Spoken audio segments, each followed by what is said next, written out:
let everybody know.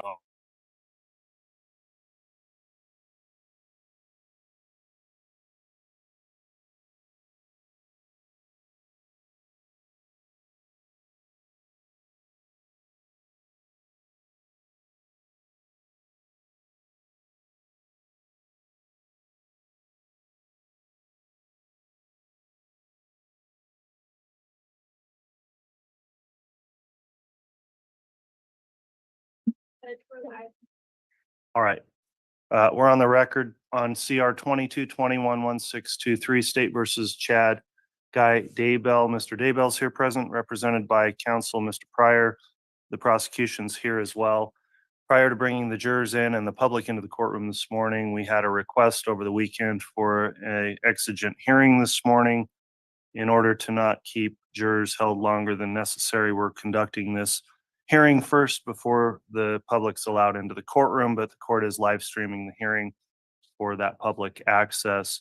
So just to clarify one point, as the trial goes along, I don't mind doing exigent hearings. These things come up and we'll do them.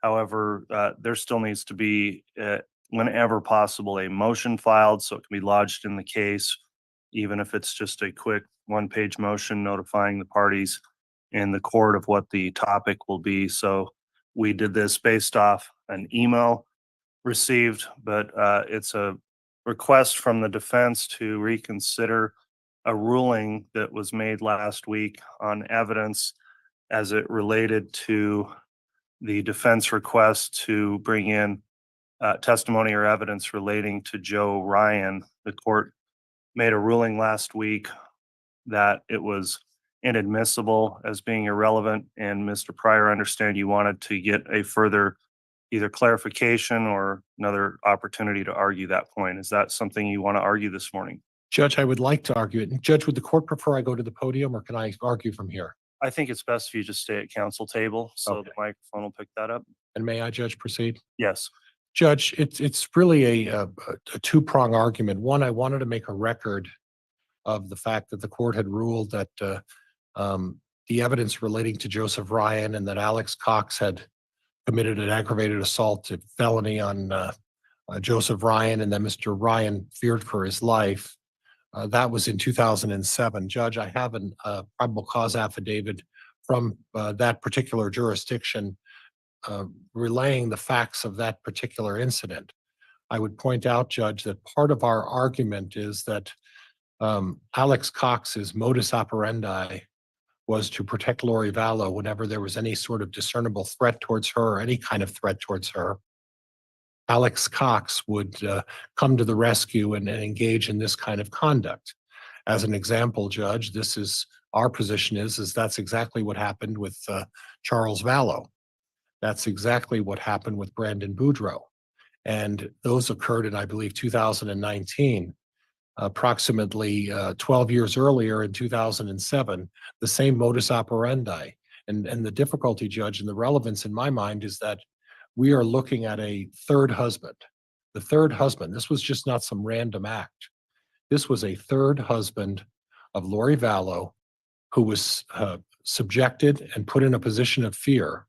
And then the fourth husband from the defense, and I think the state would agree, Alex Cox perpetrated a murder upon the fourth husband, Charles Vallow. And the modus operandi, Judge, and that's where I think this comes in, is that Alex Cox is a protector of Lori Vallow. And I realized that the state had got a transcript of my opening statement. I didn't recall seeing a motion or an order requesting that they be allowed to do that. But lo and behold, I was provided a transcript of my opening statement, and I did adhere to that, Judge. And I don't think it was something that I have to file a 404B to ask permission to do that. Quite to the contrary, 404B requires a prosecuting attorney to file motions, and it's at the end of 404B that's required. The state does, or the defense does not have the burden to do that. And in my mind, this was relevant, and it was relevant to Alex Cox's behavior, modus operandi, and how he took care of, and he was the protector, or whatever adjective you want to use, of Lori Vallow. So at this point, Judge, I just wanted to make a record that that's what my position is. All right. I'll hear any argument from the state on whether or not the court's previous ruling excluding that evidence should stand or be reconsidered. Thank you, Your Honor. The state agrees with the court's previous ruling. We don't think that this set of facts meets the 401 test that of relevancy. It has no tendency to make a fact more or less probable than it would be without the evidence in this case. The reason for that is that this is so attenuated by time. I believe this was a 2007 incident dealing with an individual who, other than being the father of one of the victims in this case, has no other connection to this defendant. So you have this very long section of time in between that creates this attenuation. We think there's going to be a foundational issue as well. I don't think a PC affidavit in and of itself comes in. We believe that's hearsay. There needs to be a declarant to talk about it. And so based on those two,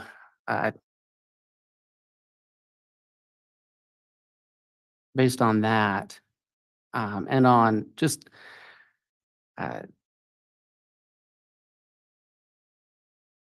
there's a case, Pomrenke versus State, 169 Idaho 474, and I think it applies here. The holding there is that proffered evidence is irrelevant if it tends to disprove or disprove a fact of consequence only through speculative inferences. And I think that's where this is speculative inferences, that because Alex Cox may or may not have done something to Joe Ryan back in 2007, that he is somehow that somehow removes this defendant's guilt in this case. So we do not think it passes the 401 test. And again, we think there's a foundational issue. So we'd ask the court to just affirm its previous ruling. And Judge, if I could respond just Yes. ever so briefly. Judge, there is no time limit on bringing up these allegations that I'm aware of that limits these allegations or says they're not relevant because they occurred a certain number of years ago. This is a co-conspirator, and that's what's very important here. That's what's extremely important. Is part of the case that the prosecutor has to show is that Mr. Daybell, Chad, engaged in a conspiracy with Alex Cox and Lori Vallow, and then other unknown or unnamed co-conspirators. However, if Alex Cox took it upon himself to engage in conduct at the bequest of Lori Vallow, or not at the bequest of Lori Vallow, to protect her or to inflict harm on another person, it's not a leap to say at this point, Alex Cox previously acted on his own. Alex Cox acted on his own with Charles Vallow. Alex Cox acted on his own with Brandon Boudreaux. And if the state has to prove that Chad Daybell was involved in a conspiracy with Tammy Daybell, JJ Vallow, and Tylee, it's absolutely relevant that Alex Cox, in his previous behavior, his modus operandi was to act on his own and to lash out and do things on his own. I couldn't think of something that's more relevant in this regard. And I just felt very strongly, Judge, that the court had not thought this through. Now, I understand we're all under the gun, and I agree there's been a number of motions filed, and we are scrambling, and that's not unusual given these circumstances. And the court had to make a decision very quickly and was under the gun. But I just felt that I wanted to give the court an opportunity to hear out my argument and put it on the record so the court could look at this and say, okay, this is how I feel about this. And that was really the purpose of this, Judge. And if the court needs me to file a motion, Judge, to reconsider, I can do a one-page motion to reconsider just so we have a clear record of this, Your Honor. All right, thank you. On that last point, I won't, on this issue, require a motion to be filed, knowing that it's on the record now, brought up, and will be noted in the court minutes as a motion heard this morning. So the court has reviewed the defense request that information relating to this 2007 incident be brought into this case. It gets into 404B type issues. I don't know that it actually is 404B, which, as pointed out by the defense here, really has some notice requirements and things that seem to be exclusive to requirements of what a prosecutor needs to do under 404B. The notice provision does specifically indicate what a prosecutor is required to do in order to provide notice. So there is one, and noting subsection 2, in a criminal case, the prosecutor must, and then it's got an A and B on notice. So without determining here, because I don't think it's necessary, whether or not the defense would be required to provide the same reasonable type of notice as a prosecutor. The real issue at stake is whether or not, in this case, this 2007 incident has enough relationship to the charges at hand to become relevant or admissible evidence under Rule 401. The court would note that there is a conspiracy charged in multiple counts here involving Alex Cox, and the dates that are alleged in the indictment are alleging a conspiracy that occurred on or between October 26, 2018 and the year 2020. So the earliest date the state is alleging is 2018. This would be an incident that was approximately 11 years before, I should say, to clarify, Mr. Pryor, but 11 years beforehand. And I do have to look at how attenuated that is from the facts here. While there may be some relevance, the real question is under 403, is this relevance that is more probative than unfairly prejudicial? The state's raised questions on foundation. How does evidence come in of this event that happened now 17 years ago?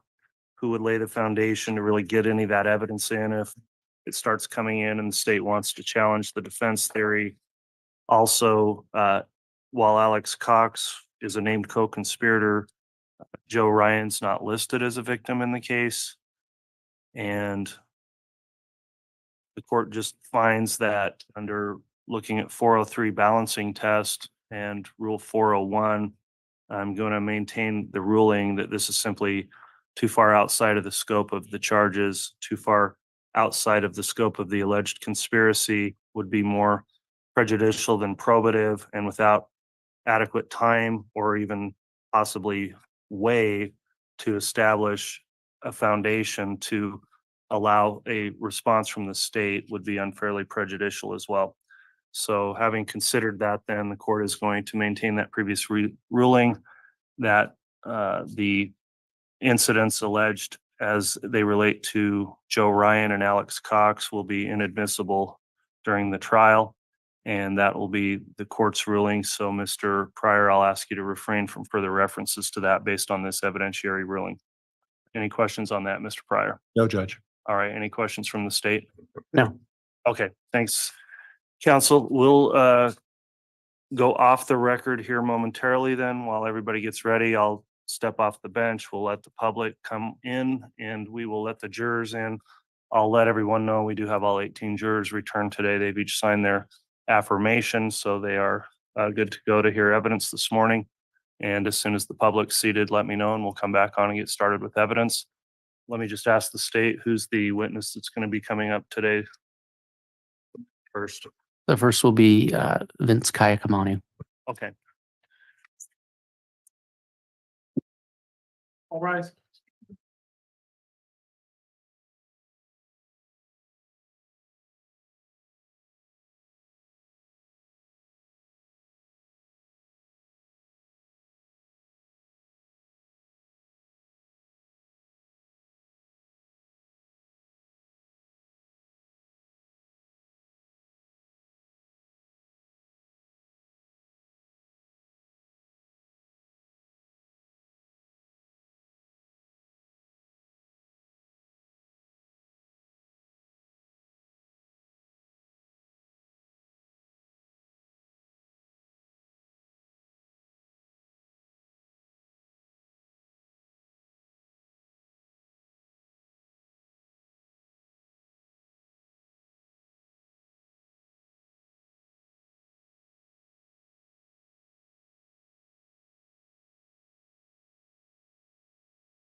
Honorable Stephen W. Boyce.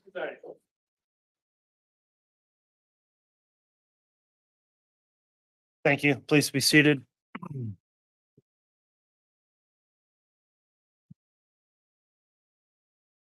Good morning. We're on the record on case CR 22-21-1623, State of Idaho versus Chad Guy Daybell. We're continuing with evidence today. The court would note I heard a motion argued this morning without the public in the courtroom, but that was an open hearing that was live streamed on an evidentiary issue. I understand at this time the state's ready to proceed with its case in chief and call a next witness. Is that correct? Yes, Your Honor. All right. I will note the state is here present as well as the defendant and counsel for the defendant, Mr. Pryor. Is the defense ready to proceed with evidence? Very well. Please instruct the bailiffs then to have the jurors brought in.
All right.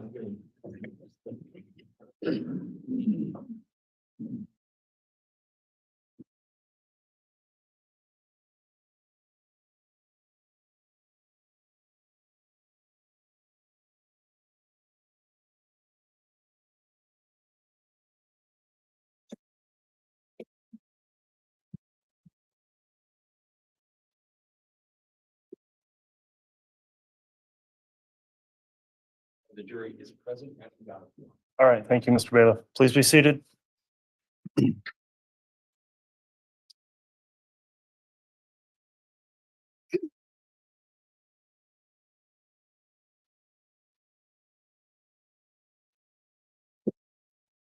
All right, we are back on the record on case CR 22-21-1623. The jurors have all returned. The court has confirmed each of them also signed their declaration and acknowledgement that they followed the court's admonishment to not investigate or look into the case over the break. So thank you very much, each of you, for following that instruction during that long weekend break.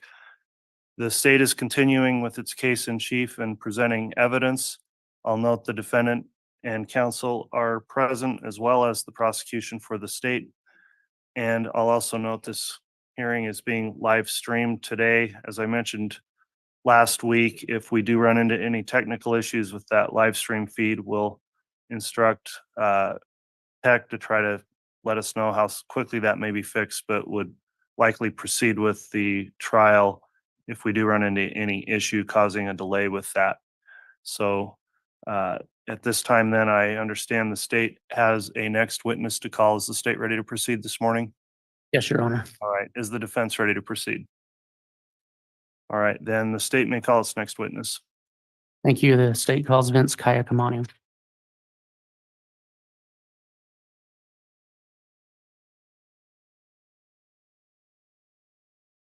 We swear or affirm the testimony you're about to give will be the truth, whole truth, and the truth, so help you God. Thank you.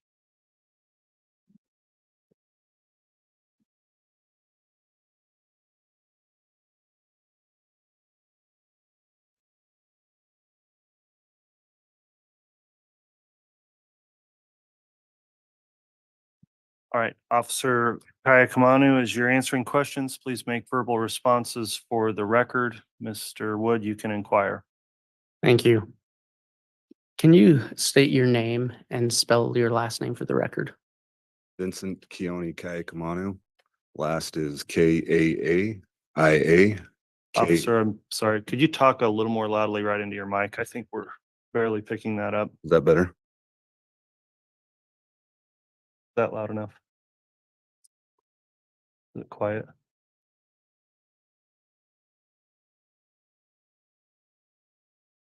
If you'll give us just a sec, we'll make sure that microphone's adequate.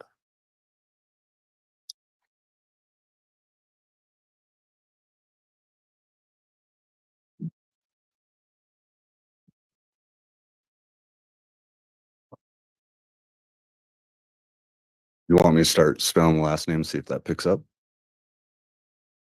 think the longer one will work better.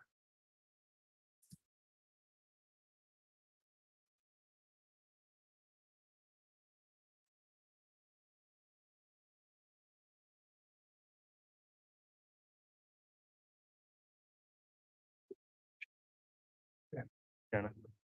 Gonna make a lot of noise. Can you shut it off? for a second?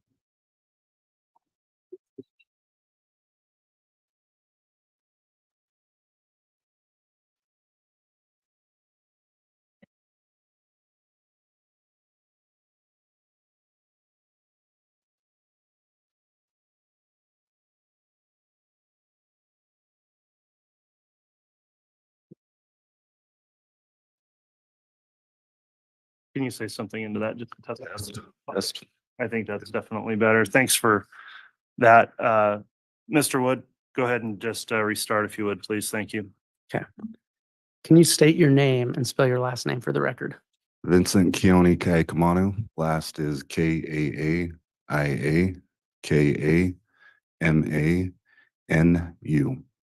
Thank you. What is your occupation? I am currently the Chief Deputy of Madison County Sheriff's Office. How long have you been in that position? I started with Madison January of this year. So 2024. Correct. What was your occupation before you took on that position? I worked with Fremont County Sheriff's Office, How long were you with Fremont County Sheriff's Office? approximately 18 years. Have you ever worked for any other law enforcement office? I have not. Are you post certified? Yes. With the title Chief Deputy, is there a specific title we should refer to you as? Or That's fine. have you been involved in the investigation regarding Chad Daybell, Tammy Daybell, Tylee Ryan, and JJ Ballo? I have. In your current occupation as Chief Deputy of the Madison County Sheriff's Department, is it part of your responsibilities to oversee the jail? Yes. So they report to you. The captain does. Yes. As part of your responsibilities in overseeing the jail, do you have an understanding of the jail intelmate or the phone call system? Yes, I do. What is that system and how does it work? The Telmate system is a phone system that the inmates, while in jail, can make phone calls or FaceTime visits with their family, friends outside of the jail. And how long have you overseen this at the Madison County Jail? Since I've been there January 2024. Have you had experience with Telmate in other counties? I have. Did Fremont County use the Telmate system? Yes. And the Telmate system, does that include telephone and video visits? Yes, it does. On video calls, is the camera always utilized? On video calls, the camera is utilized when the iPad is docked to the station. Once that iPad's removed from the docking station, the video camera shuts off and it goes into a phone call mode.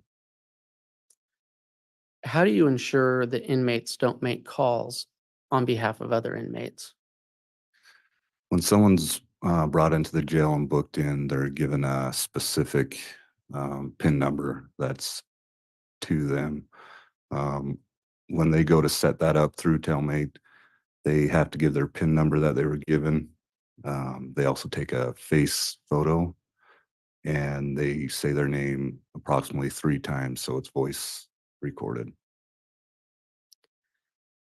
Whenever an inmate places a call or participates in the Telmate system, is any information recorded or stored regarding that call? Yes. What is recorded? The whole conversation, whether it's a FaceTime or a phone call, is all recorded from once it starts to when it ends.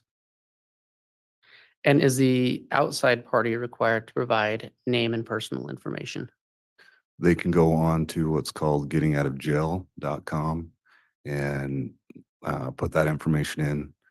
That allows them to put money on their books for phone calls or commissary. How do you access the information that is stored on the Telmate system? I've got a username and password. Is there any way for you to edit the information that is stored on Telmate?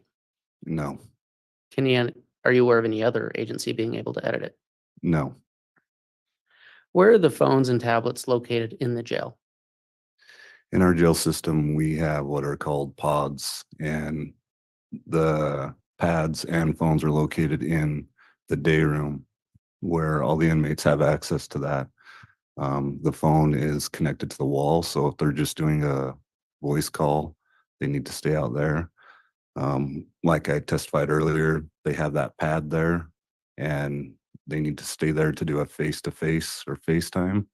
But once that pad's removed, it blacks out and they can take that into their cell and talk, but it's only a voice talk.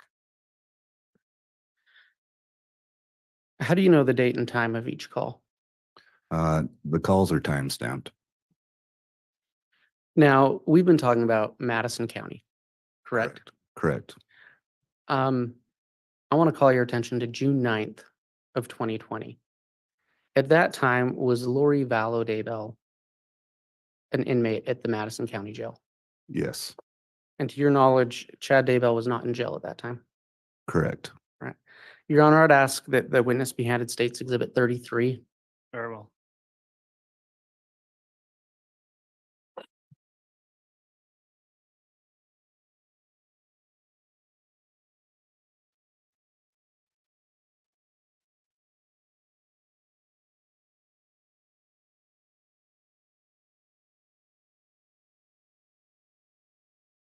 Detective, do you recognize State's Exhibit 33? Yes, What is it? this is the thumb drive with a call on it. All right. Do you know what day that call was made? The call on this thumb drive was made June 9th, 2020. All right. And who are the parties to that call? Lori Vallow Daybell and Chad Daybell.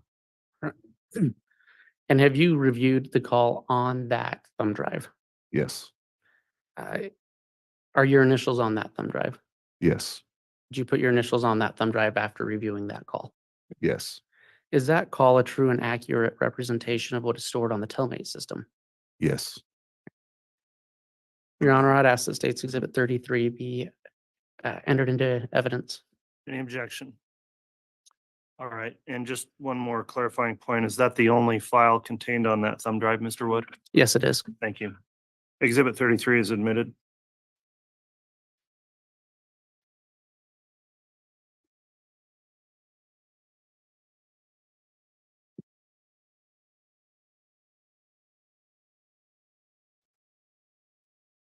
Just real quick, Detective, when was the first time you heard this phone call? June 9th, 2020. Where were you when you heard it? I was at the property of 202 North, 1900 East, Chad Daybell's residence. Were you there for the search of Chad Daybell's residence on June 9th? Yes, And so you accessed this phone call from that location. correct. Your Honor, may I publish to the jury? You may.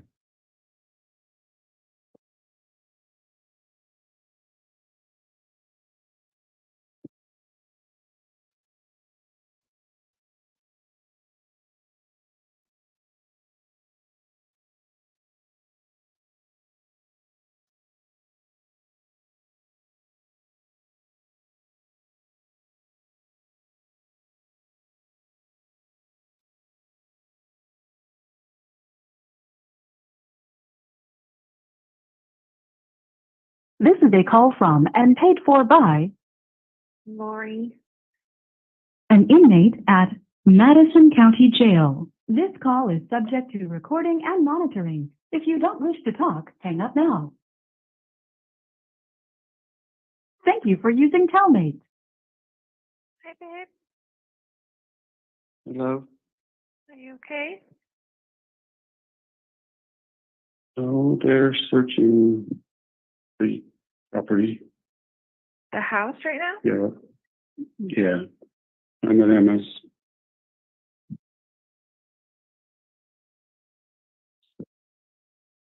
Mark means we'll be talking to you. Okay. What, are they in the house? No, they're out in the property. Are they seizing stuff again? They're searching.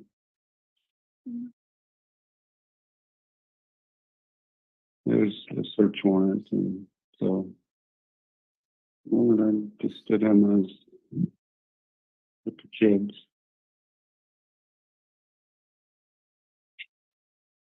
Okay. Yeah. I tried to set up a call. I'm glad you called. Yeah. And we'll see what transpires. Okay.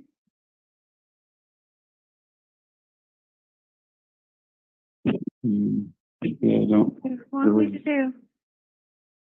Pray. What? What do you want me Yeah, to pray. do? Pray.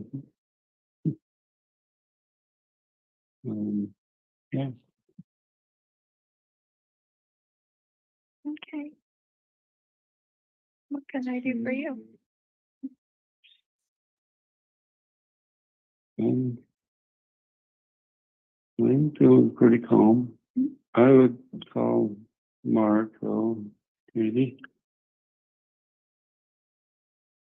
And just talk with him. Have you talked to him already? I did call him, yes. So he knows what they're doing. Yeah. It's okay. Call from somebody else I need to talk to. I love you so much. Okay, I love you. Should I try to call you later? I don't know. I don't know. You can try, yeah. I'll answer if I can. Okay. I love you, and we'll talk soon. Okay, baby. I love you. Okay, love you. Goodbye.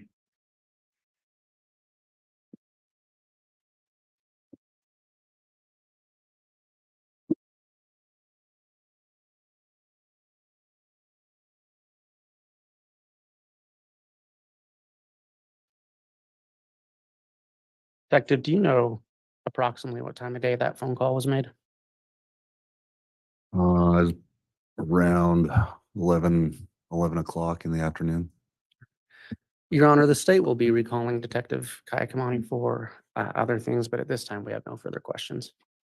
All right, Mr. Pryor, would you prefer to cross-examination or cross-examine at this time or save that for when he's recalled? Very well.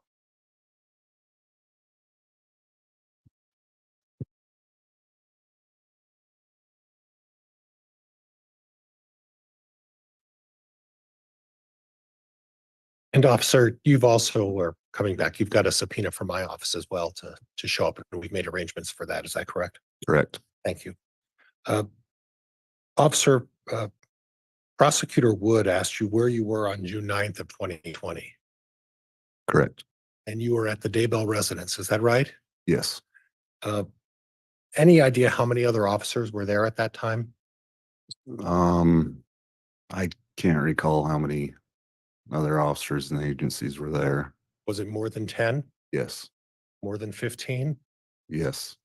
Okay. So more than 30? Yes. Okay. So 30 police officers. from various agencies, obviously, right? Correct. Right.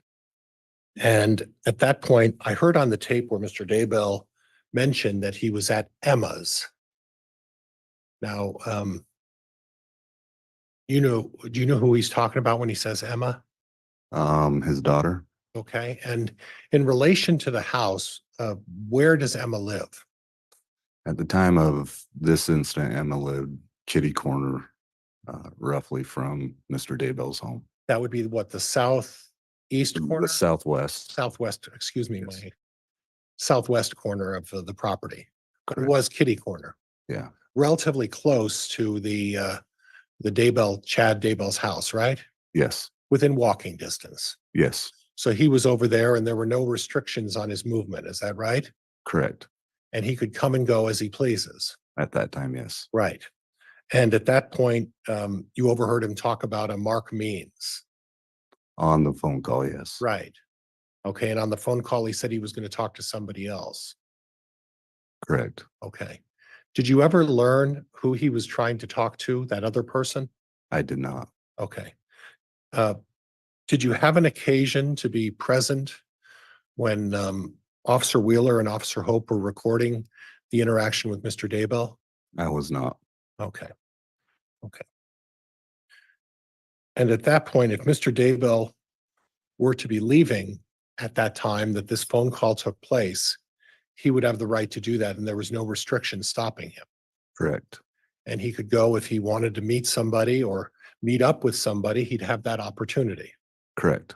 Now, would you agree with me with 30 plus officers showing up at your house that that would cause you a concern? The average citizen. To the average citizen, yes. In fact, you probably agree with me that were you a street officer at some point with Fremont County? Yes, Parole officer? yes, And when a police officer puts on his lights and gets behind you and pulls you over, that's an emotional or at least an unnerving experience as well, right? yes, So you would suggest that when 30 plus police officers show up at your house and search, that would cause you to have some concern, right? I'd be nervous, yes. More than nervous, right? I'd be nervous. All right. Okay. Now, Lori Vallow made mention that search again. And you're nodding your head. Had you been out there previously to search the Daybell property? I have not been out there Are previous. you aware as the manager, and I don't want to use the incorrect term, you are the supervisor of this case. Would that be fair? Or is there a better term? Over the Fremont County portion of it, yes. Okay. Are you aware as part of your investigation as to whether or not anybody else had been out in any of the law enforcement agencies on Mr. Daybell's property previous to that time? Yes, I was aware. All right. How many times are you aware that they've been out on his property prior to that time? Prior to that time, I believe they were out in January of 2020 doing a search of the house. Okay. Any other times? Not that I can recall right now. Did anybody from your agency ever go out to the Daybell property unannounced and search the property without a large group of officers? Unannounced? No. All right. How about announced and saying we're going to go out and just look around? With a search warrant, yes. Okay. And was that in the January occasion? Correct. There was no other occasion that officers went out there. Is that what you're telling me? I can't recall what other dates we were out there, Okay. but yes, But there were other dates that you were out there looking at the property. Is that fair? correct. Okay. A number of them? No, More than 5? no.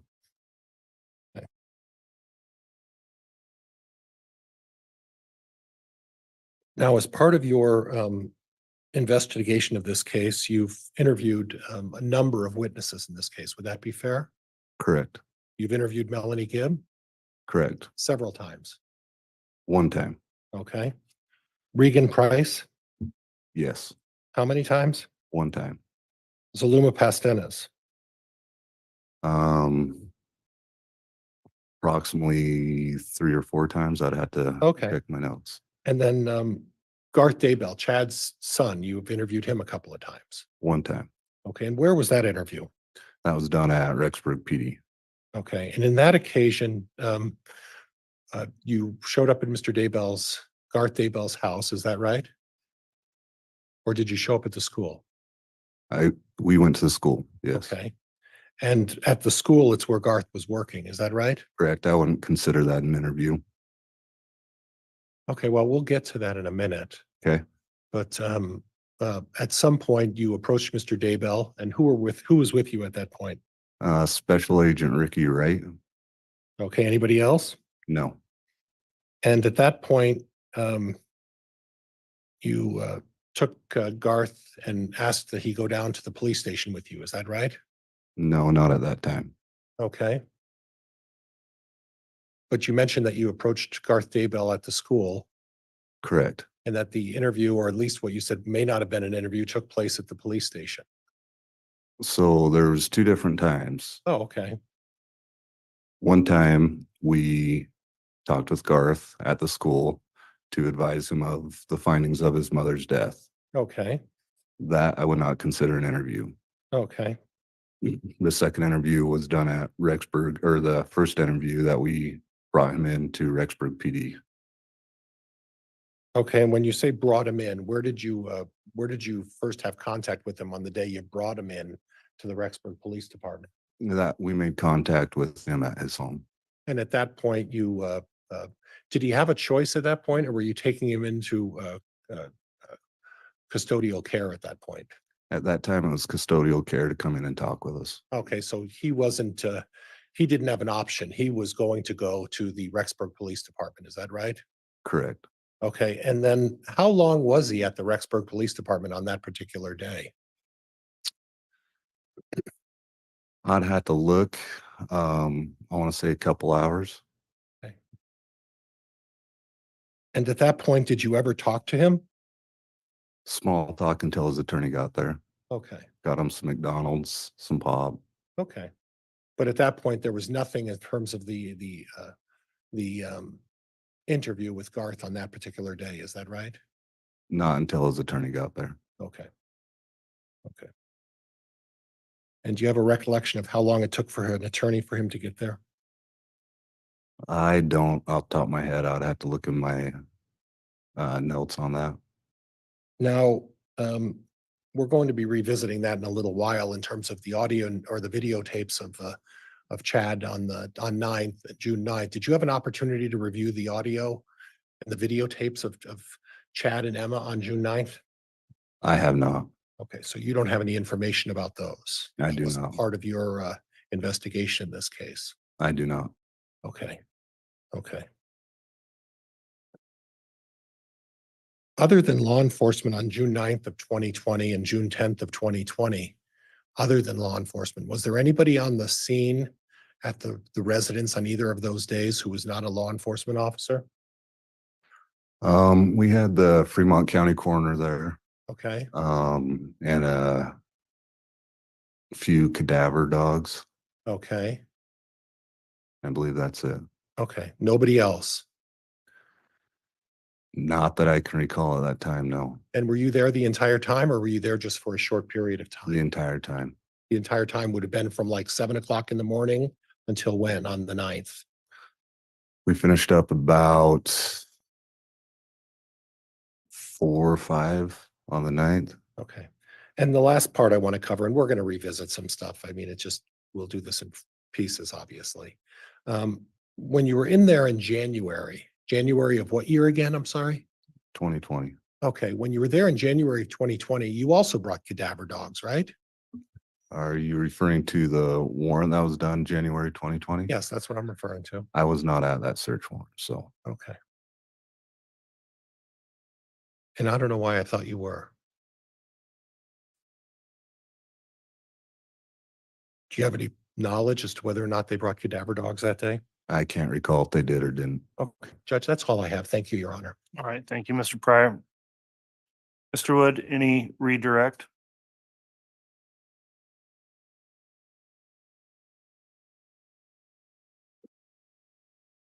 Just briefly, Your Honor.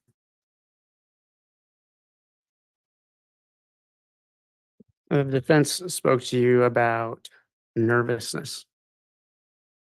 Correct. Correct. That's a normal reaction when you're pulled over by the police. Correct. Have you listened to multiple jail phone calls between Mr. Daybell and Lori when she was in custody? Yes. Was the tone of this phone call normal?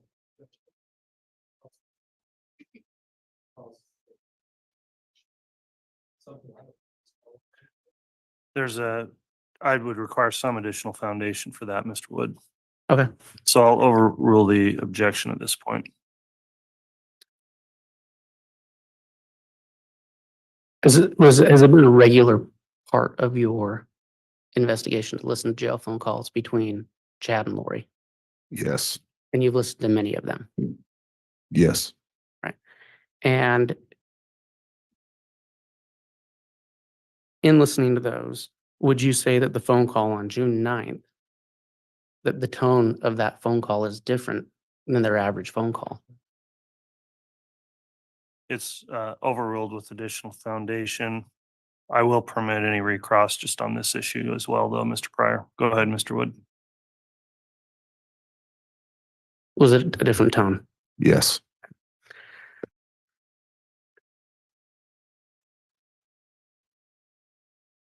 Were you present on Mr. Daybell's property when Mr. Daybell drove away? Yes. And do you know what was taking place around the time on Mr. Daybell's property when he drove away?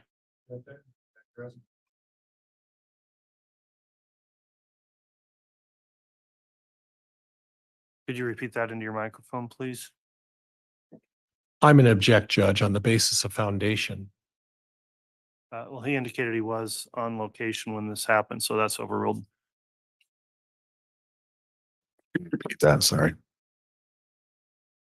Are you aware of what was happening on Mr. Daybell's property when he drove away from the area? Yes. What was happening? We were looking for two bodies on his property. All right. And are you aware of when he drove away, if one of those bodies was being discovered? Yes. Who? JJ Val. Your Honor, I have no further questions. All right. If you'd like, Mr. Pryor, I'll allow recross.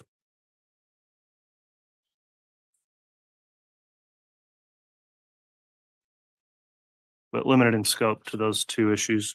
All right, thank you, Judge. So you talked a little bit about the tone of the phone call was different. Is that right? Yes. And we talked a little bit earlier about the fact that there were over 30 police officers on a piece of property that day, correct? Yes. So you would expect that there would be a little different of a tone when 30 police officers at 7 o'clock in the morning arrive at your home. And would that be fair? That would be fair. Okay. And then as far as what was going on when Mr. Daybell left, are you aware that Mr. Daybell was going to see an attorney that morning as he was leaving Emma Murray's house? Objection calls for speculation. I asked him if he's aware of it. It's overruled. Are you aware of that or not? I was not. Okay. And again, you didn't have an opportunity to review the tape from the videotape of Officer Wheeler or Officer Hope on that morning. Is that right? Correct. So you don't know the circumstances or the reason for why Mr. Daybell left his daughter's home kitty corner from the house and drove off, do you?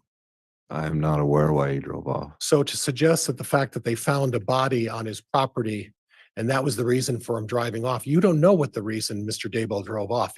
There's another reason, or it could be another reason. Would that be fair? There could be another reason, yes. Right. All right. That's all I have, Judge. Thank you. All right, thank you. So for this time, that will conclude the testimony of Officer Kaya Kamanu. He is the state's designated agent, correct, Mr. Wood? Yes, Your Honor. All right, I point that out because the exclusionary rule does not apply for this particular witness who will be recalled, so you can go ahead and return and continue to observe the trial proceedings as well.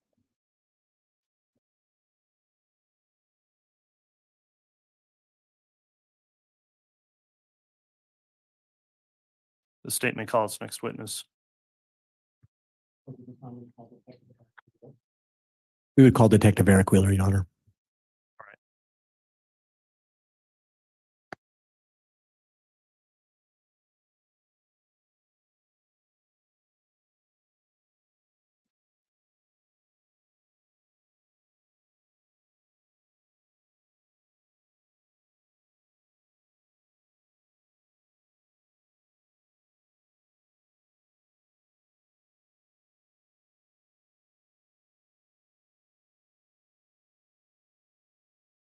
Swear or affirm the testimony you're about to give will be the truth, the whole truth, and nothing but the truth, so help you God.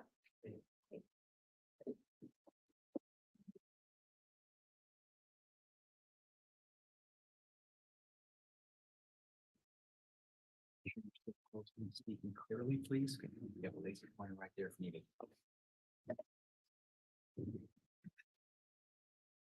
All right, before we begin with testimony, let me just confirm with Detective Wheeler here, who's now under oath. The court does have an exclusionary order in this case in effect. Have you observed or listened to any of the trial testimony that's taken place in this trial?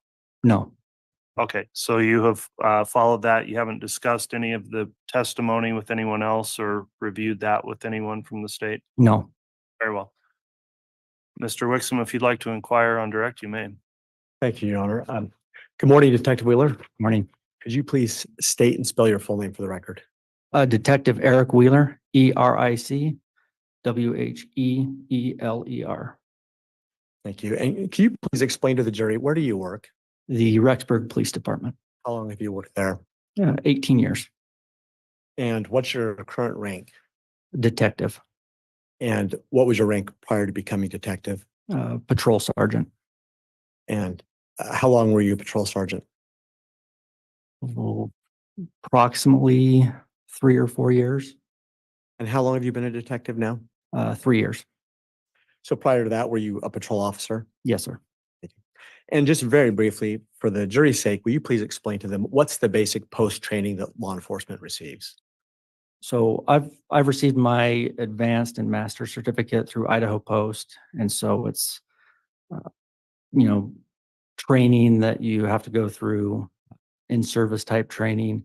You have to go through the Post Academy to get your basic certificate, and it entails everything from traffic, criminal code, search and seizure, laws of arrest, arrest techniques, firearms, those sort of things.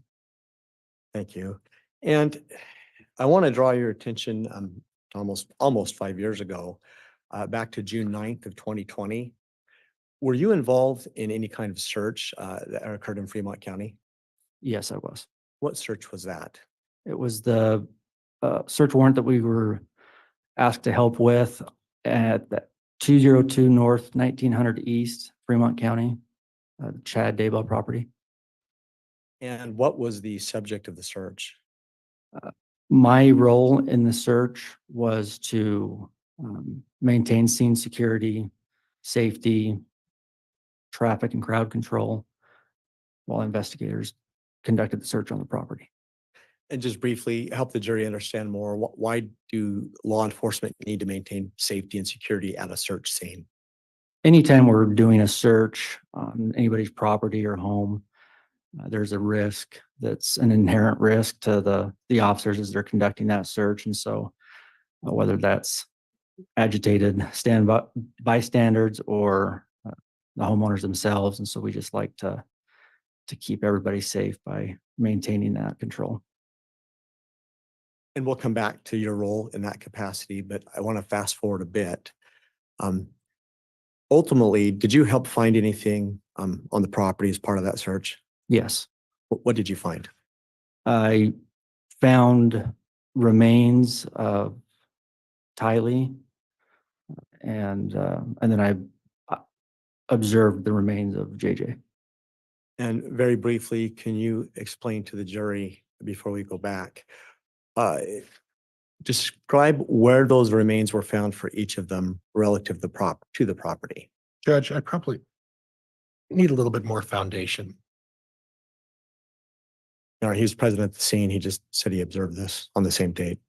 Overruled. So JJ was located by the pond area of the property, and Tylee was found near a fire pit just east of the property. And for the jury's sake, relative to the home on the property, where are the fire pit and where are the pond? So the fire pit's east of the residence, and the pond is northeast of the residence. Would that be in the front of the property, the back of the property, the To side? the rear of the property. So I'd like to come back now to your role in safety. So can you be specific with what you were assigned to do in that role as the search when you arrived? So when we arrived, I helped maintain traffic as they were in the process of closing the road down in front of the house because multiple vehicles were going to be showing up. So I helped maintain some traffic control at the beginning. And then I stood by as detectives went and served that warrant to the occupants inside the home. And then my role was to just stand by and observe the occupants and their coming and goings as they were free to move around as they wanted. And is that common in a search until something's found? Are the occupants allowed to remain on the property and sometimes move around? Yes, Prior to beginning your role on the search, did you have the opportunity to identify Chad Daybell?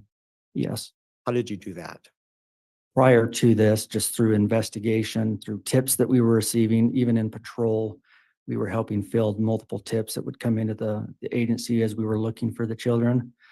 And so through that investigation, I'd seen multiple pictures and images of Chad Daybell. So is it fair to say that on June 9th that you were capable of identifying Mr. Daybell when you did? Yes.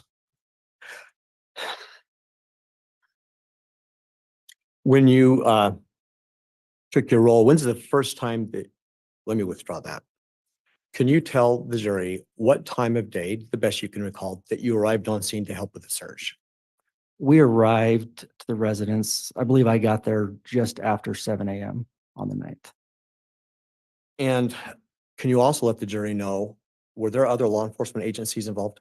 Yes, there were multiple law enforcement agencies involved. Could you just briefly identify which agencies that were present?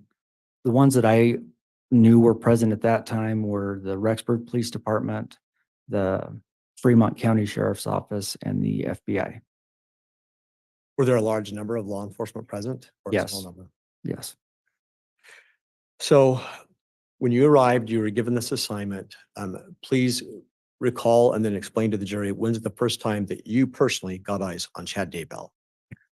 So it was approximately 7:30 when I observed him leave the residence and walk over to his vehicle that was parked on the back driveway, the east side of his home.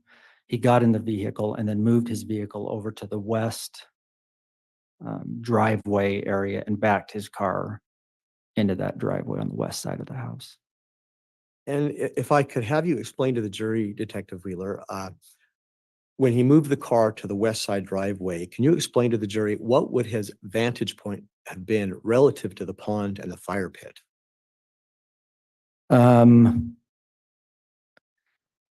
He may have been able to see the pond area a little better from that west front driveway where he moved the vehicle to. And so once he moved the vehicle, what, if anything, did you observe him to do? He sat in his vehicle and was on the phone for quite some time.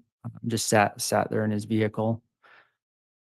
So as you saw him in the vehicle making phone calls, while he was doing that, what's the next thing that you remember he did? So I remember there were multiple times that I could, because I was trying to keep eyes on him as well as the west side, the front part of the house. And there were multiple times I kind of saw him awkwardly looking over his right shoulder towards that east or that northeast corner of the property where the pond area was.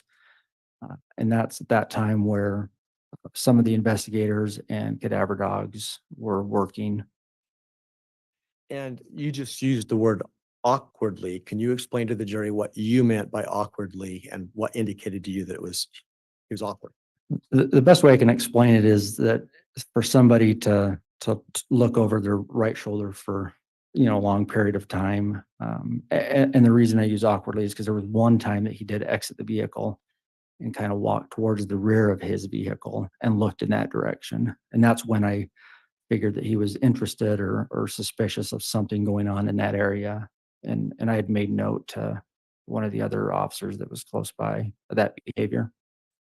And so when he got out and walked to the rear of the vehicle, based on your observation, would that have improved his vantage point back to the pond? Yes. What did he do next after he got out and walked to the rear of the vehicle?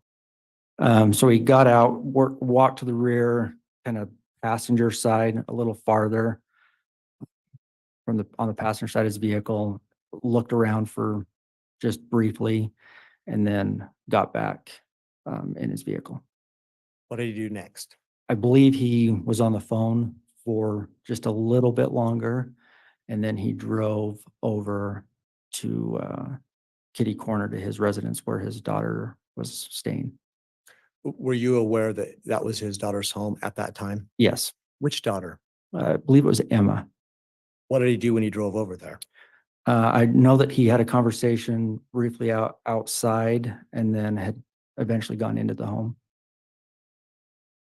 I assume, could you see him while he was inside the home? I couldn't see him while he was in the home, though. How long do you recall him being in the home? Approximately an hour, hour and a half, maybe. Eventually, did you see him come out? Yes. What did he do when he left that home? I again was occasionally looking over to see if he was leaving or was needing anything and coming back to ask questions. And so I would look over there, and one of the times I did, I was talking to another detective, and he came out of the home and appeared to be in a hurry. He went directly from the home to his car, had some items in his hand, and then left the property. And I remember at that time that there were assigned detectives responsible for following him if he went certain places and just kind of keeping an eye on him. And so Detective Schmidt was one of those detectives. And so I mentioned to him, hey, Chad's leaving. And about that time, other investigators that were in the back of the property came jogging over saying, hurry and go stop him. When you said leaving, did he leave on foot? Sorry, so he got inside of his vehicle and drove going south. And I do remember the accelerating, you could hear the acceleration. And I thought, is he trying to run? I remember that was a thought that went to my mind. And then when the other detectives said, hurry, go stop him, where I was in a marked vehicle, I responded to that request. In your experience as a law enforcement officer, is it common for someone who is the subject of a search at a home when they believe something is going to be found or is being found? Judge, I'm going to object. This calls for speculation. Based on his training and experience, Your Honor. Judge, no, this is, Hold. Mr. Wixom, first of all, if there's an objection, let me think about it for a minute and respond before you start arguing against the objection. So please also for the court reporter, at this time, I am going to sustain that objection. So you went and stopped him. Can you describe to the jury, you said he was, in your opinion, going fast, is that right? Correct. How far away from the home approximately was he before he was stopped? It was right around the Fremont, Madison County line where he stopped. I couldn't give you an exact distance. Did you make any personal contact with him when he stopped? I did. And what did he say or do? So at the time, all I had was a request to stop him. I hadn't gathered any further information. The other detectives that had made that request were right behind me. And so I exited my vehicle and asked Chad to exit his vehicle and explained to him that that I had been asked to stop him and that the detectives were on their way to talk to him. At that particular point, did you notice any change in his demeanor at all? He didn't ask any questions, wasn't way shocked or surprised that he got stopped, and complied to the request that I asked of him. At that point in time, did any other law enforcement become involved in contact with him? Yes. Who was it that you recall? At the time, his rank was Lieutenant Ball and then Detective Hermosillo. And there were a few other officers. I don't necessarily know their names or who they were that were at the stop. Now asking you to recount for us, what was the first thing that you remember law enforcement telling him? So Judge, I'm going to object. Grounds It's hearsay. sustained. Judge, may I argue that? Go ahead. It's not offered to prove the truth, Your Honor. It's just the effect on listener, which would have been Chad. Well, but the point you brought up in the question, what was the first thing you remember law enforcement telling him? So I think it's just directly calling for hearsay. So it is sustained. Was there some interaction? yes, Once that interaction occurred, were you ever instructed or did you ever take it upon yourself to arrest Chad? I placed handcuffs on Chad. And what did you do with him once handcuffs were placed upon him? He was told that he was being detained right now, and he complied. I correctly put the handcuffs on, checked for proper tightness, double locked them, and then put him in my patrol vehicle. During that interaction, are you aware, was he ever advised whether or not there'd been a find on the property? Yes, What was he advised? that they had found JJ. So in your vehicle, do you have camera system? Yes, Is there any camera system inside of the vehicle itself? yes, we have 3 different cameras that are linked together. One is inside where we put our prisoners, and then one is the dash cam, and then the one we wear, which is our body cam. The one inside where you put your prisoners, what do you refer to that as? The in-car camera. Your Honor, at this time, I believe by stipulation, we have 2 proposed exhibits. One states 300A, the second is 300B. Well, first, just to offer to the court, they are a copy of the in-car patrol cam for this day for this officer, and then also the dash cam. I believe we have stipulation to their admission. All right, on 300A, it's been offered. Is there stipulation from the defense? Judge, there is for 300A and 300B, and as counsel correctly pointed out, one is the dash cam inside the vehicle. The other one is a camera that recording the same incident outside the vehicle by another officer. And correct me if I'm, Agreed.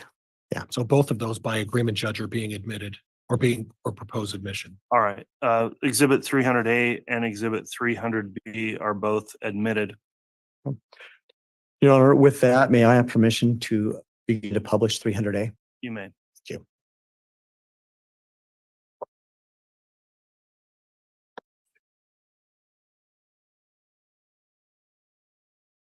And Your Honor, while I'm preparing this, I would just further want to note for the record, we likewise have a stipulation. These videos are each an hour and 50 minutes.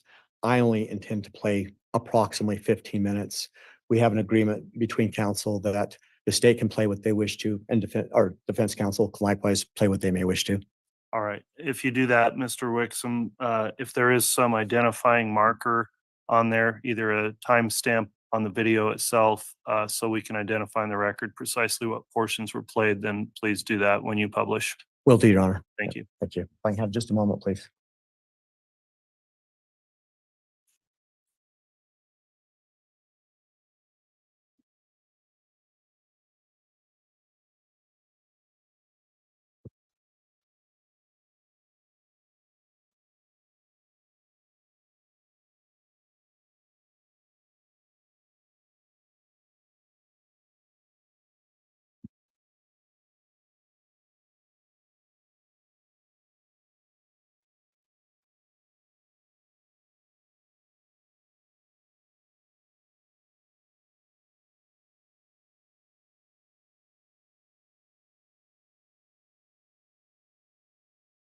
Your Honor, may I have just a moment? I'm just having a small tech issue.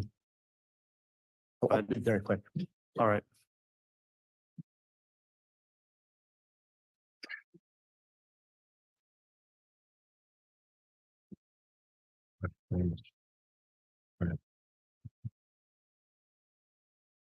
Your Honor, the problem I'm having is this particular flash drive, and I prepared multiple, is not pulling up the file. It was moments ago.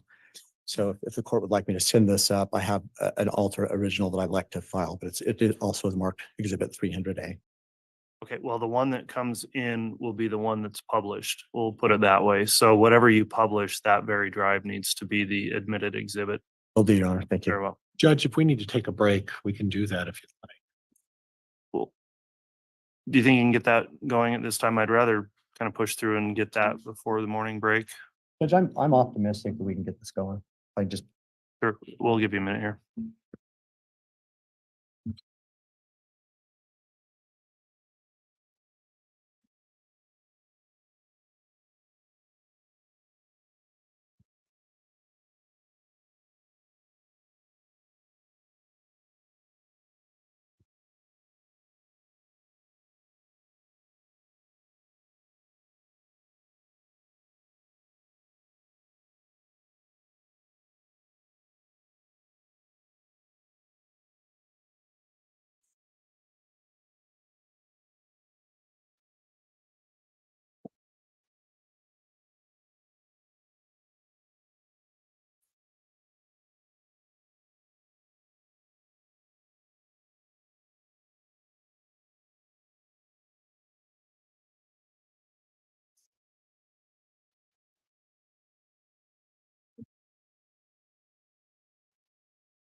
I thank everyone for their patience, Judge. I think I've got it ready.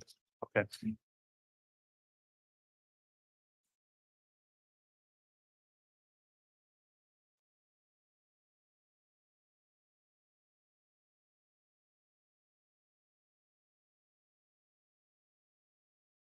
So for the record, Judge, I'm going to advance the video to 1 hour and 3 minutes and 3 seconds approximately to begin publishing that. Okay, and then when you stop the video, please just note on the record the timestamp of when it stopped also. Will do, Judge. Thank you.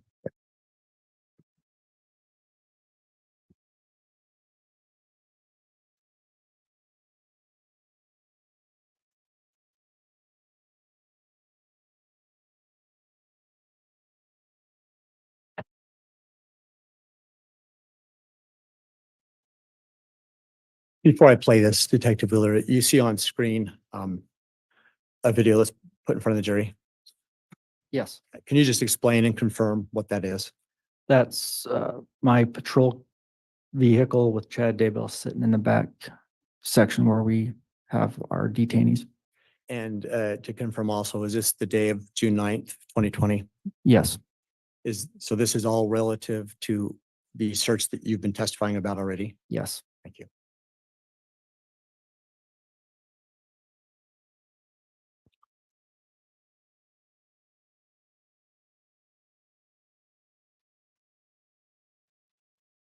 You understand why you have to do that? Yeah. So you just stay here with them? Okay.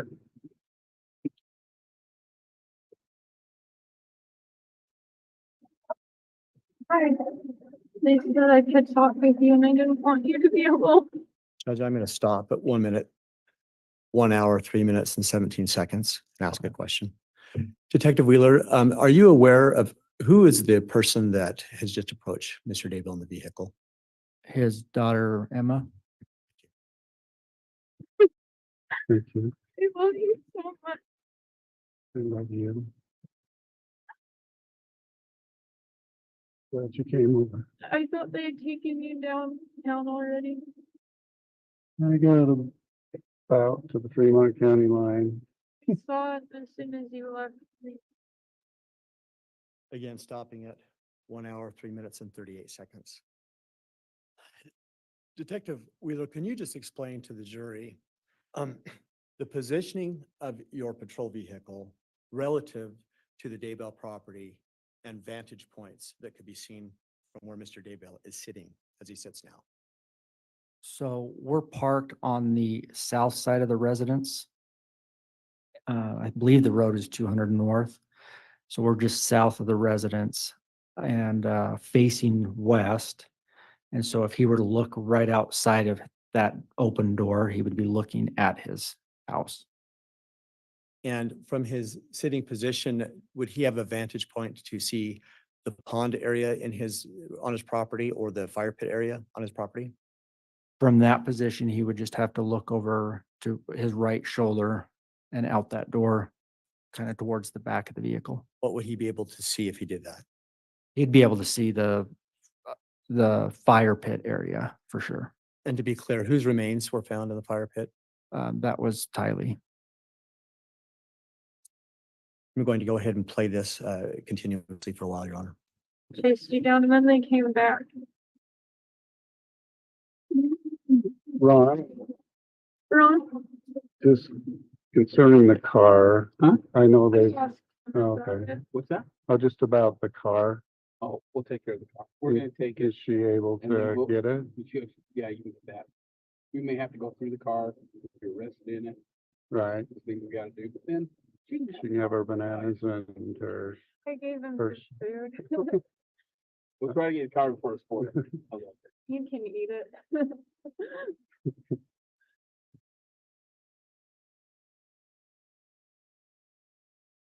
so Eric, or Ron, so like my wallet, will that be able for her to pick up, or could I turn that over to her right now? Is that in the car, is that here? It's right here. That's it's up to you. I don't see, can I look through it? Just make Sure.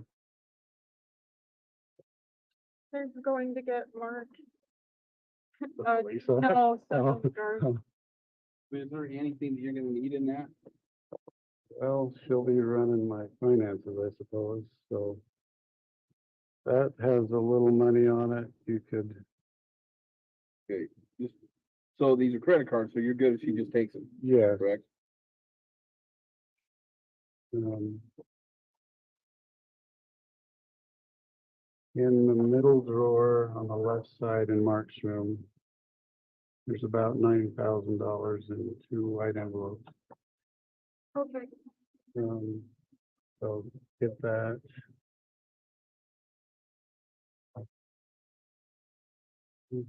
Yeah, so we'll talk more about car payments and stuff, but you have that password.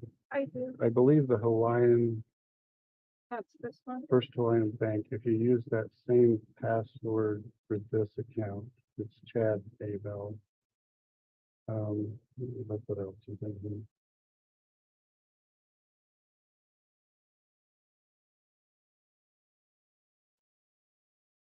The producer there. This has nothing on it. It's like $6. That has to go away. So this, okay, in that same drawer. You can grab it. Is a piece of this that was put in here, and it's got the company card, company business card. And so just make sure you get that. And this is all in Mark's room. Yeah, I put that in there. There's like a pamphlet with a guy who's sitting in a car. It's for the Wells Fargo auto loan. That's the loan that they went on. Yeah, and so that we'll talk about. So this has, if you go to Telmate, this is the card that's used. Okay. And so all you really do, you could probably just sign in as chad.daybell or start your own. I have an account that I've been talking with Lori on. Okay. But you could use this To card, add money. yeah, and to her if needed. Okay. So, yeah, she'll need to still have commissary money. Usually puts 30 a week in there. So. And you can probably talk to her too. Okay. Mhm.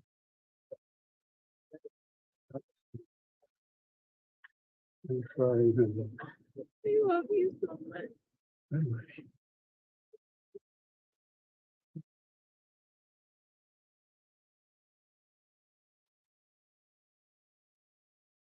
Cooperate with them as much as you feel. You know what I mean? I'm stopping at 107:58, Your Honor. Detective, based on your knowledge, at this point that day in the search, had law enforcement asked for any cooperation from Emma? I can't testify to that because I don't know the extent of that. Fair enough. Then narrowing it just to you, had you asked her to do anything or asked for any kind of cooperation from her? No, Thank you. They've been kind to us today.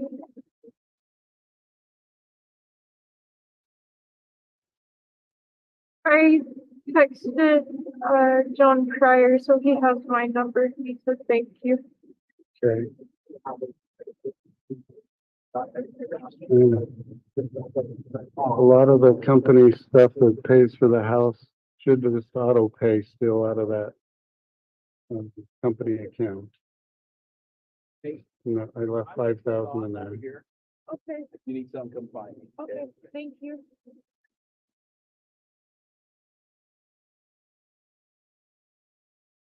Any other questions you have? I think, well, it sounds like you're not gonna be out. for a little Right. while. So I think my landlord texted me just to feel bad for me. I think I'm gonna come over here. That's what I needed you to say, because, yeah, you and Joe, Stopping at 10904, Detective Wheeler, I just want to reiterate, we just heard that comment about he's not likely going to be out. At that point in time, you had not formally put him under arrest, is that right? aside from placing him in handcuffs and detaining him, no, But you didn't advise him of potential charges or anything like that at that point? no, And as far as you know, had any other law enforcement advised him of any specific charges that he may be facing? not that I'm aware of, no. Thank you. and whatever Mark wants to do, he should stay with either you. Take care of Mark, I'll take care of Mike. That's the card. I will, Dad. And they'll take care of me. We'll take care of you the best we can. Sorry to interrupt. So keep paying the mortgage out of the company. Okay. No, you can probably set it up though. I'm trying to, it's the Wells Fargo. In that same pamphlet.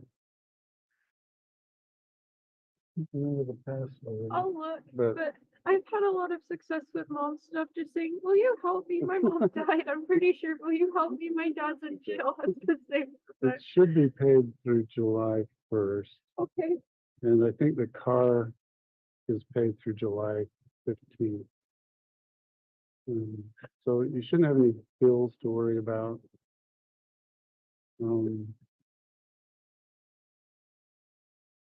Yeah, I'm not coming back. So all that stuff that's in the baby room is Lori's and mine. The suitcases you'll see in the box. Just put it in the garage, I guess, after. Store it, see what happens. You guys can, yeah, take that mattress from upstairs, I guess, do what you want, put the books back on the shelf.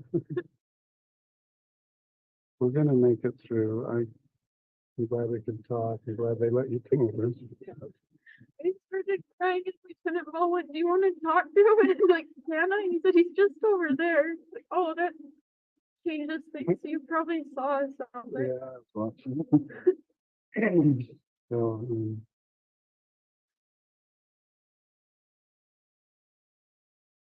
boy, things will slow down for you guys and get left alone. But yeah, they'll let you move out of there. You just get over here. You know, get guard. Well, I It still feels better. would be moving soon. That's what the spirit was telling me, but I didn't know how it'll. I felt like I needed to learn more, Hmm. and now I get it. So yeah, this is essentially the house, and we'll talk to John Pryor about the financial arrangement, but you should be fine for a while. I think long enough to get on our feet. I have a lot in that account with the other attorney, so that will take care of me for a while.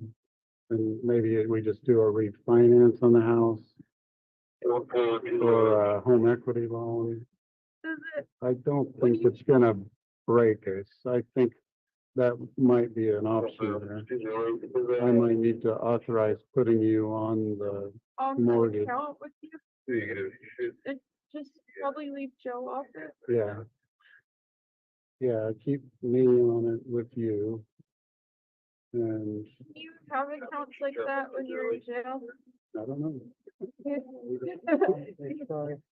I guess this is the part you get to, that there's someone else's accounts. Well, technically Spring Creek Book Company's office, so you can, we'll manage it that way. And find a way.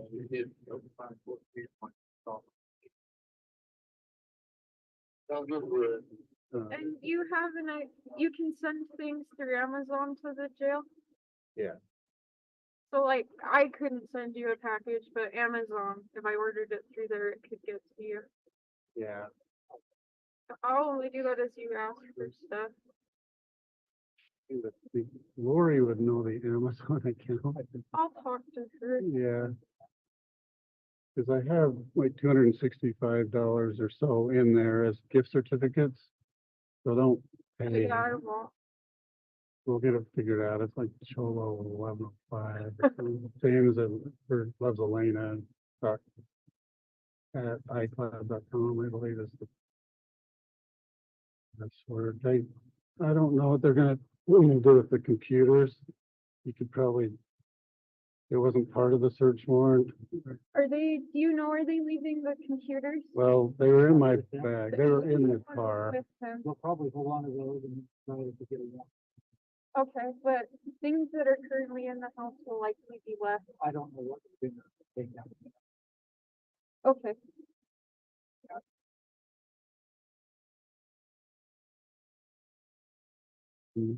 When we clear from here, whatever's in there. It'll be left, okay.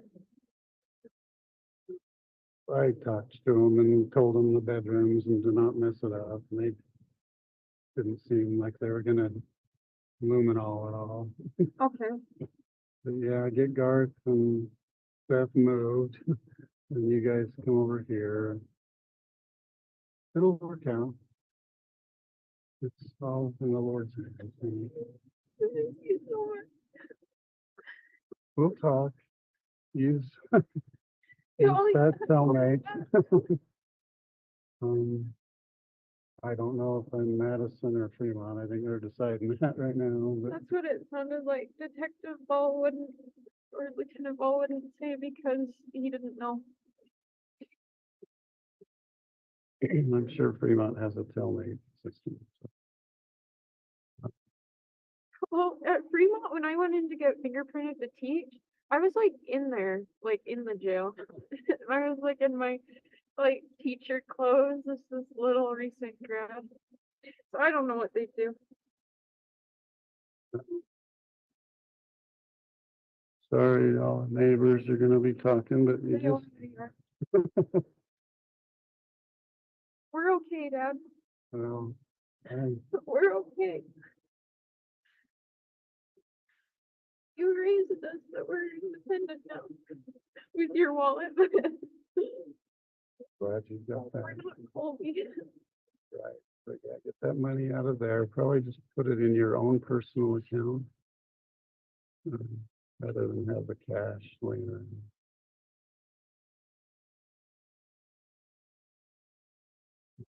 So you need some, I think they've been okay. Talking with her. I might not tell Joe about it either. about the money. Yeah, I have an account that's just in my name. I'm just gonna put it in there. Wait, Well, Garth knows about that money. Garth doesn't spend this frivolously, it's Joe. The checkbooks are in that drawer too. If needed, but you shouldn't need them. If at some point you feel you need to clear out the Hawaii account or something. You can check my email. I have to pick that computer, but my email, that Rexburg password is pretty much Is that everything okay? for the bank or my email.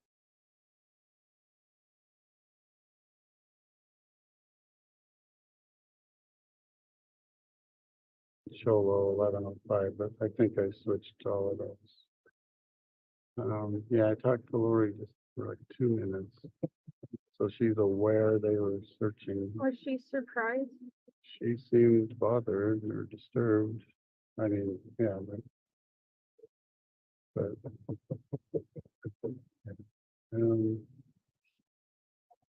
so yeah, I'll be fine. I don't know what they told you, because I asked Lieutenant Ball, where did you find the human remains? 'Cause that's what they told me, is that they found human remains, and I said, well, there are several dogs that have been buried there, and he said, respectfully, Emma, I can tell the difference of human remains.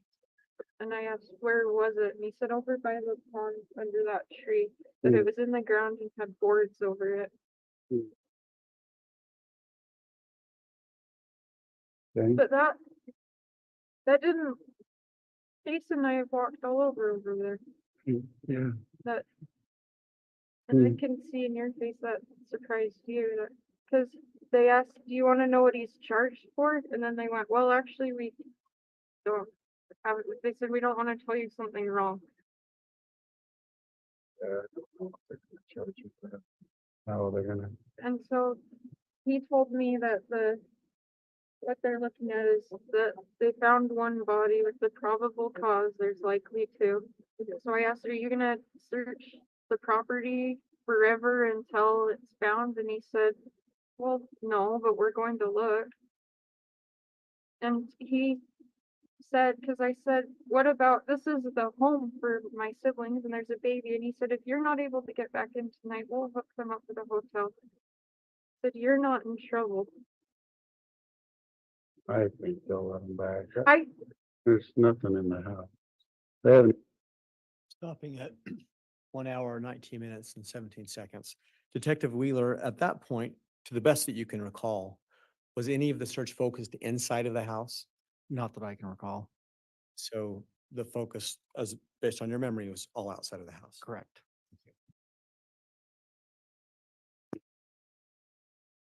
Focused on the house at all. We've kind of been looking in it in the yard. Yeah, I mean, Mark gets back, I wouldn't mind. Yeah, I think we're okay coming over. We just have to have law enforcement escort us onto the scene, and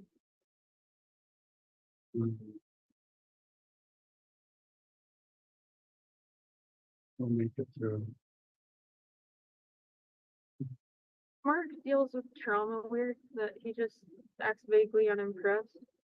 So I called him and said, Dad got arrested, and he said, well, I guess I should come home. Yeah, Mark, you should.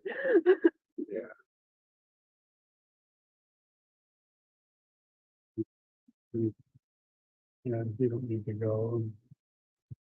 Don't go yet. I don't want to. Joe is home. He's home and he has Chase. Garth and Seth went in Garth's car to pick up Mark. So if you can get that. A couple seconds. Okay, okay. Yeah, just in the, let Mark use the Equinox or however you rearrange the cars. But yeah, it's all a matter of timing. It seemed to come together. But I love you. Love you very much. Thank you for letting me speak with him. Just, yes. Just when that cellmate, once I'm available to talk, we can talk. So, thank you. Love you. Now, stopping at 121:16. For the record, I'm going to advance to 121:39.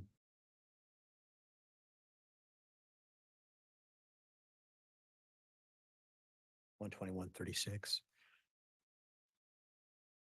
Detective Wheeler, I just invite you to watch carefully what Chad does, and I'm going to stop and let you explain any significance to that.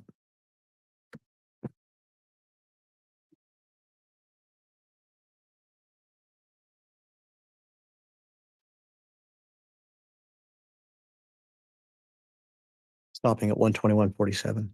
Detective, what direction is Mr. Daybell looking when he just turned his head and looked back? It appears to me he's looking over to the fire pit area. And that is in fact where Tylee's remains were found. Yes, And you were present when her remains were found, is that correct? I was. Can you just briefly describe what your observations were when you were involved in that process? So I had been tasked with helping carefully excavate around the remains. The odor was horrible. The decay had set in. We were trying to get pieces of flesh and bones as much kept together as possible until we were able to get most of it out and laid out and packaged. Thank you. And to be clear for the jury, before you became involved in the actual search and helped find Tylee, what did you do with Chad in the back of your patrol car? So shortly after that, we were asked to transport him to the Fremont County Jail. So Detective Schmidt and I transported him to that facility. So then what did you do after you transported him back to the jail? I was asked to come back to the scene, and that's where I was informed that they'd also found an area where I'm going to object at this point. That calls for hearsay. It sounds like there wasn't foundation for that, so I'll sustain that. So when you returned, what did you do specifically? I assisted in searching the area of the fire pit. And were you the lead investigator at that point? No, Was there a lead investigator? yes, And were you following directions from whomever that was? yes. As you recall, who was that person? It would have been either Lieutenant Ball or Detective Hermosillo, but I can't say for sure.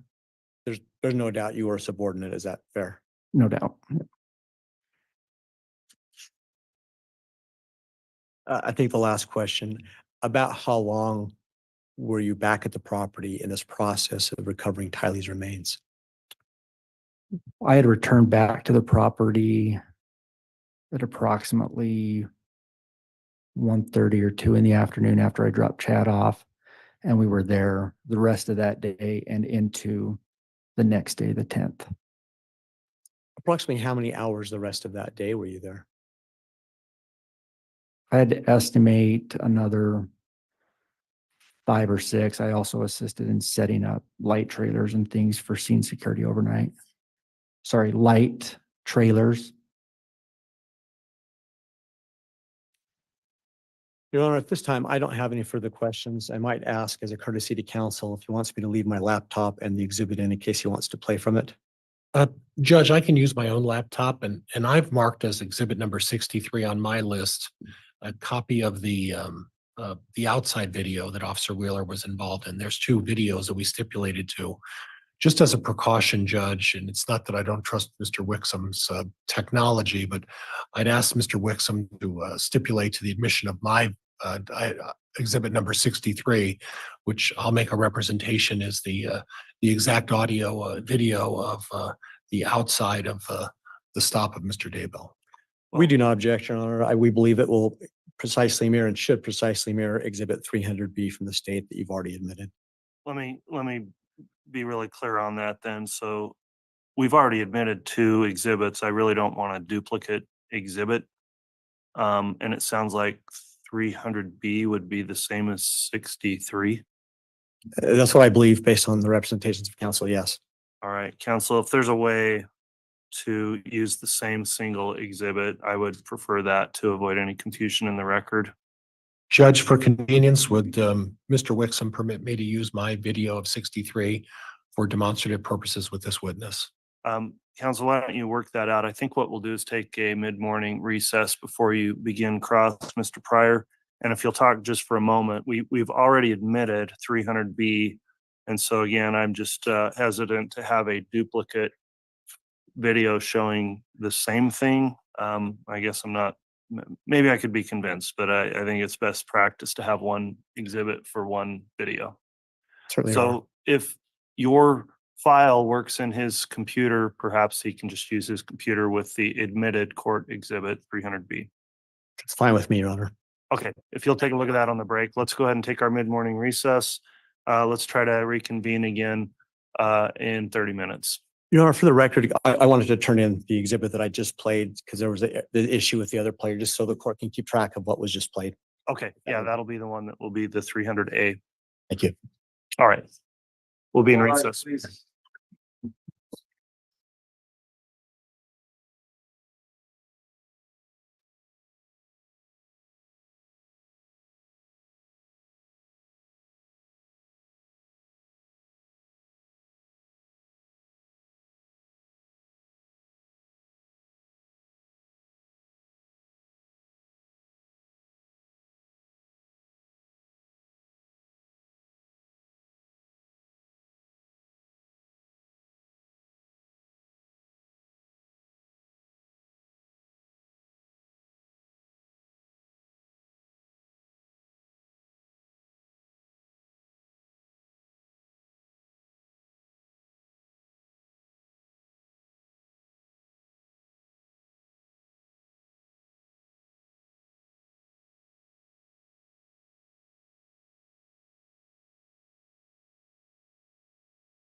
Thank you. Please be seated.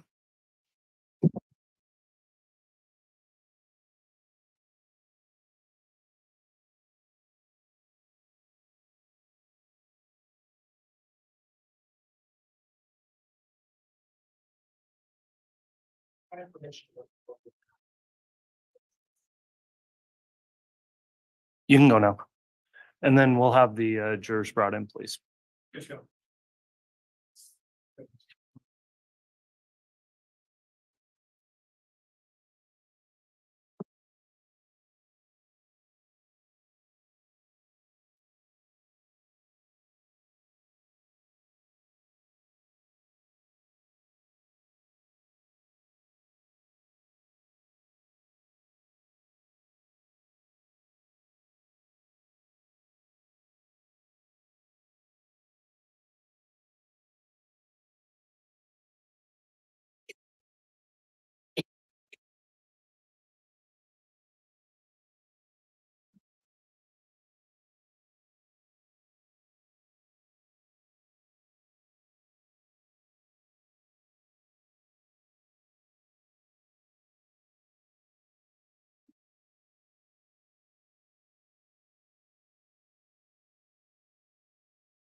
All right, thank you, Mr. Bailiff. Please be seated.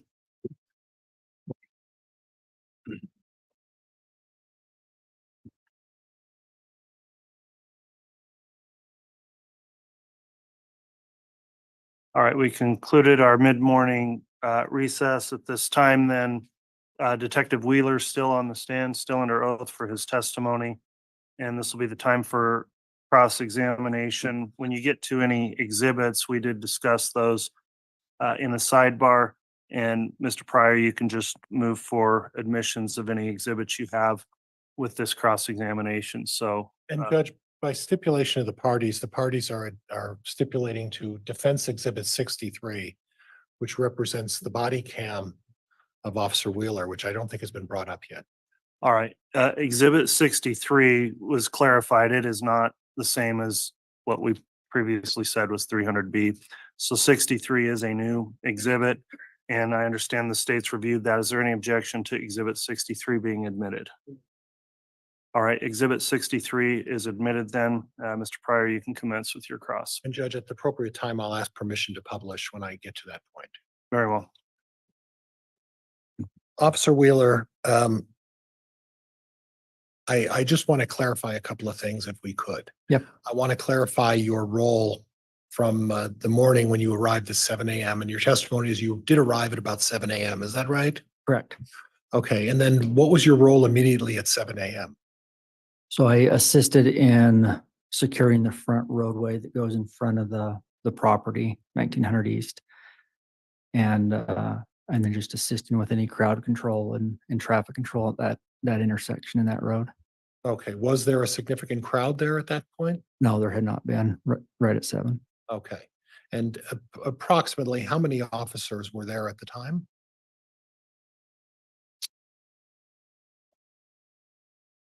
I can't testify to that. Okay, you did say multiple agencies, right? Correct. Those agencies would include the FBI, Yes, the Rexburg Police Department, yes. the Fremont County Police Department, Sheriff's Office. yes. Sheriff's Office. Give me Sheriff's Office, yes. Madison County as well?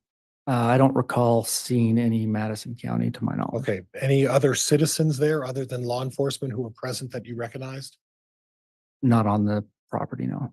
on the 9th? Not on it. Nope. Okay. Okay. Now, your duties at the time back on this date of 2020, what was your primary job other than this, working on this case at that time? I was a sergeant in patrol, so helping with scheduling, shift coverage. So you would also go out on patrol and you would do, that was part of your role, is that right? Yes, Okay. Okay. And you're with, and at the time, you were, this is where I'm a little confused.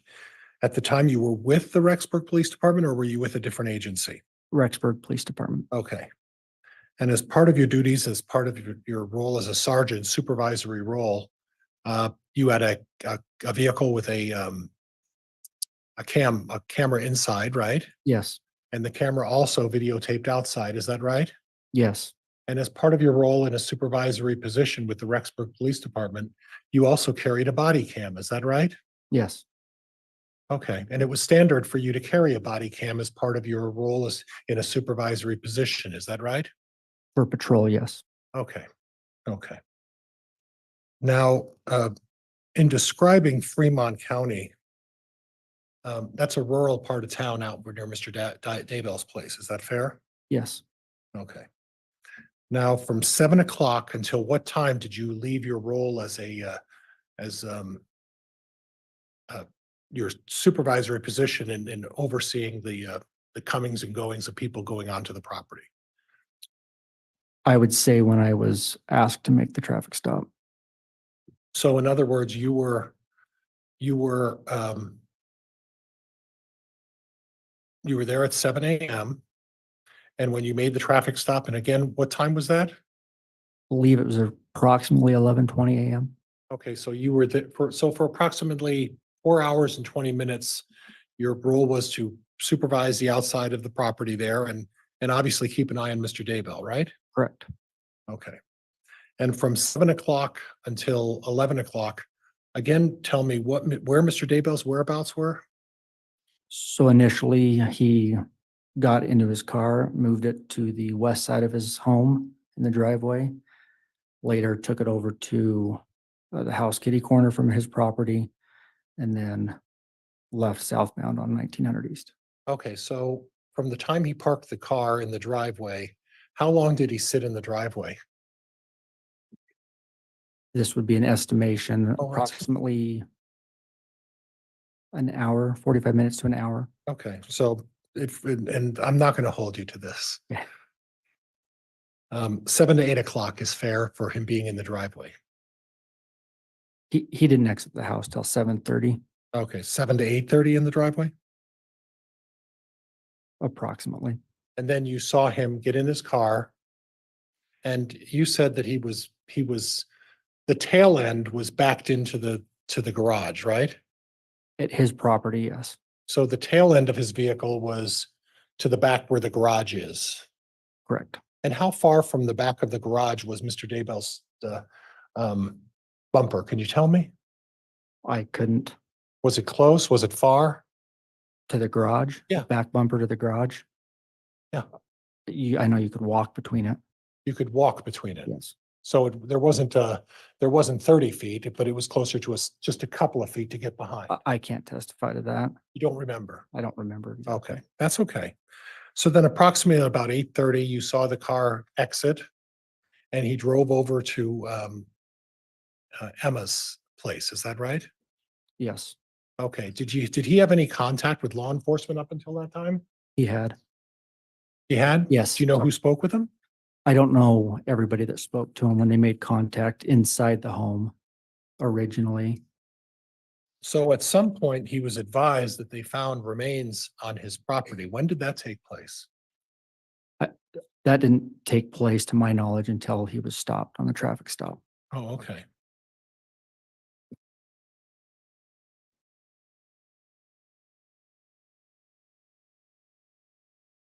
So and this is where I'm kind of confused.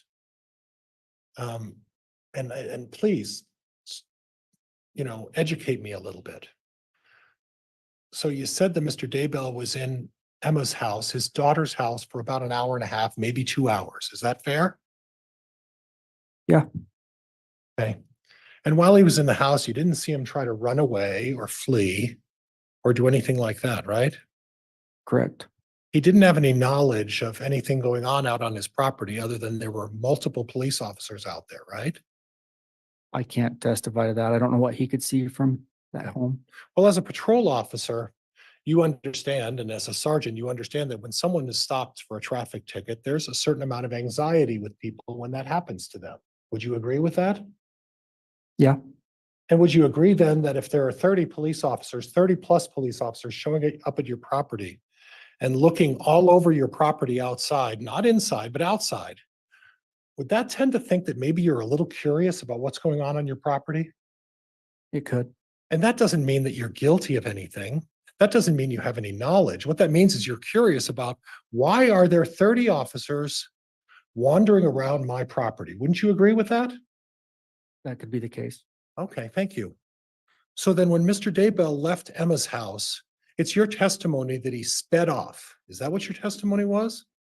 I believe it appeared that he was speeding. It appeared he was speeding. Okay.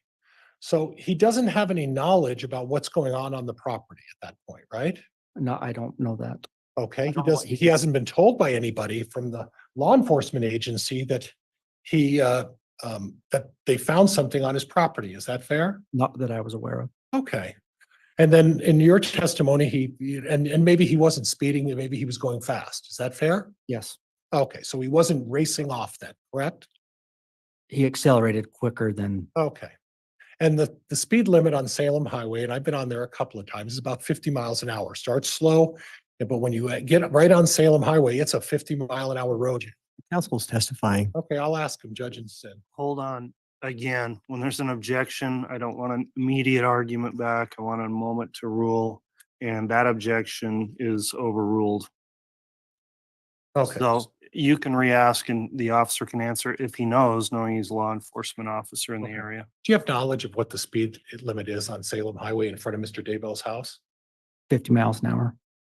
Okay, so 50 miles an hour. So if you're pulling out of a driveway and Emma's where she used to live is right on Salem Highway, right?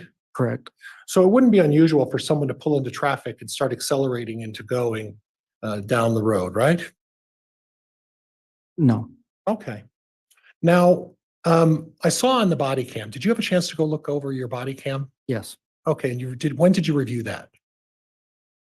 Couple days ago. I don't remember Okay, the date. now I saw on the body cam, and if we have to, we'll play this for everybody if you have trouble remembering something, but I saw on the body cam where you pull up and Mr. Daybell stopped in a vehicle and you get out of the vehicle. Do you recall that? Yes. And then you walked up to, it looked like there were about 4 or 5 officers there, right? I know that there were 2 unmarked surveillance officers that were there with me at that time. Okay, but Officer Hermosillo was there.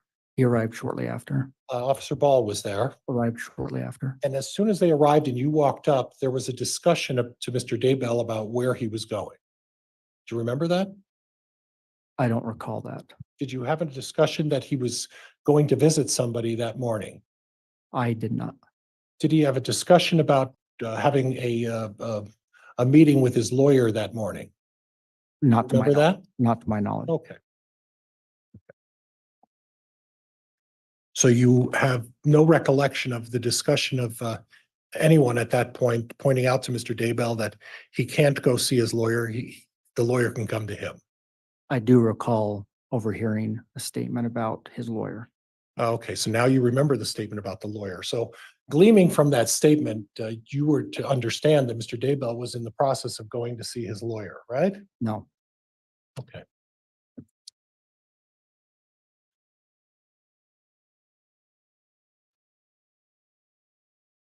Judge, I'm going to ask to publish the body cam that's been previously admitted into evidence, and I'll see if I can get this to go.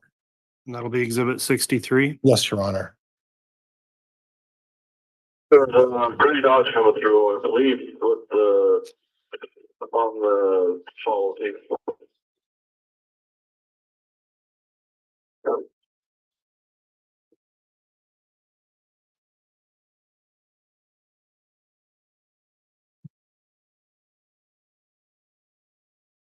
What do we got?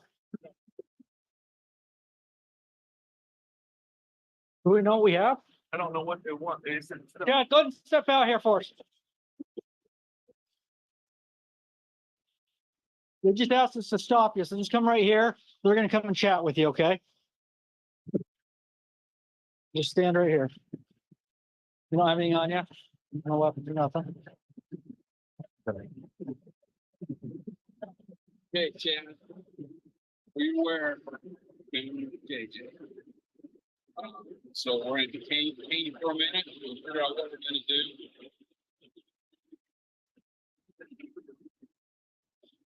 Well, your attorney can now come to you. Okay. So it's difficult to hear Mr. Daybell, but he commented to the officer when the officer inquired, what he was doing. Do you now recall that? I couldn't hear what Okay. he said. But the officer's response to Mr. Daybell was, now your lawyer can come to see you. Did you recognize that? Yes, Which officer, by the way, said that? I believe that was Lieutenant Ball. Okay, so Lieutenant Ball is the one who said, your officer can come to you now. Is that fair? Your Attorney, lawyer can come to you now. yes, Okay. So it appears that Mr. Daybell was in the process of going to see his lawyer that morning. I can't testify to that. Right. But according to Lieutenant Ball's comment, your lawyer can come to you now. It sort of presumes that, doesn't it? I could presume that he was trying to call or wanted to talk to his attorney first. Okay, and he was doing that in his car as he was driving away, right? I don't know that. Or he was doing that driving down the road instead of spending another hour in his house with Emma, talking to his lawyer on the phone. He chose to instead, well, I'll just get in the car and. Objection, Your Honor, it's calling for speculation. Sustained.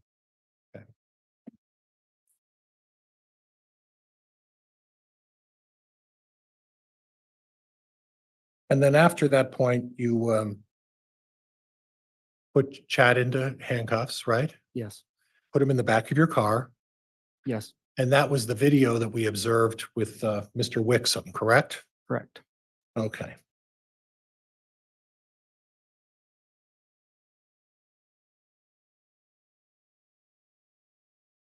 Now, do you recall Mr. Daybell on the video that you looked at with Mr. Wixom, where Mr. Daybell mentions, I don't know what they're charging me with. Do you record him saying that? Yes, Okay. Now, you also record him, or also recall him, excuse me, saying to Emma, cooperate as much as you feel. Remember Emma saying that? yes. Okay.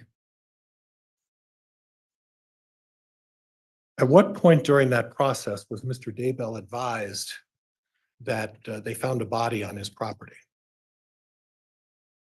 Right prior to this clip right here. Okay. And at the point that he was having a discussion with his daughter, Emma, at that point, he didn't know what he was being charged with, correct? Not to my knowledge, Nobody told him what he was being charged with, correct? not to my knowledge. But it's a pretty serious allegation if you get put in a set of handcuffs and put behind a van, and then suddenly they say, we found a body on your property, right?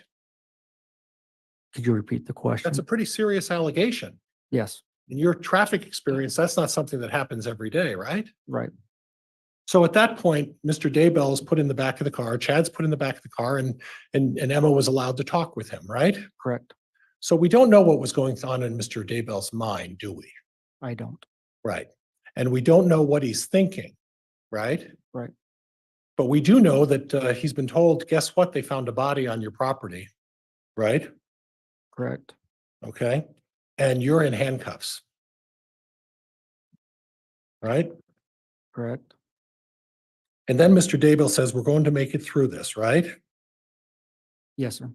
And he's talking to his daughter about financial, where he can come up with money, credit cards, business accounts that he has, things like that, correct? They were discussing those. Right. So the purpose of discussing that, we don't know whether he was doing that to try to figure out a way if he could post bond on a release after he's being accused of this, right?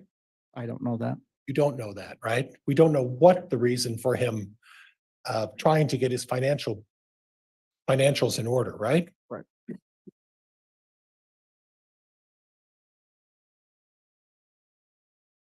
Now, I want to go back to the driveway.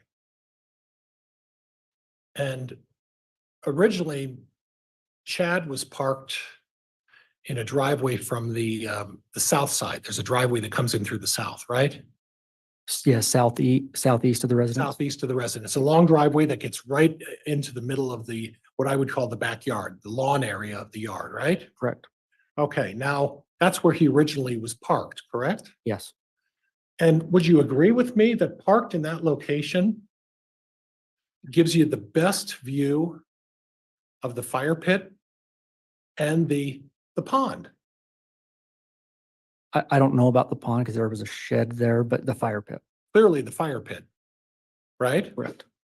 And you don't know about the pond because the pond is off back on a portion of the property set back a little further, right? Correct. And it's a distance to see it, correct? That'd be fair, wouldn't it? Fair? Distance is pretty relative, I guess. Okay. Well, how far from where Mr. Daybell was parked to looking at the tree where they found JJ's remains? I couldn't testify to an exact Okay. distance. All right, fair enough. It's a distance though. This isn't his backyard, right? You could see it easily, Okay, you could see it easily from that location where he was. distance wise, that amount of distance. Okay, but the remains of both of these children were found in the pasture area, right? Yes, So if we say what I'm talking about, the backyard, would you agree with me that the backyard is where this driveway is and where the lawn is? That would be really the backyard. Would you agree with that? that's landscaped as grass, yes. Right, okay, and then beyond a fence is the fire pit, and then further down off in the far, which would be the northeast corner is a tree with a pond back some ways away from the house, right? To the north of the fire pit. Right. So this is what I'm struggling with. This is where I'm having some difficulty. If you have such a good view of the fire pit and the pond with the tree where JJ was found, if your purpose is to observe and see what's going on for some nefarious reason, why would he move? I believe he was advised to, so they could get crime scene stuff in and out of that driveway. Okay, so he was told he had to get out of there. I believe so. Okay, do you know who told him that? I don't. Okay. So then he drives out and goes in front of the house in the driveway. Correct. There's no other place to go. He has to go in the driveway, right? If he wants to remain at the house, yes. Right. And it's your testimony that he was looking around a little bit at that point, right? Correct. Okay, so,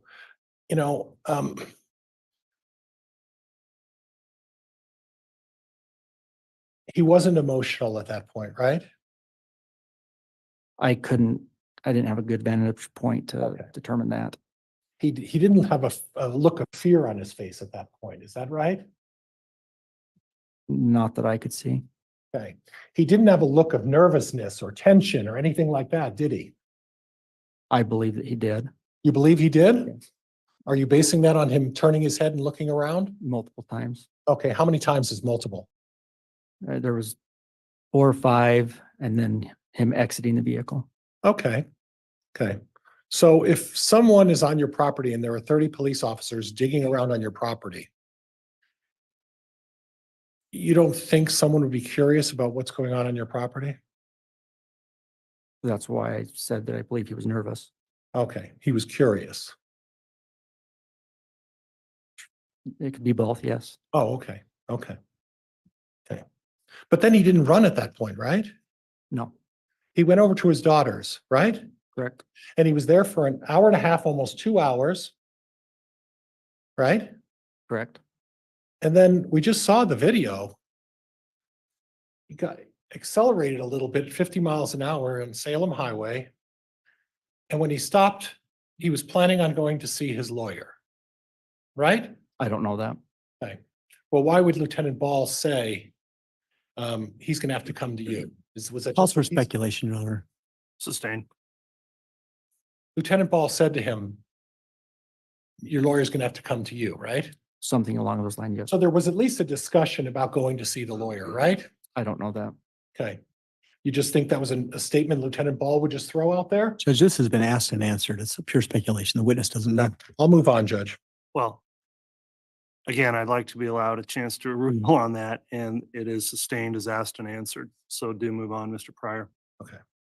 Now, after you put Chad in the back of the car and what we talked about with Emma, talking about the finances, and there was a time when Emma made a comment that I can tell by your expression that you didn't know what was going on out there, something to that effect. You remember hearing that?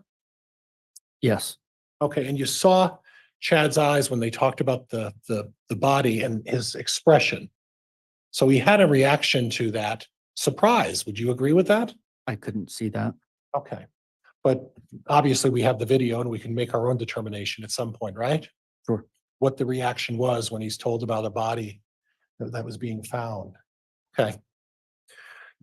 So then subsequent to that time, after Emma left, if you look at the outside camera of the premises, Chad, at one point, you talked about this, looked back, right? And you said that was towards the fire pit, right? There were multiple times that he looked back towards that area, yes. But if he was looking back, if you look at the position of the car, isn't it true that he was actually looking back at his daughter walking away and Officer Dave Hope behind the vehicle? I don't know. You don't know Where- what he was looking at? No, I don't know where Emma was at. She lives in front of the vehicle, so I don't know why she would be behind it. Okay, and then the video speaks for itself, though, as to what exactly Chad was looking at, right? It shows what direction he was looking at. Okay, on the outside body, the outside cam of your vehicle, right? In the front, I don't know what outside cam you're talking The about. camera that was recording the encounter from the outside of your vehicle. My body cam, No, there were two cameras there. front car camera, Front car camera, and then there was the one inside the car as well, right? correct. Okay. But the cameras will speak to themselves as to where Chad was looking, right? Yes, Okay. Now, and correct me if I'm wrong, and I may be mistaken. But I thought you previously testified that by looking straight out the window, the way Chad's vehicle was positioned, that looking straight out the driver's or the passenger side window or the window he was in would be right directly at the fire pit. Isn't that what you testified to? his residence. Okay. So you're telling me that by looking behind or back, he's looking away from his residence. Is that what you're saying? Correct. Okay. So again, what time did you drop Chad off at the jail? Believe it was approximately 12:45. Okay. And I just need to clarify something else. How, have you been on that property before? Prior to that day? Yeah. No, Okay. All right. But you saw cadaver dogs there on that day? yes. Okay. And again, what time did you get back from after you dropped Chad off? Back to the residence approximately 13:30, 1:30. And for those of us who aren't in the military, Sorry, that'd be 1:30, right? approximately 1:30 PM. Yeah. Okay. I can do that math, I think. And then you were there until what time at night? I don't recall the exact time until we decided to Okay. convene till the next day. And your primary goal at that point was excavation, is that right? After I had returned, they reassigned me to help with the property. Okay, and what role specifically? Were you at the fire pit or were you at the tree back behind the pasture there? Primarily the fire pit area. Okay, and do you recall who was with you at the fire pit? There were multiple people. When you say multiple, how many are we talking about? I don't even want to estimate. There That was, many? there was people coming and going. Oh, So I don't okay. recall who was there and when. And they were handing off the shovels and the tools used to do that? Not necessarily handing them off, maybe expanding areas to look at and sift through.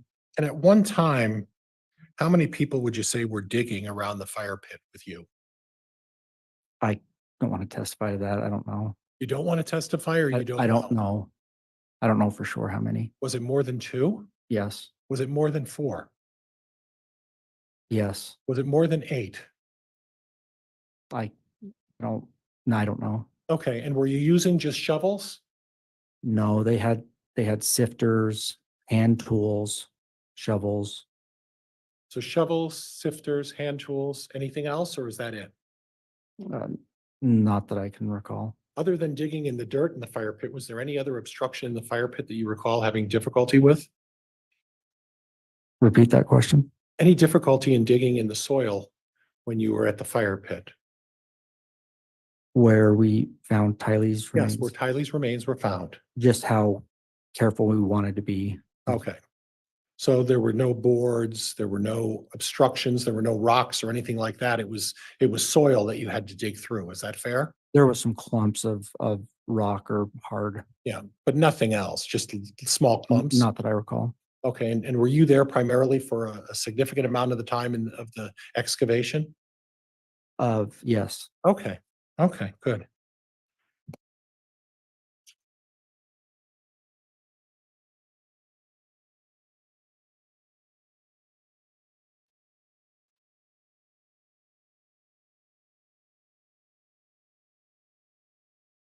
And Judge, I think that's all I have. I think that's all I have at this point. All right, if we could have the published exhibit removed from the screen there, Mr. Pryor. Did we note on the record the time frame stamp when that stopped? We may not have. 109, 103, it looks like, Judge. Okay, A thank you. minute 3 looks like when it was stopped is what I look like I have, Your Honor. All right, thank you.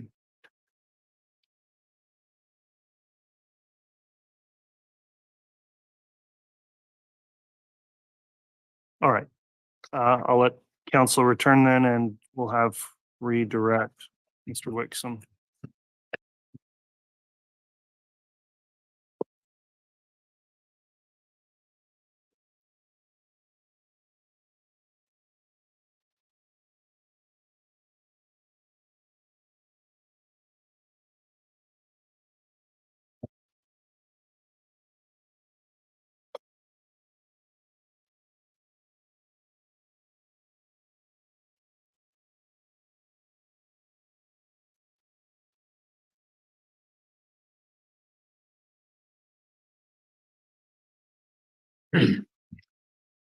Detective Wheeler, you were asked several questions by Mr. Pryor about, in your experience, different reactions that people have in terms of levels of nervousness.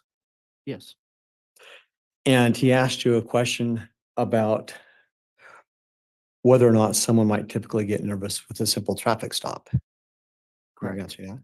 Can you just explain, is that your common experience as a law enforcement? Yes, I think that most people do get a little nervous when they get stopped by police. Yeah. In your experience, when someone's about to have a serious crime such as bodies on their property found, would they normally get nervous? I would assume, yes. Would they be curious and looking back at the property where the bodies were buried? Yes. So if Officer, they I'm sorry to interrupt. Could you just speak more directly? I'm into the sorry. mic? You Yep. kind of moved over and we're Sorry. not getting your signal. In your experience, Detective Wheeler, if someone is about to be discovered in a crime, about to be caught in a crime, have you ever experienced someone just acknowledging that and just surrendering because they know they're caught? It is common for suspects when confronted with possibly getting caught to try to distance themselves from whatever they're getting.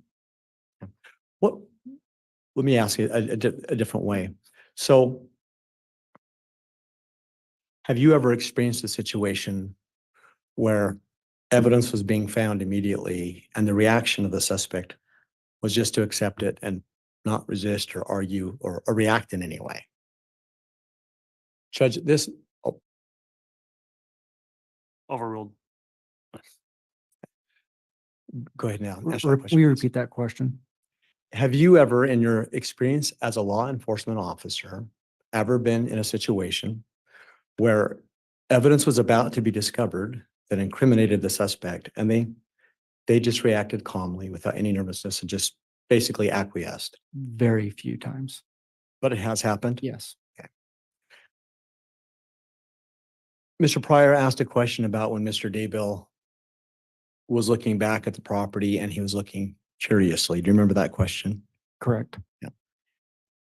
Would you say that another reason why someone might be curious about all these law enforcement digging on your property could be that you were aware they're about to find bodies that you knew were buried on your property? Could that cause curiosity? Yes.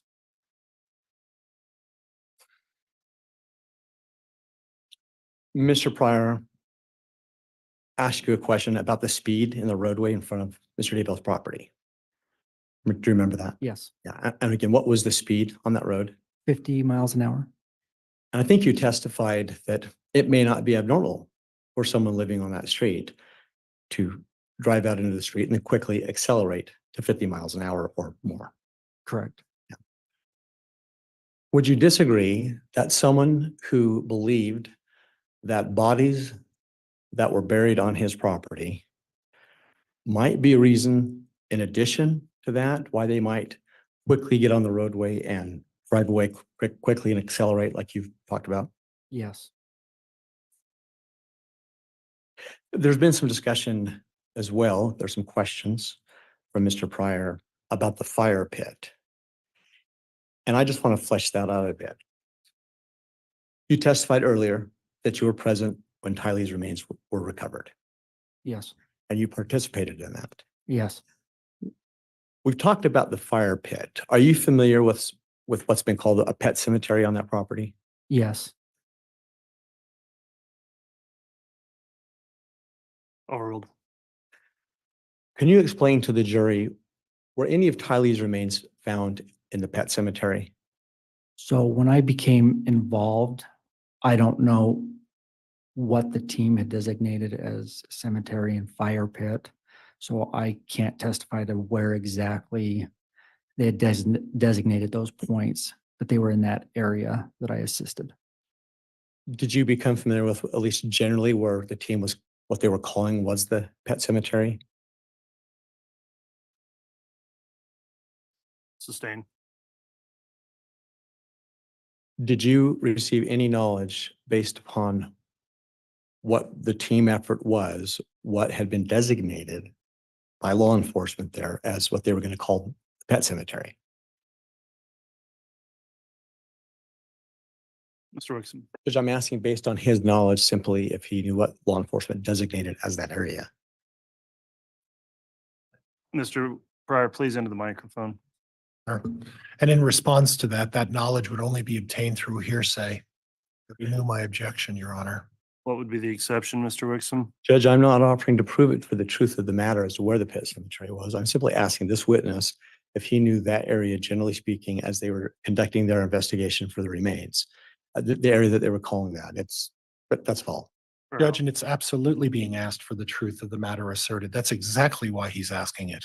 The objection's overruled. I find it as an exception to the hearsay rule, and the officer can answer the question.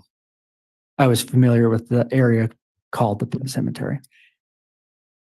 And where was the pet cemetery in relation to the fire pit? It was to the west and to the side a little bit, not very far away. So in your earlier testimony, when you talked about the direction that Mr. Daybell was looking in the back of your patrol car, do you remember that testimony? Yes. And I think you testified you used the term fire pit. Yes. Can I just be clear for the jury? Was the pet cemetery in the same general direction as the fire pit where Mr. Daybell was looking? Yes.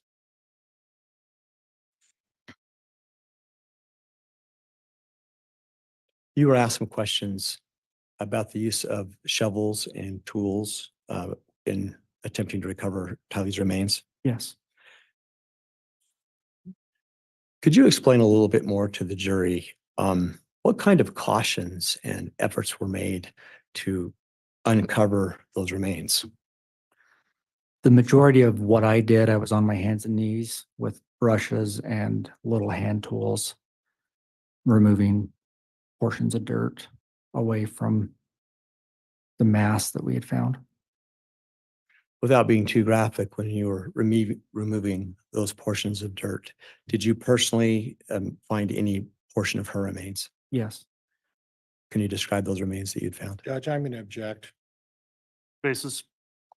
He doesn't have the knowledge to identify remains, Judge. I haven't heard anything foundation-wise to allow him to make that kind of an assessment. Well, on the objection, Mr. Wixom, he can testify to what he found. I don't know that there's enough foundation to accurately identify who was found. Detective Wheeler, did you find what you believe to be human remains? Yes. Can you be specific about what you are finding?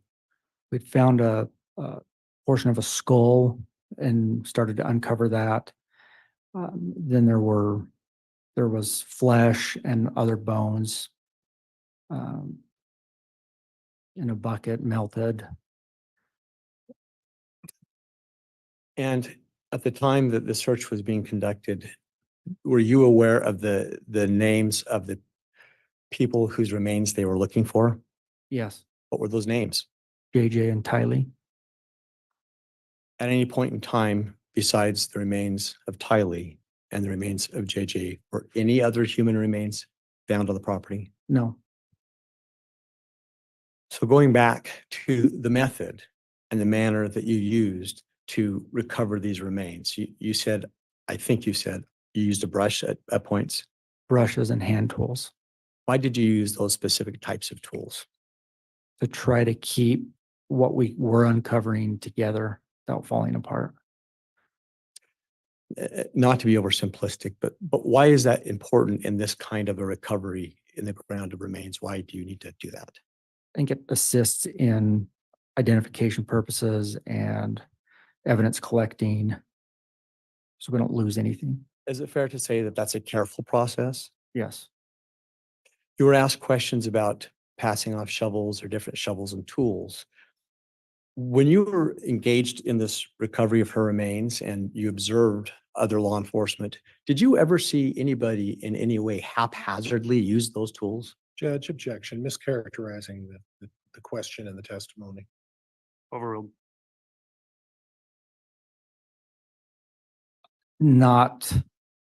I didn't see anybody using them. I don't know the word that you used. Could you repeat the question? Sure. Did you see anybody using them in any way that was haphazard or not cautious? No. So at no point when the remains were being recovered, did you see any conduct by law enforcement that wasn't conscientious and careful? No.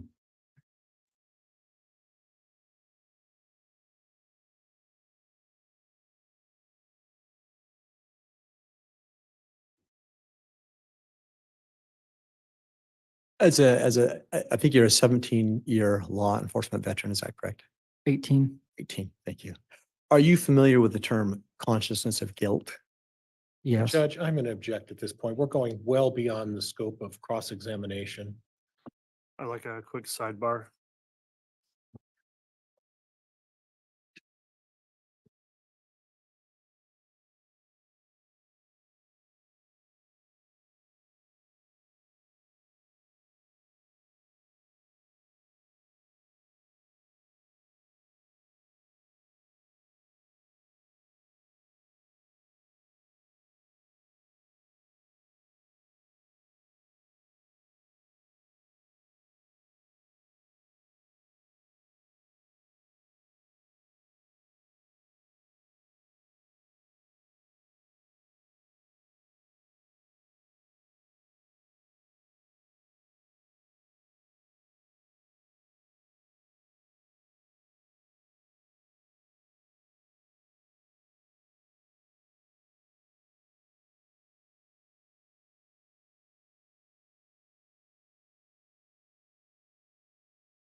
All right, thank you, counsel. After the sidebar, the court is sustaining the objection, and I'll move to strike that last question. So, Mr. Wixom, if you could ask a different question, please.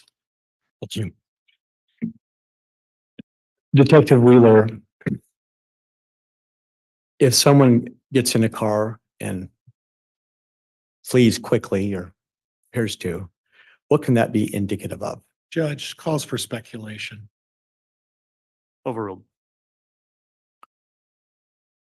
Could be that they have knowledge that something is going to be found or some sort of guilt. Would that go back to that term, consciousness of guilt? Judge, can we approach sidebar, please?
All right, after sidebar, the court is again striking that last question. Mr. Wixom, if you'd move on to another question, please.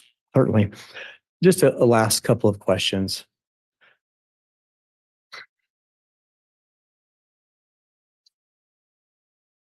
Can you explain again the timing of when Mr. Daybell had left the property and as to when you'd found out that JJ's remains had been found? Later, I had discovered that it was simultaneously, meaning as Chad was leaving, detectives were coming around the house and saw him leaving and advised me to stop him. Judge, I'm going to move to strike its hearsay. Response, Mr. Wixom. Your Honor, I can re-ask the question. Very well.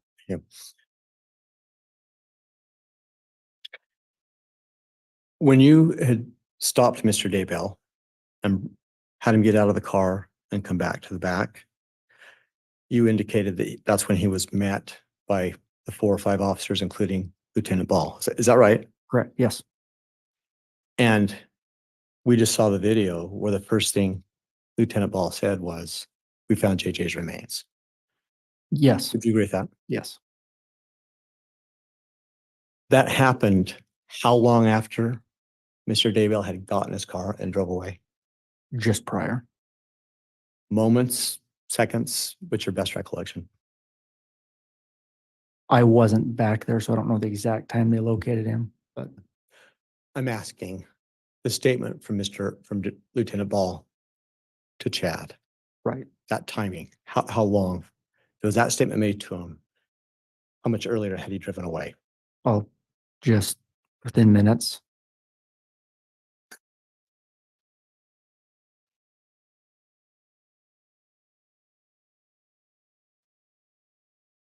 And when you were there helping with Kylie's remains, I think you testified earlier that you weren't directly involved with the recovery of JJ's remains, Correct.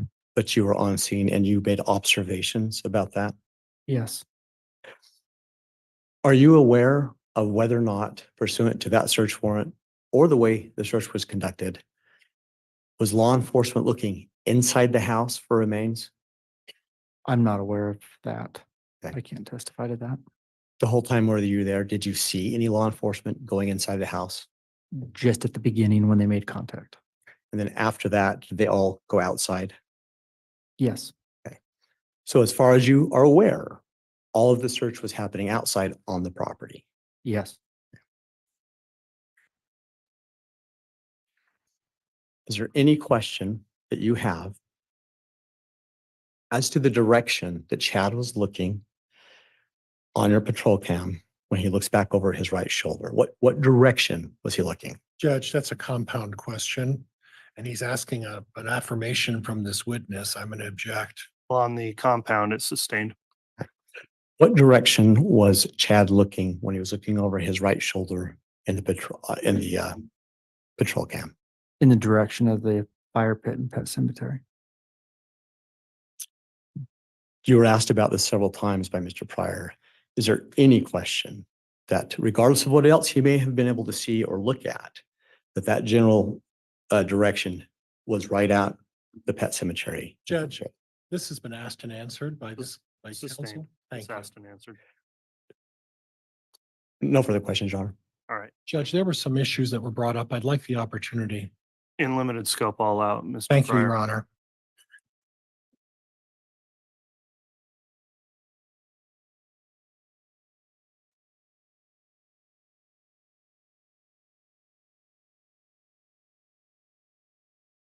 Now, officer, I heard an interesting comment from you. As you were testifying, you made a comment that I subsequently learned. Did you talk to anybody about your testimony at the break in this case? No, You didn't talk to any other law enforcement? no. So when you said that you subsequently learned, when did that knowledge come to you? What are you referencing? I'm referencing the fact that you subsequently, now I forgot what the context of that was. We're going to move on, Judge. And it may come to me.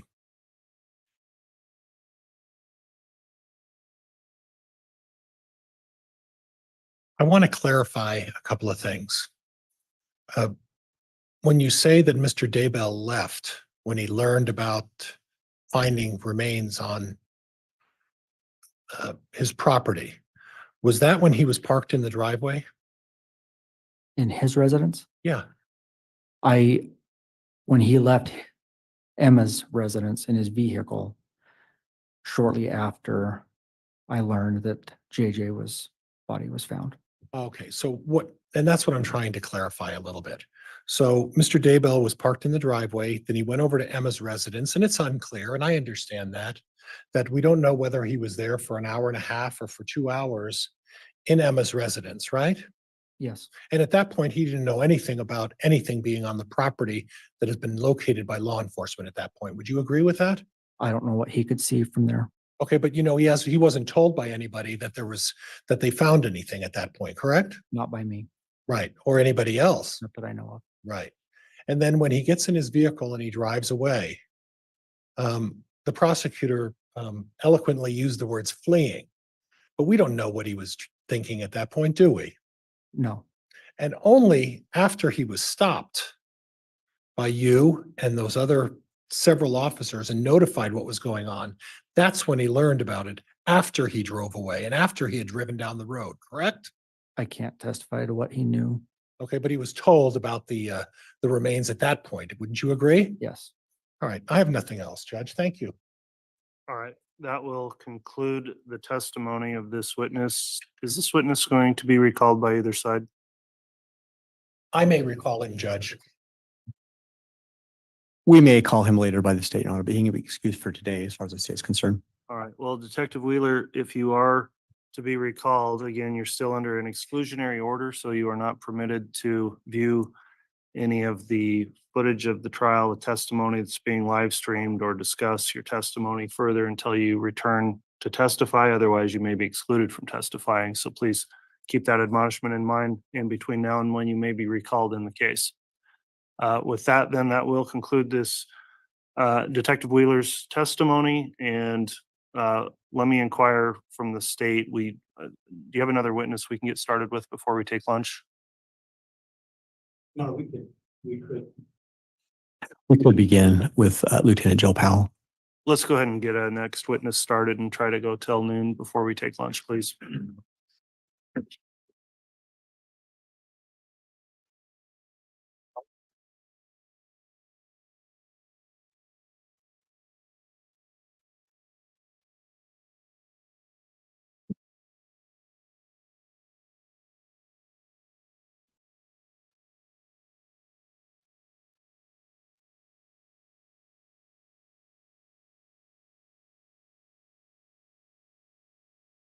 You solemnly swear or affirm the testimony you're about to give will be the truth, the whole truth, and nothing but the truth, so help me.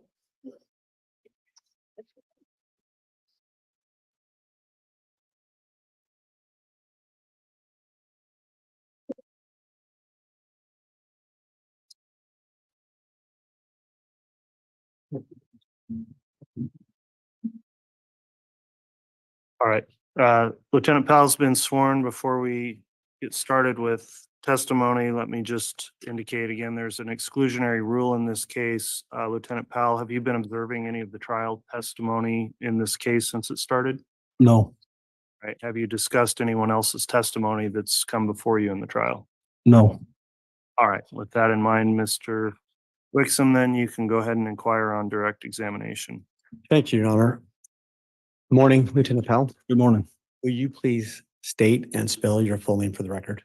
Joseph Powell, Powell. And where do you work? Vermont County Sheriff's Office? What is your lieutenant, correct? Yes, How long have you worked for that office? 22 years.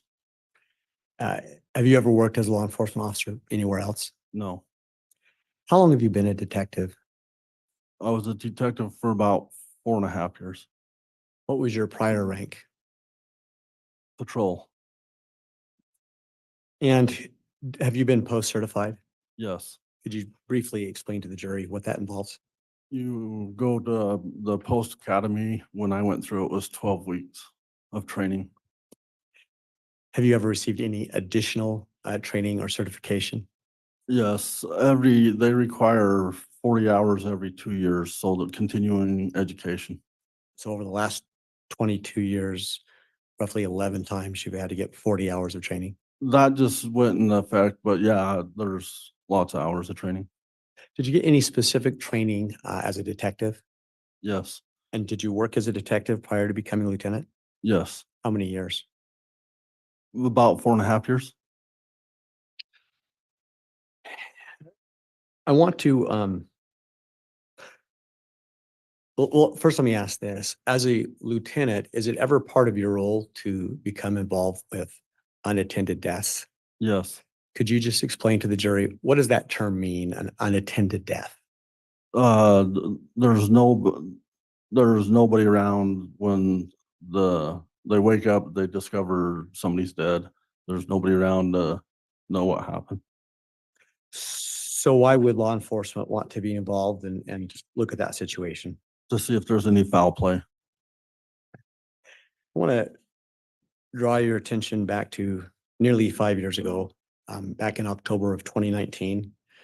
Do you recall ever being involved in an unattended death of Tammy Daybell? Yes, I was notified of her unattended death. And who are you notified by? Detective Mattingly. Why did he notify you? When there's an unattended death in Fremont, they notify the lieutenant, the chief deputy, and the sheriff. What's the purpose to have your subordinates notify you about that? So if there's any questions or they need help with the part of the investigation, and so the sheriff knows what's going on in the county. Excuse me. What was the date of that? Do you recall? October 19th, 2019. At that point in time, what was your understanding as what the investigation had determined about Tammy's death? Natural causes. Shortly after the 19th of October, were you ever contacted by law enforcement from Gilbert, Arizona? Yes. And what date did that happen? October 31st, 2019. How were you contacted? Was it in person, by phone, email? I was contacted by phone. And what did you learn from that contact? They was inquiring about Tammy Daybell's death, asked if they could get a copy of the report, and asking for assistance. Okay. Do you recall, did they say anything else about Tammy Daybell's death and the reason for their request for the report? Judge, calls for hearsay. Yes, sustain. After the phone call, what did you decide to do in regard to Tammy Daybell's death? I sent them a copy of the report. And what about you personally? Did you take any steps to look at the case? Yes, I reviewed the report and then later on ended up getting her medical records. Okay. Well, we'll pause here. So Gilbert, Arizona contacted you about Tammy Daybell's death. Yes. Did they request any other assistance or help with anything else? Yes, they asked to Judge, locate. objection, calls for hearsay. Said a request isn't offered for the truth. Overruled. You can answer. They asked if we could help locate a 2018 gray Jeep Wrangler with Texas plates. Did you get any information as to why you were seeking to locate that? They believed that it was in Fremont County. Did they tell you why they wanted to find the Jeep? It was involved in an attempted shooting. Did they give any names in terms of that were in connection with that shooting? Yes, Alex Cox, Lori Vallow, and they believe they had ties to Chad Daybell. Did the name Charles Vallow ever come up I don't recall for sure. at that time? You At don't that recall? time. So they asked you to look for a Jeep. What did you do next? Drove out, they gave me the address of 202 North, 1900 East. It's in Fremont County. So I drove out to that residence. Did you determine who lived there? Chad Daybell. Did you find the Jeep? No, Do you recall what date it was that you drove out there? October 31st, 2019. What did you do after you determined that the Jeep wasn't there? I notified Gilbert that we couldn't locate the Jeep there, and if they needed more assistance to let us know. And did you in fact get more assistance from them? Yes, the next day, November 1st, I received an email asking me to check a couple more addresses. And did you do that? One was a PO box in Sugar City, so I knew it was a post office, so I did not go there. But the next one was 565 Pioneer Road in Rexburg, and yes, we did go there. And what did you find there? We surveilled the residence, but never located the Jeep. When you say surveilled, can you explain that a little bit more to the jury? What your We- process is? We sat a ways away from the residence and watched it and watched for vehicles coming and going, people coming and going. And did you observe anybody coming and going from that residence? Yes, Who did you observe Chad Daybell and Lori Vallow. prior to engaging in that surveillance? Had you done anything to identify what Chad Daybell looked like? Yes, How did you do that? driver's license photo. Did you do the same for Lori Vallow? Yes. And how did you do that? Gilbert, Arizona had sent a picture. Did you eventually, let me withdraw that. Do you recognize Chad Daybell in the courtroom today? Yes. And what is he wearing? Blue shirt and a yellow tie Where is he seated? at the defendant's table.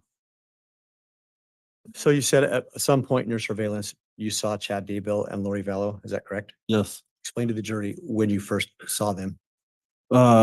First, we seen Chad Daybell leave the 565 Pioneer Road, and we surveilled him out to 202 North, 1900 East. And Judge, if I could have some foundation as to time, date, place, year.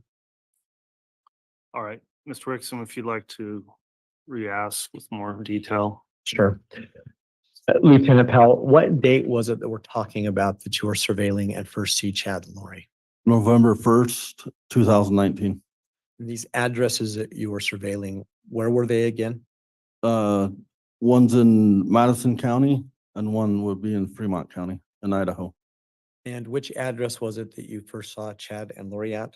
565 Pioneer Road in Madison County, And what was the date that you saw them? November 1st, 2019. Recall what time of day that was? I don't recall time.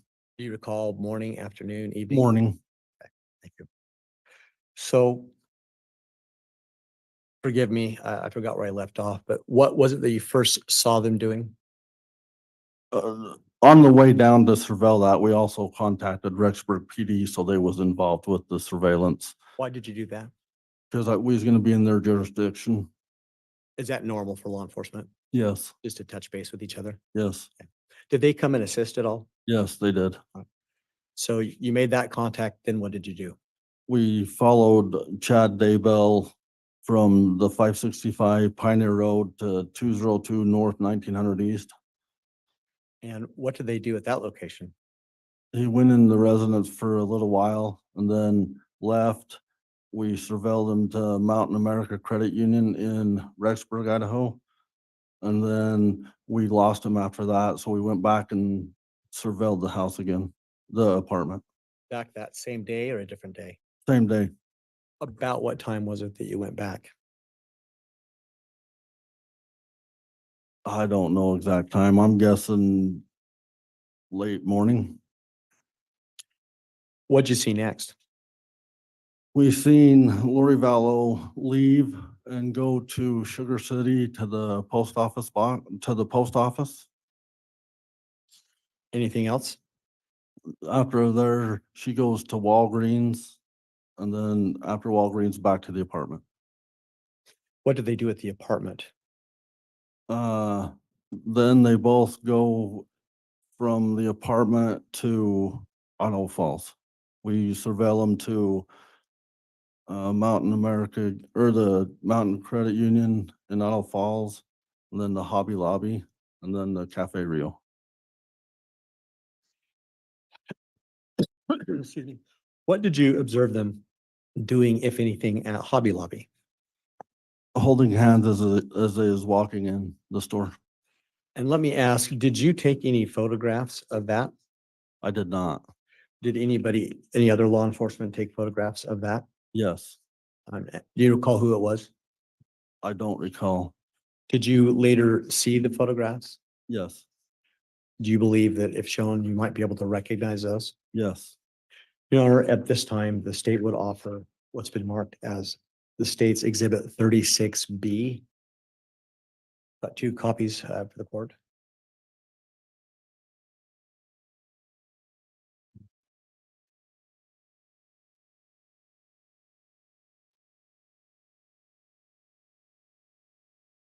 Judge, and I'm going to voice an objection for relevance. I'm not seeing the relevance here. All right, if I could if I could view the exhibit, please, before I rule on the objection.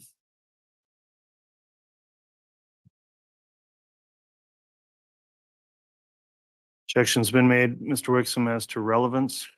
Judge, at this point, it goes to what's in the photo we believe shows the nature of the relationship, which isn't just relevant for this witness's testimony, but for the theory of the case overall. It helps to show the relationship between the two. All right, I've considered the objection, given the nature of the conspiracy charges in the case, find there is relevance under 403 and will therefore overrule the objection, and the exhibit 36B may be admitted. Thank you. May I ask to have those handed to the witness, please?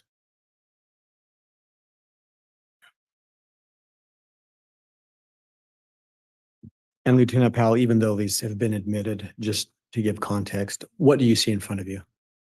Chad and Lori walking in the Hobby Lobby holding hands.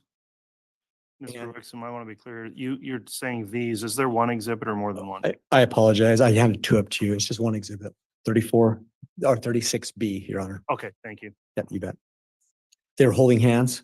Yes, So even though you didn't take this picture, do you believe that's an accurate reflection of what they were doing? yes. Your Honor, at this time, would request permission to publish this to the jury. You may.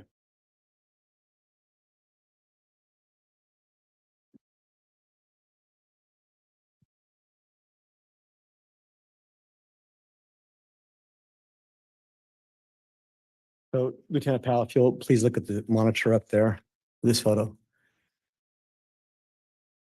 Since we didn't all have your vantage point, will you just explain again what they were doing to the jury? They're holding hands walking in the Hobby Lobby. Were they holding hands the whole time walking in? Yes. Now, did you go inside the Hobby Lobby? No, we did not. What did you do while they were inside the Hobby Lobby? Waited outside. And how long do you believe they were in there? I don't recall. But did you wait long enough to see them exit the Hobby Lobby? Yes. And what did they do after that? Got in their vehicle and drove over to Cafe Rio.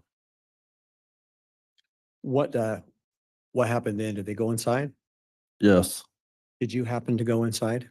Yes, myself and Chief Deputy Gardner went inside. Did you observe them in there? Yes. Your Honor, at this time, the state would offer State's Exhibit 35, which is already been stipulated to be admitted, but 2 copies for the court.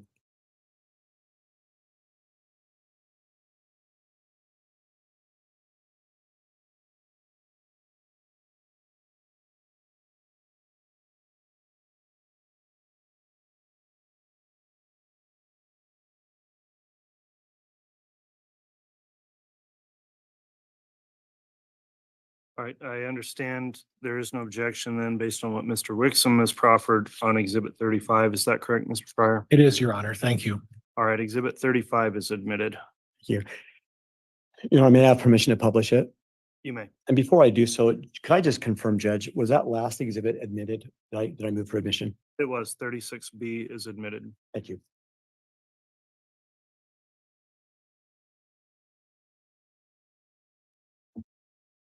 What is that a picture of, Lieutenant Powell? Chad and Lori eating at Cafe Rio. And did you observe anything else about their behavior or conduct together while they're at Cafe Rio? No. What happened after they left at Cafe Rio? We ended the surveillance. Why did you end it there? The time of night and prior engagements people had. Okay.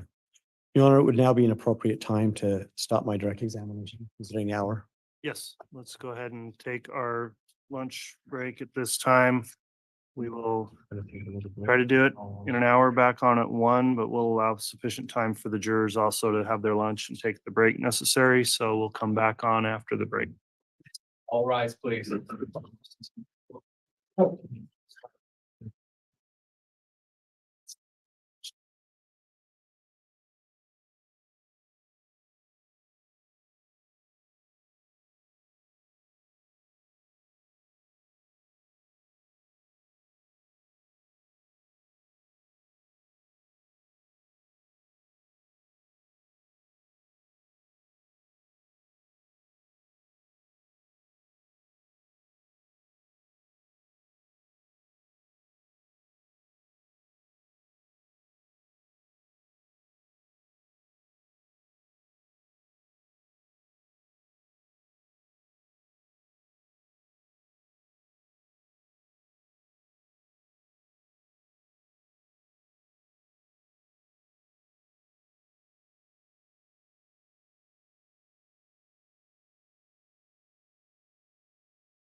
Thank you. Please be seated.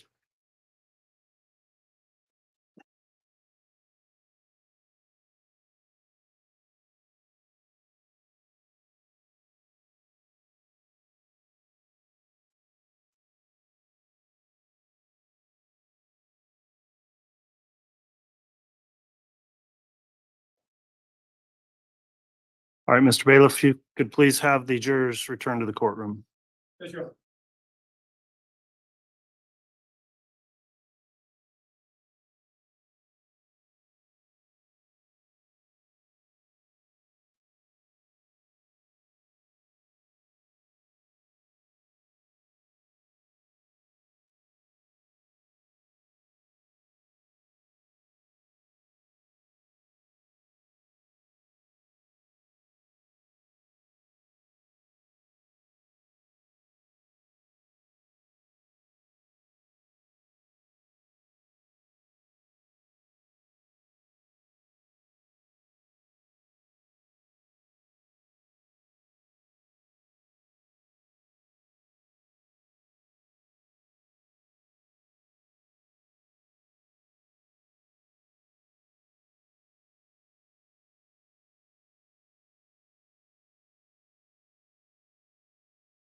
All rise.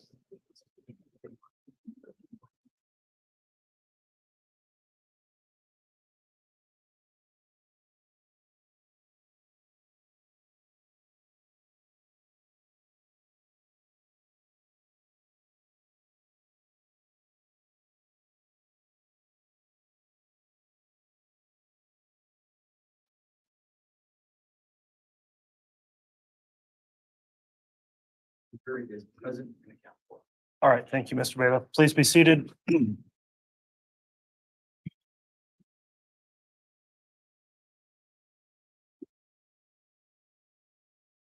Back on the record on case CR 22211623, State of Idaho versus Chad Guy Daybell. Lieutenant Powell was previously placed under oath. I'll note the parties are all present after the lunch recess, as well as the jurors are all present and properly seated, and the defendant and counsel. Mr. Wixom, I believe you were still in direct examination. I was, Your Honor. You can continue with your direct. Thank you. Lieutenant Powell, I think we left off at your surveillance at Cafe Rio. Yes. I want to take you back now to the Gilbert phone call about Tammy Daybell's death. Yes. With respect to whatever was discussed there, did that cause you to feel like you needed to investigate Tammy's death? Yes. Why? Because of the ties with Lori and Alex Cox and the attempted shooting, and then reviewing the report, Which report? the one the deputy wrote from first on scene. What about that report caused you to feel like you should reinvestigate? Chad said that Tammy didn't, Into the microphone, please, Mr. Pryor. Judge, I'm going to object. There hasn't been proper foundation. I don't know what report he's talking about. Who did it? What did it? When? I'll sustain that in terms of general reference to a report. Thank you, Your Honor. And to be clear for counsel, this is the stipulated exhibit 70 that was stipulated to. It's the report. Exhibit what, counsel? 70. Well, it's the stipulation number 70. It's that report. Mr. Wixom, has that been admitted formally in the trial yet? I intend to, but I haven't yet. I can stop now and do so. I guess that'll make the most sense since we've referenced the exhibit. I want to make sure it comes in before it's referred to. Certainly, Your Honor. Thank you. May I have just a second, please? You may. And Judge, that would have saved an objection if I had I known. understand.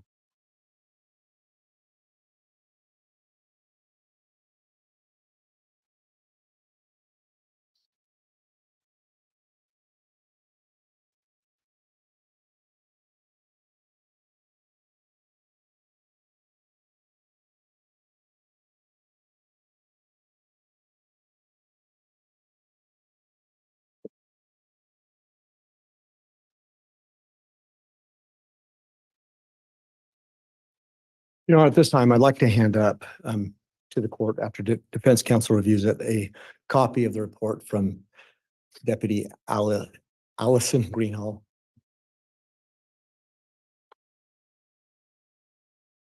And it's reference 70. Is that the actual exhibit number for? Judge, that's the itemized number on the stipulation, as I recall. The state's proposed exhibit number is 418. 418. Yes, sir. All right. Would you please mark the exhibit then as 418 that you propose to It's, offer? Certainly, Your Honor. This is Officer Powell's report, not Officer Greenhall's report. This is what he meant to give me. So, you.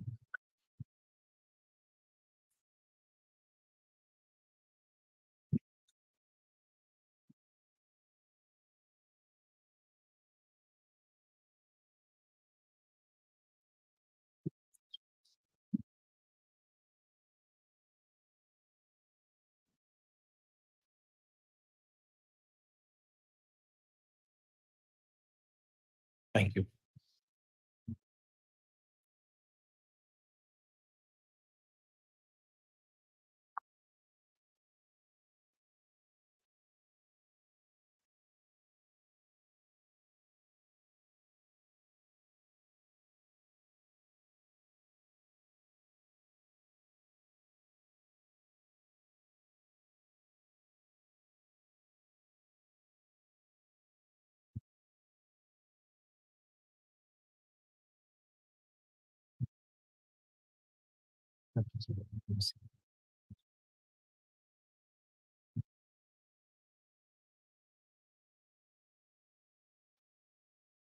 All right. The state's proposed exhibit 418. It apparently is referenced in the stipulated exhibit list, but is there any objection to the introduction of state's exhibit 418? No, Judge. All right. Exhibit 418 is admitted.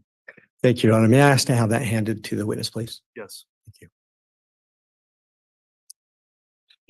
Lieutenant Powell, you were telling the jury what were some of the reasons that caused you to have concern to reopen the Tammy Daybell death investigation? Chad tells Deputy Greenhall that Tamara didn't have any serious medical conditions. Let me stop you there. If you're going to refer to the exhibit to refresh a recollection, I'm going to ask the court permission to allow you to do so, but you probably shouldn't read from that. Oh. Is that, Your Honor, may he have permission to refresh the exhibit? Well, it's actually an admitted exhibit, so Well, if he's got permission to read it, then we'll continue on. you can ask your question, but once it's an admitted exhibit, the jury will have that. Thank you. So go ahead then, Lieutenant Powell. He tells Deputy Greenhall that Tamara don't have any serious medical conditions and that she don't go to the doctor often. Anything else in there that caused you to decide to investigate further? Last time she was at the doctor was 2 months ago for arm injury. Okay. So upon reviewing that, considering the other information, what steps did you take to then investigate Tammy's death? Ran a controlled substance, it's called PMP, Prescription Monitoring Program, where you can run a name and they'll tell you if they're on any controlled substance, medications that are controlled. Is that a law enforcement program? Yes. Okay. What did you find from that? She was prescribed tramadol. Anything else from that report? Not from that report, no. So what did you do next? Got with the prosecutor and got a search warrant for Walmart pharmacy. Why Walmart pharmacy? That's where it was prescribed to, picked up. What did you find as a result of the search warrant from Walmart pharmacy? She was prescribed fluoxetine and tramadol. And what did you do next? She was prescribed fluoxetine from Seasons Medical and tramadol from Teton Medical. So I got search warrants for those two medical records. Did you get records from both those entities? Yes, I did.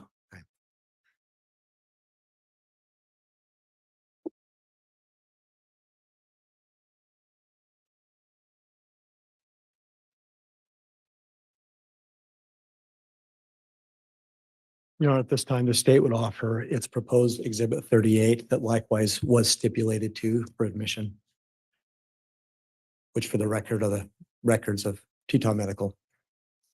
And Judge, for the record, my exhibit number 21 should mirror their exhibit number 38. If there is any differences, I'll move for mine as well, but my 21 was stipulated as well as their 38. So there is duplication there. Okay, and to the extent it's the same exhibit, let's make sure it just gets admitted once, but what's now marked and offered as states 38, I'll have the defense review that and ask if there's any objection.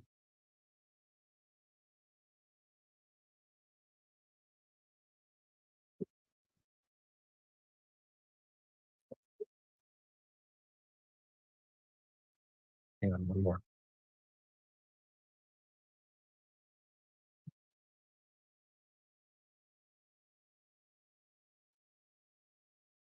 Thank you. Thank you. As to propose 38, any objection from the defense? No, Judge. All right. Exhibit 38 has been offered and is admitted. Thank you, Your Honor. May I have permission to publish Exhibit 38?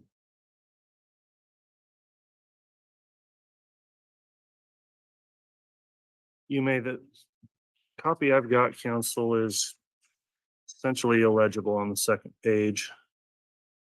Judge, if I could suggest, Third page, I would say it's actually 3 pages. Judge, if I could suggest my 21, you might find that to be a little more legible, but counsel, if you would like to take a look. Let me sidebar with counsel because there's a photocopy so light that it's illegible.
Lucky. All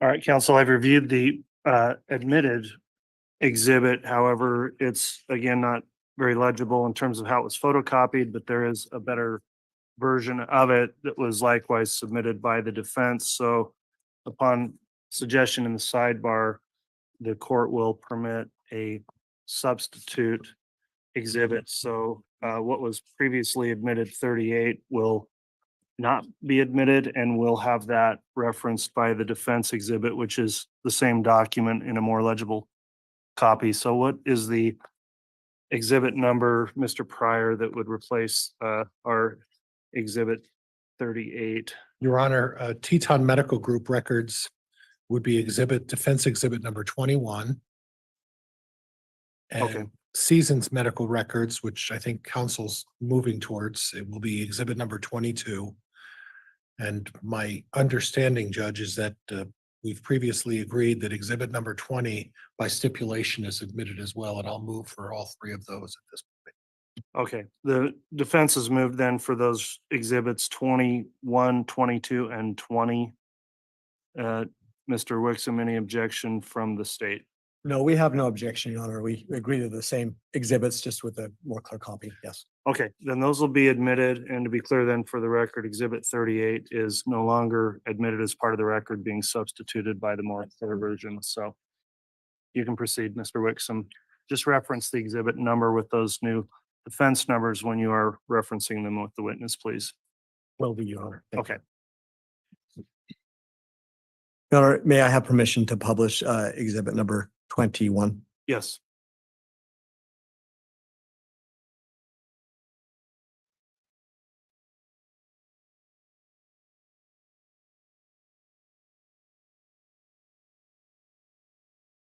Lieutenant Powell, what is it that you see on the screen? The medical records from Teton Medical Group. And can we explain to the jury, in your role as a lieutenant in terms of helping subordinates deal with unattended deaths, is it typical for you to get medical records and look at them? Yes. And you're by no means a doctor, correct? No. But you do review them to see if you can discern anything about the subject's health? Yes. What did you see in this Teton medical record about Tammy Daybell's health?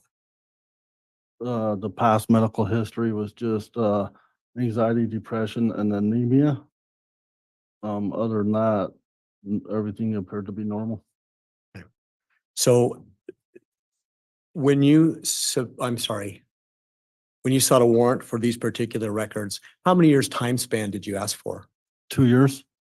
Was this the only record that was returned? Yes. What's the date on that record? 9/6 of 2019. Does that indicate anything to you about Tammy's health status? She was healthy at the time that she was at that doctor. What about the fact that this is the only record? Does that tell you anything about her health status? It appears she's healthy. Your Honor, may I now have permission to publish the exhibit number 22? Yes.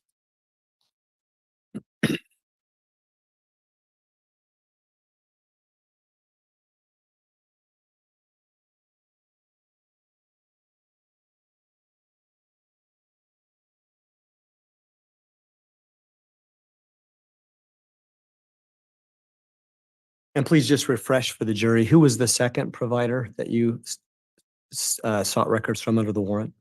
Seasons Medical. And I want to call your attention to the screen again. What is that you see? The medical records for Tammy from Seasons Medical. And in fact, when you sought these records pursuant to a warrant, what time span did you look for? 2 years. And were there any other records besides this? No, there was not. What's the date on this record? 10/6 of 2015. What, if anything, did you discern from these records? He was being seen for depression. Anything else? No. What did that do to, how did that impact your decision how to go further to investigate in any way? Yes. In what way did it impact? She appeared to be healthy, so I got with the prosecutors and got a warrant for exhumation. Can you explain what the exhumation process is to the jury, please? She was buried in Springfield, Utah, so had to get with the court in Utah, got a warrant to exhume her and that dig her up and take her to have an autopsy done. And that order was issued? Yes, it was. And did you attend that exhumation process? Yes. Your Honor, may we approach at this time? Yes.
Thank you, Judge. Your Honor, at this time, the state would offer up to the court what we believe is a stipulated state's exhibit 37A through 37H. We've got 2 copies for the court.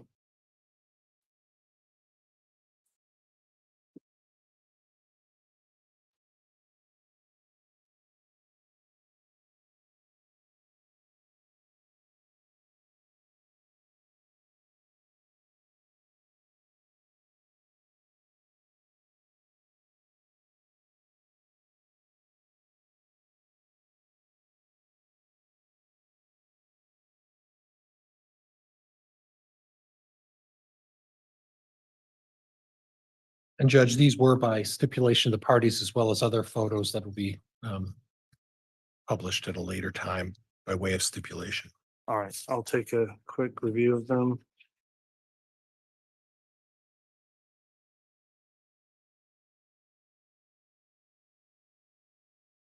Judge, for the record, my exhibits in that regard will be item number 23, 23A, 23B, 23A through D. You'll be my corresponding, and if there's any that aren't presented. Okay, once you get there, Mr. Pryor, I'll have you offer them individually, so we keep track of the exhibits. Exhibits 37A through H have been offered, and I understand either by stipulation or no objection. The defense has no objection to these being admitted. Is that correct? That's correct, Your Honor. All right, exhibits 37A through H, all individually are each admitted. And Mr. Wixom, you can continue. Thank you. Your Honor, may I have permission to publish various parts of this exhibit? Yes. Thank you.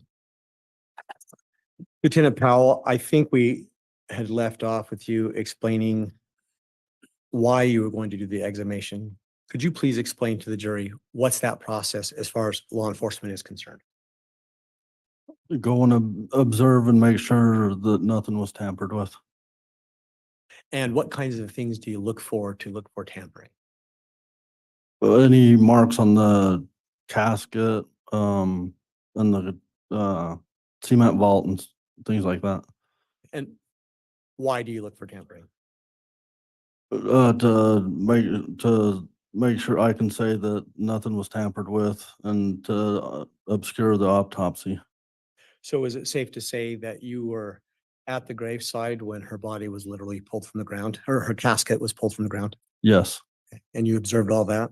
yes, Now, did you personally take photos of that process, no, but you were present the whole time? yes, And you've seen the photos that were taken? yes, And they've been admitted, but the photos, you'll be able to say if they were accurate depictions of what was happening. yes. Now, if I may now publish. Yes.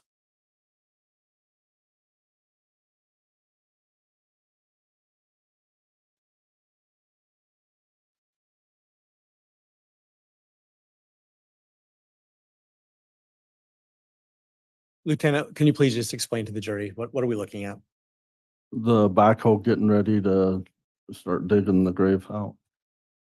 And this is Ms. Daybell's grave. Yes, And where is this again? Springfield, Utah. Now I call your attention to what's been marked as 37B. What's that? The backhoe digging the grave.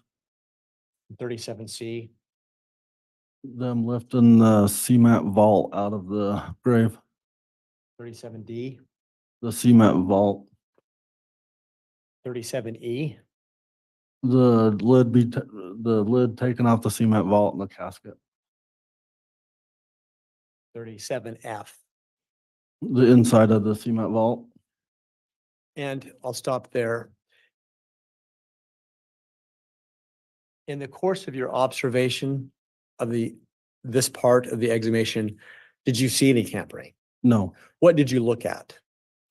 the edges and then you seen all the roses and stuff still on top of the casket.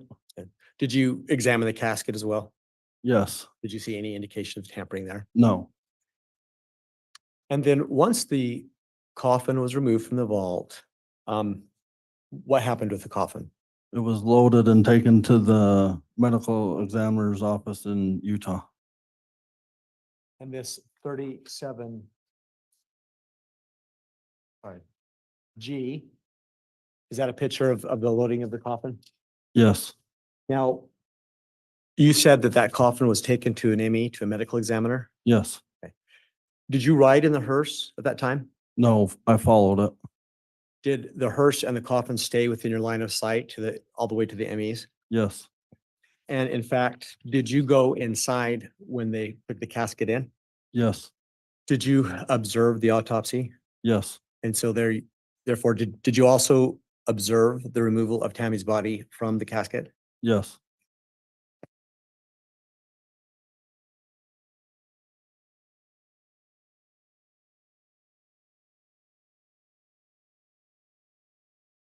And what do we see here, Lieutenant? Tammy Daybell's body. Did you, at that point in time, look for potential tampering? Yes, Did you observe anything? no, And was Tammy's clothing eventually removed from her? yes, And did you have an opportunity to view her body before the autopsy began? yes, And did you see any signs of tampering at all? no, Lieutenant, once the exhumation was completed, did you do anything personally that furthered the investigation? I assisted with the search warrant on January 3rd. And what search warrant was that? 202 North, 1900 East at the Daybell residence. And, excuse me, what was the purpose of that warrant? They was looking for electronics,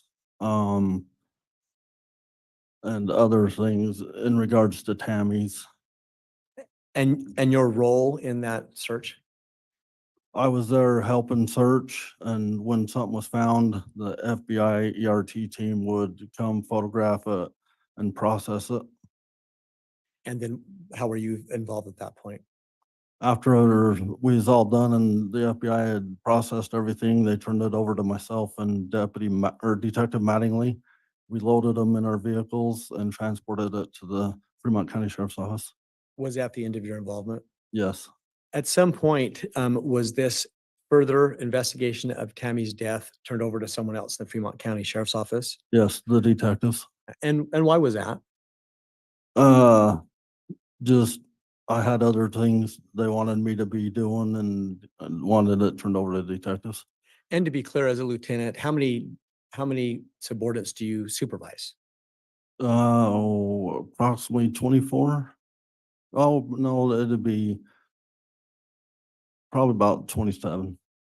And would that include patrol officers as well as detectives? Yes, Is that part of the reason why you as a lieutenant would then just assign the case to a detective? yes. From that point forward, did you have any other involvement in Tammy's death investigation? No. You know, I may have just a moment, please. Yes.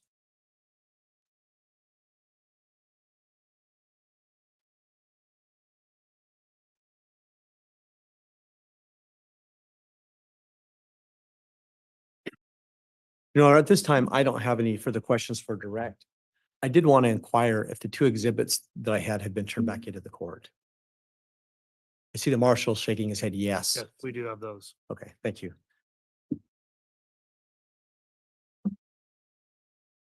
All right, Mr. Pryor, you can cross. Thank you.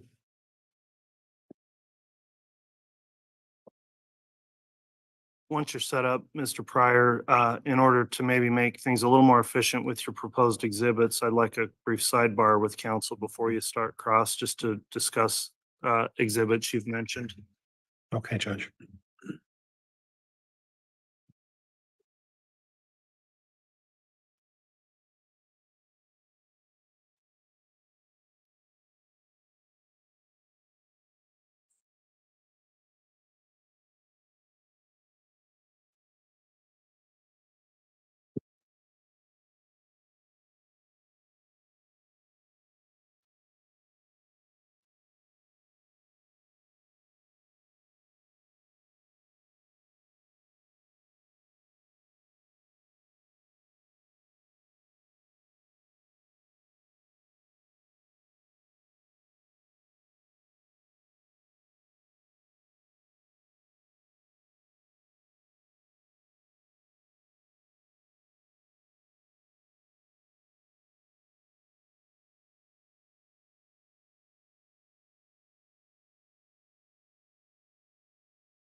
All right, counsel, thanks for the sidebar on that.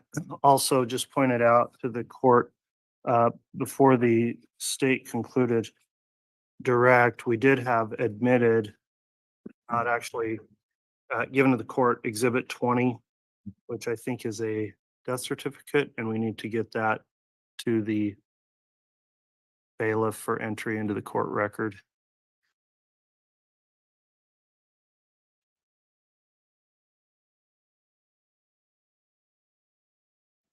All right, thanks, counsel. And you can commence with your cross-examination then, Mr. Pryor.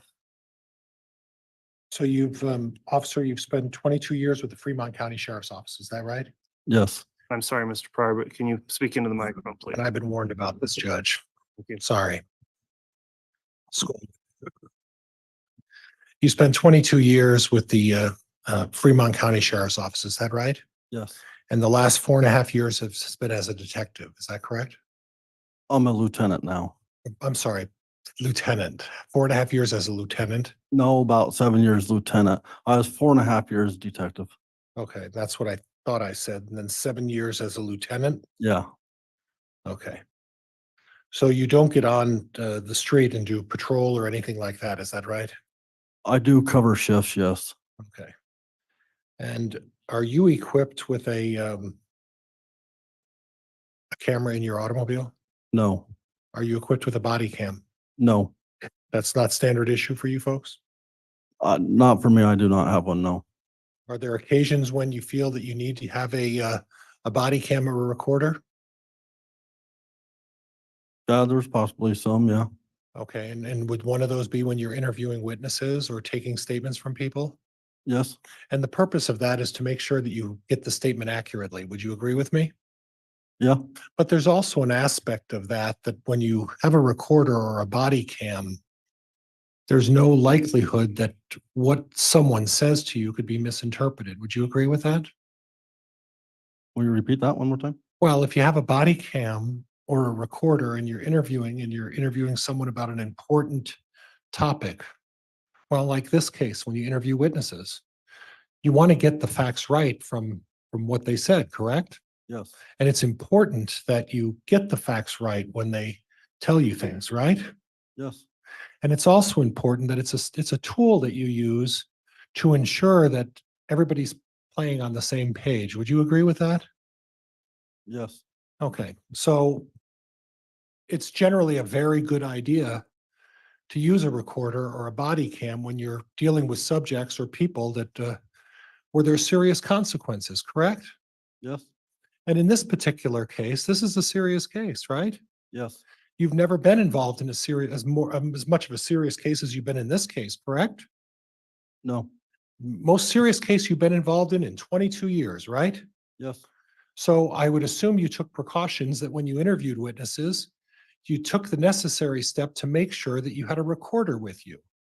Is that right? Yeah. Try to, yes. Okay, try to. Okay.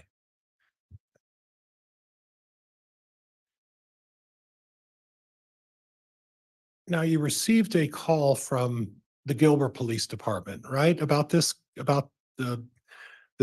case with Tammy Daybell, correct? Yes. And I read your report, and I think you accurately reflected what they were talking to you about.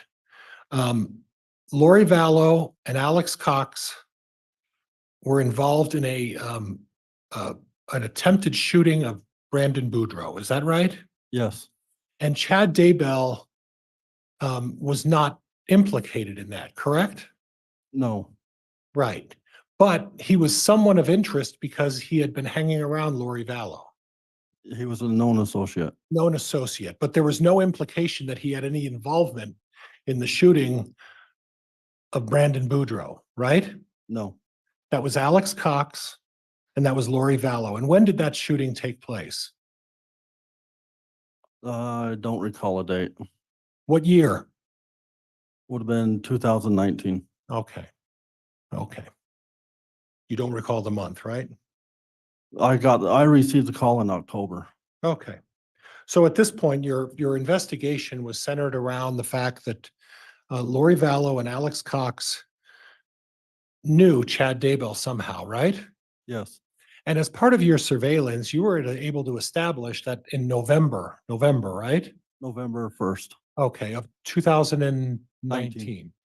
At that point, you were able to establish that there was some sort of a relationship between Lori and Chad, right? Yes, And that was after Tammy's death, right? yes, So really, if two people who are not married are going to a Hobby Lobby to pick up whatever they're picking up, that's not really suspicious, is it? it depends, I guess. Oh, It ain't suspicious, no. well, you said depends. I want to know what's suspicious about two people who are single going to a Hobby Lobby. Why don't you tell me what that is? Well, it ain't suspicious, no. Okay. And then going out to eat at a restaurant, there's nothing suspicious about two people who are single going to a restaurant to have something to eat. Is that right? Right, And there's nothing suspicious about Lori Vallow going over to Chad's house and being there for a short period of time. There's nothing suspicious about that, right? no. Okay.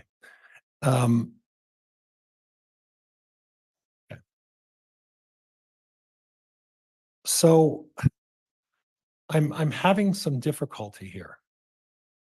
And the difficulty I'm having is that you get a call from the Gilbert police suggesting that Chad Daybell knows Alex and Lori, right? Yes, And based on the fact that they know them, you get an order from a judge to dig up Tammy Daybell. Right? with the medical records and everything, yes. Okay. With the medical records and what's the everything? Chad saying that she had no medical issues. Okay. All right. Judge, could I have? Judge, could I have exhibit number 21, please? Yes.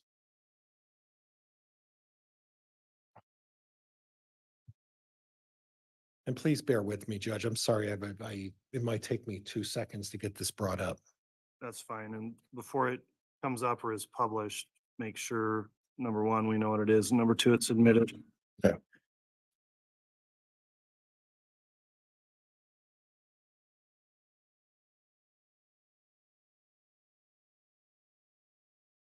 And officer, it's previously been admitted, Teton medical records, that's the medical records you subpoenaed, correct? Yes, All right. And 21 is already admitted. So It is, Judge, and I'm going to go through 20, 21, and 22. That's, and all right. Thanks for clarifying. Those are all admitted. So you can publish without permission, Mr. Pryor, if you'd like.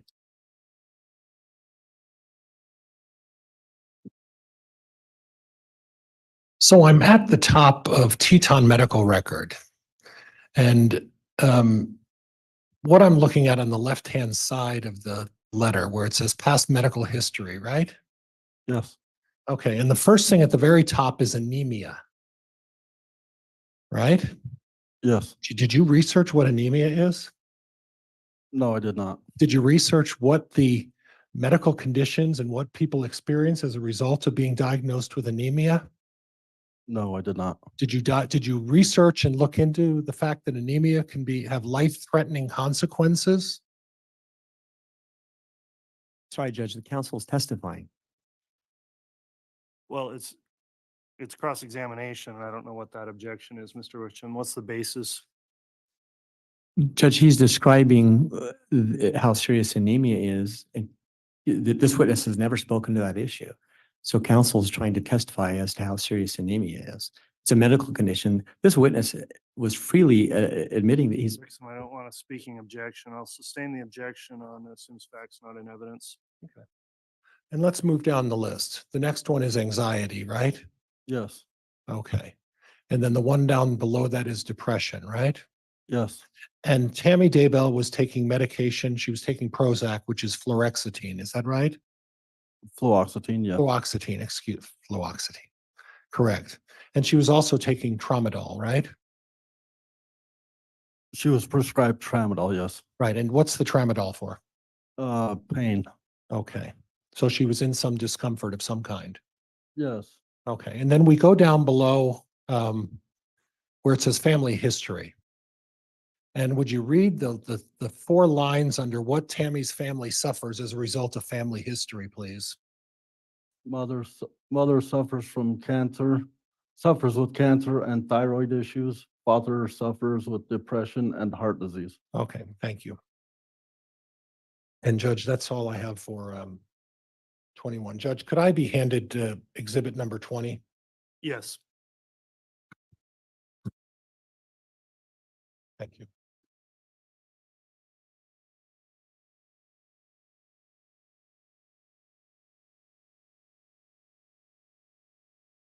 And Judge, again, this has been previously admitted by stipulation of the parties. It is admitted, yes.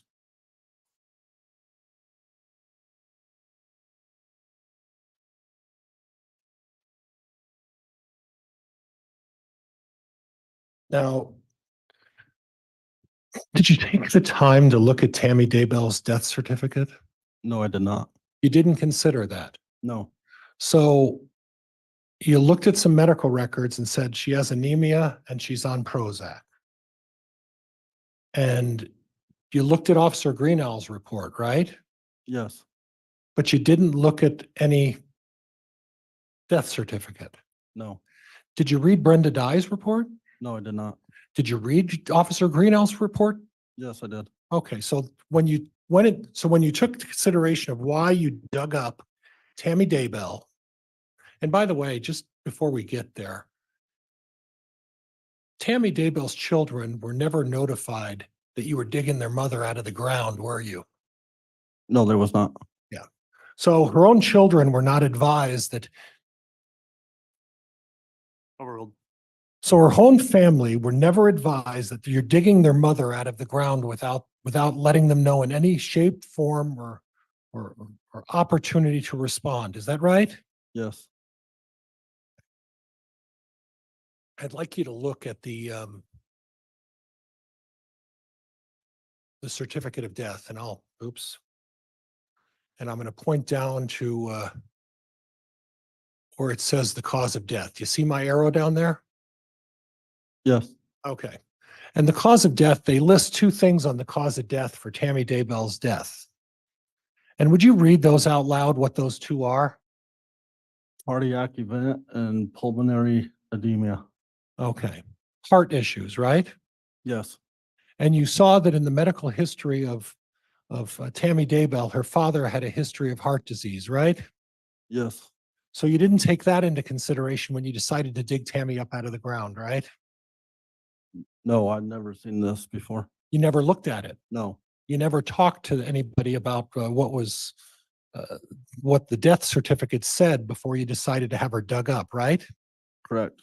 And you went in front of a judge and you put on testimony to justify digging her up out of the ground, and you didn't even as once look at the certificate of death, did you? No,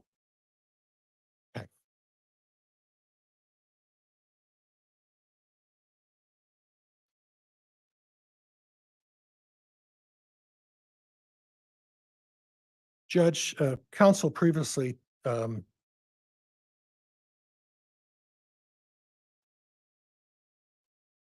discussed Officer Greenow's report, and for the life of me, I don't see the exhibit number on that, but it was admitted. What is it? I believe it was 418. 41A. 418. still sitting right here, Your Honor. Oh, 418 's still up on the, And Judge, could I have the bailiff take back exhibit number 20 yes. and exchange it with me with the, And yeah, 418 was still up there, so. thank you.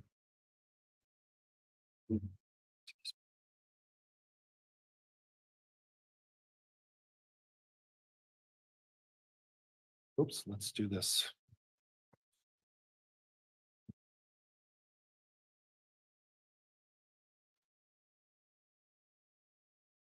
Size, okay.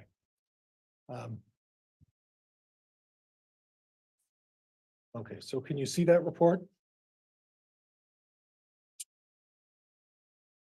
Yes. Yeah. Yes. So the second. Mr. Pryor, I need to have you talking to the microphone. The second paragraph talks about how Tammy was found by her husband. Is that right? Yes. Okay. I'd like you to read, starting with the second paragraph to the end where it talks to 911. If you would read that loud so that everybody can hear that, please. He called for his son to come help put Tamara back onto the bed. No, I'm talking about where the words start with the deceased. I'm sorry, up here where it says the deceased. That's where I'd like you to start. You want me to read the whole paragraph? The whole paragraph, if you would, please. Okay. This deceased Tamara M. Daybell was found by her husband, Chad G. Daybell.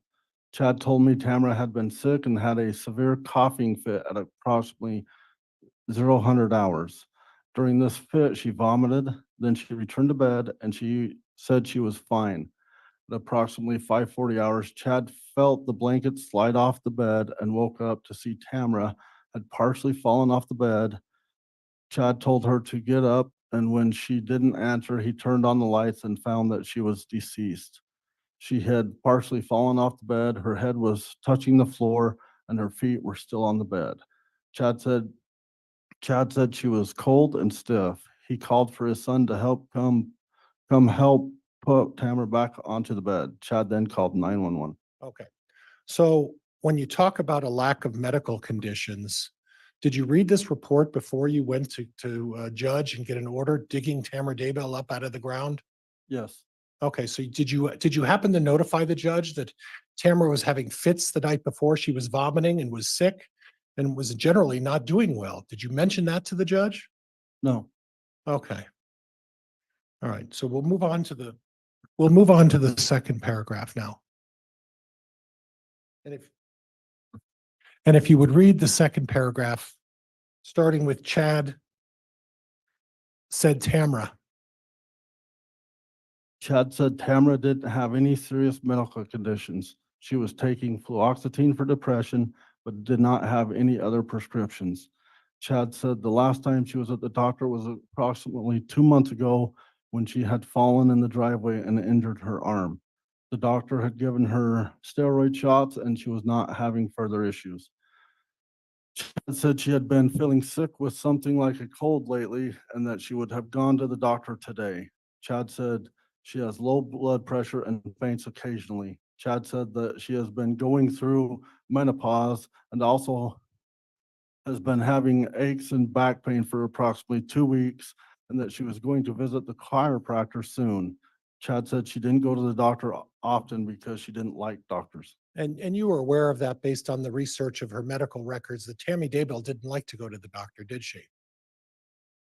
Yeah. Right. And you were aware that Tammy Daybell would use herbal medicine and oils and other medications in lieu of going to the doctor to try to cure herself in other ways, untraditional ways, right? That's what the report said, yes. Right. So instead of going to the doctor for fainting spells and for these other things that were going on, she would take supplements and do things like that, right? Yes. Okay. And then I'll go back down. And the next one talks about Chad showing all of the over-the-counter medications she takes. He said she's taken approximately 10 bottles on the tablet every morning that she takes to help her. Okay? And then read the last line where it says most. In that paragraph I just read, where the last sentence says most of what was. Most of what was in the cupboard. Mr. Pryor, you turn that sideways so you I'm can't read. sorry. That makes it tough, doesn't it? I was Okay. trying to pull one on you, apparently. Go ahead. Most of what was in the cupboard was essential oils and natural remedies and some pain medications. Okay. So it looks like the list below talks about the Prozac, acetaminophen, ibuprofen, whatever vitality extracts are, but at the very bottom, it says supplement, right? Yes. And what is that supplement for? The supplement for bruising and sore muscles. So for treating bruising and sore muscles. Did you have any history that Tammy Daybell had a history of easily bruising? I didn't see any, no. Did you see anything that suggested that Tammy Daybell had bruises on her body at the time she passed away? Yes, there was some. Yeah, and you're aware that those bruises were old bruises, right? I don't recall. Okay. And if Brenda Dye put in her report that they were old bruises, you would have no reason to dispute that, right? Yeah, I have no reason. to Okay. dispute.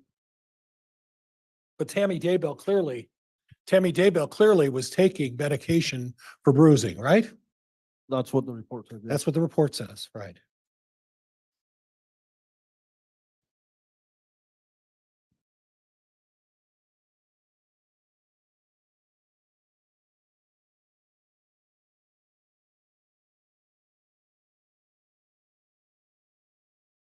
And we're going to try to do this, see how skilled I really am. Okay. But at the very bottom, it starts with the last sentence. I was later advised by the coroner, if you could read that for me. I was later advised by the coroner that Tamara's son told her he also takes fluoxetine from the same bottle as his mother. I was also advised that Chad told the coroner that sometimes Tamara had minor shaking fits consistent with seizure activity. Tamara's daughter Emma also advised the coroner that she takes clogging classes with her mother, and her mother has seemed to slow down in her movements in the last couple months. Tamara had also been saying she felt out of her body recently. Okay. So again, Mr. Daybell is talking to the coroner or Officer Greenall, and it talks about the fact that Tammy's having seizures and that she's having fits shaking, and that her daughter is saying that she's slowed down and she's not able to keep up and that she's been feeling out of sorts, right?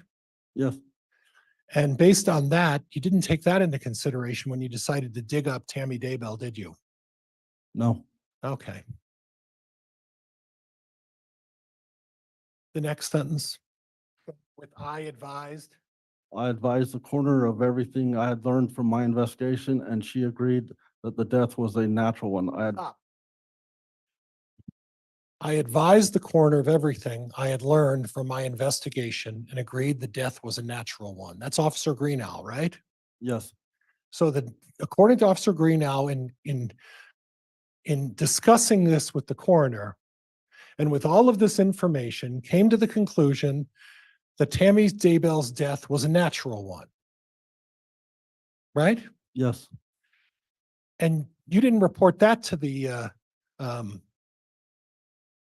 judge when you decided, and it's not this judge, you didn't report that to the judge when you decided to get a warrant to dig Tammy Daybell up. You didn't mention that to the judge, did you? no,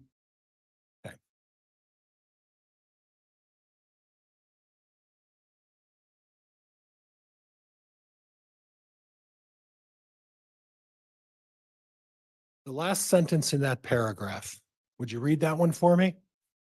the coroner determined an autopsy was not necessary unless the family wanted one, which they did not. Okay. And then the very last sentence before Officer Greenall, where it says, it was determined by the coroner that the death was due to probable heart attack due to pulmonary edema. okay. And this is a determination that was made by a coroner at the time of the what you called the unattended call of Tammy Daybell, right? Yes, And in talking with the folks down in Gilbert, they told you that Chad knew Lori Vallow, right? yes, They had no other information about the death of Tammy Daybell, did they? no, You had the information, and you're the one who took that information and went in front of a judge and got an order to dig Tammy Daybell up. yes, And you did it without telling the children that they're digging their mother out of the ground. Is that right? yes, And you didn't take into consideration the seizures, did you? no, You didn't take into consideration the shaking, did you?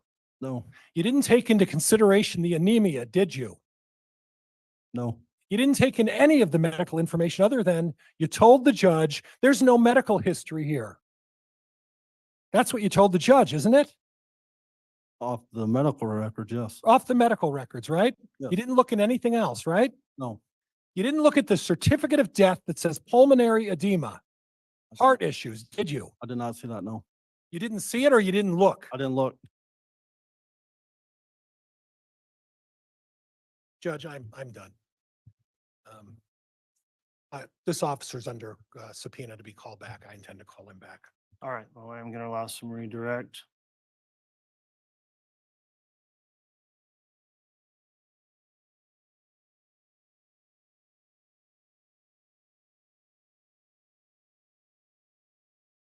Lieutenant Powell, excuse me. At the time that you sought the exhumation order, I don't have anything. were you aware that Chad and Lori, that Lori's children were missing? No, I believe yes. Were you aware that Chad and Lori had a quick marriage after Tammy's death? Judge objects. It goes beyond cross. Overruled. You can answer that. Will you repeat the question, please? At the time that you did seek the exhumation order, had you become aware that Chad and Lori had had a quick marriage right after Tammy's death? Yes. And in fact, as to the dates, what was the date again that Tammy died? I was notified, October 19th, 2019. And in fact, what was the date that you surveilled Chad and Tammy holding hands at Hobby Lobby? November 1st, At 12 days? approximately, yeah.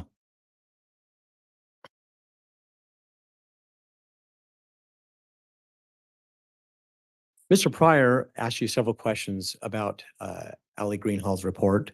Yes. Do you recall who provided the bulk of the information in that report? Chad Daybell. And did you ever find out prior to requesting an exhumation whether Chad Daybell wanted an autopsy? The reporter said he did not. Did that factor into your decision to seek an exhumation order? Yes. How? Just with all the circumstances and medical records and everything. Prior to seeking the exhumation order, had you ever heard the name Charles Vallow? Yes. And who is that? Judge, this is going beyond cross. I do agree with that at this point. May I argue it, Judge? Go ahead. Judge, with the extensive cross-examination about challenging this officer's request for exhumation, I think it's not outside the cross. It's maybe another data point, but it's well within what the cross-examination Well, was. I don't know if it is or not. The way it's asked, it just seems to be going into a new area. So if it's tied in somehow to the cross, then I may allow it. But for now, it's objection sustained. Okay. Lieutenant Powell, were there other reasons that I've not asked you yet that went into your decision to seek an exhumation order? All the deaths surrounding Lori Vallow and Alex Cox. What were all those deaths? Her, Which again, we're going into an area that was not opened up. No, I believe I'm this going to is, object, Judge. that's opened up. So I'll overrule the objection.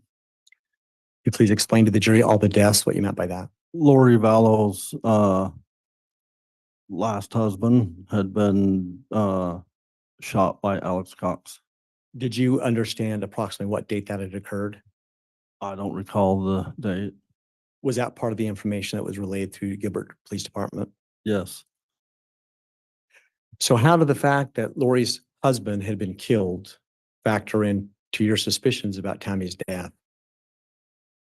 And well, yeah, the attempting shooting, the murder. And I'm just asking you from a common sense perspective as a law enforcement officer, how was that information impacting you to decide to get an exhumation order? Judge, calls for speculation. I'm asking, oh,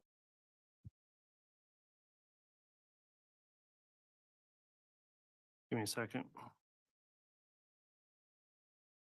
Overruled. you may answer the question. Will you repeat that? Yeah, I'm just asking from a common sense perspective for you to please explain to the jury why all of that information bolstered your thinking that you needed to seek an exhumation order. Because of all the deaths around around Lori, or Alex and Chad.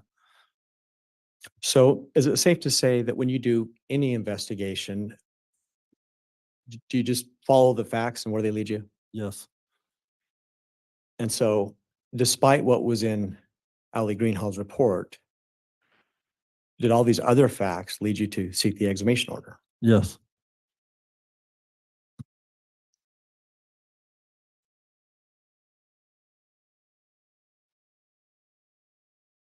And to be clear, you were asked several questions about the death certificate yes. and who issues a death certificate typically. The coroner?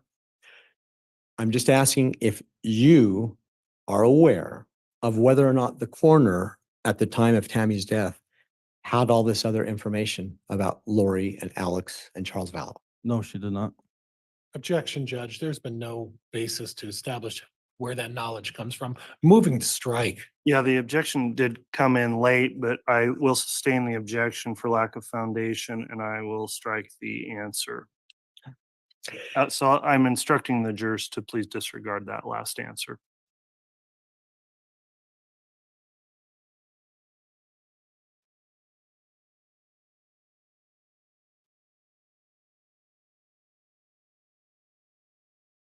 In terms of your surveillance of Chad and Tammy,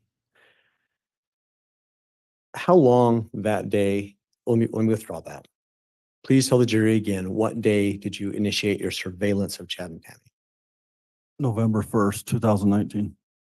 Thinking back now, how many hours did they spend together that day?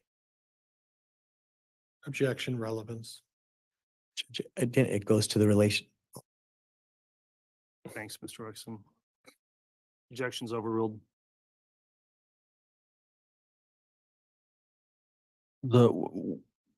I'd say approximately 4 to 6 hours. And were they riding in a car together? Yes, when we surveilled them to Idle Falls, there was. Did you happen to notice if there were any children with them at the time? No, there was not. You never saw any children with them at all? Never seen any children.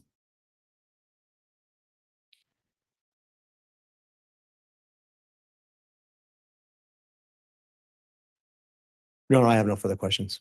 Judge, could I recross in the event that he brought up some things about Mr. Vallow that I would like to be able to touch on a little bit? Very limited in scope. Thank Mr. you. Pryor, I'll allow on that.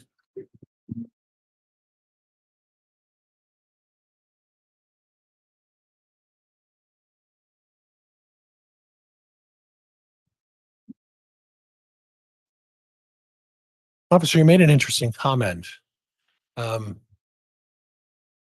Chad Daybell and Alex Cox. Are you aware that Chad Daybell is not implicated in the murder of Charles Vallow? Yes, Okay, not involved, right? not to my knowledge, no. And in the shooting and attempted murder of Brandon Boudreaux, same thing. Alex Cox, Lori Vallow are implicated in that crime, right? Yes, And Chad Daybell is not implicated in that crime. Is that right? not to my knowledge, no. So this other knowledge that Mr. Wixom spoke to you about, this knowledge that somehow Chad, he must have known these people. So because he knew those people and he's not implicated in those other murder and attempted murder by Alex Cox, Chad's not implicated. How does that give you a right to dig up Tammy Daybell? With all the association and all the deaths around it. Oh, so because she went to Hobby Lobby with him, because she went to a restaurant, and because you surveilled them, and obviously they were having a relationship, right? Yes, And that's the other information you used to dig her out of the ground, right? yes. Judge, I have nothing else.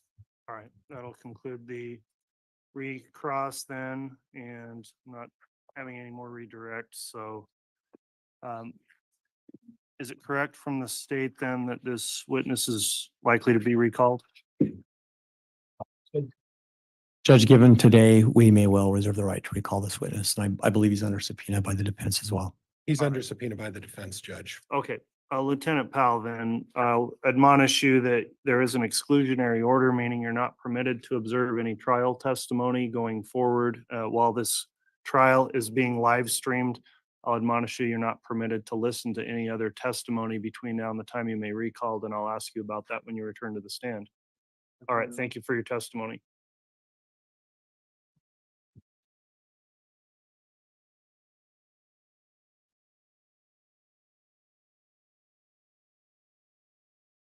All right, council, we are going to go till 3:30 today. Does the state wish to start in with another witness and take an afternoon break shortly, or would you like to do that now?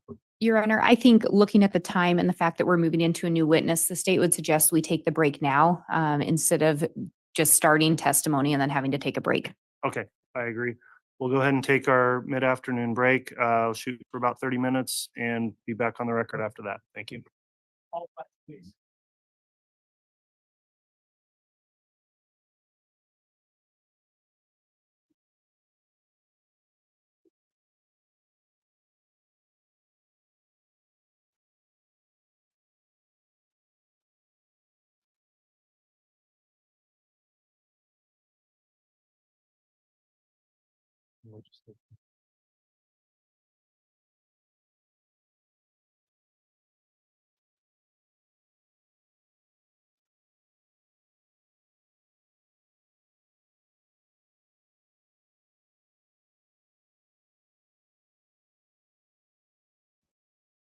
Okay, folks, so we'll be back at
Thank you. Please be seated.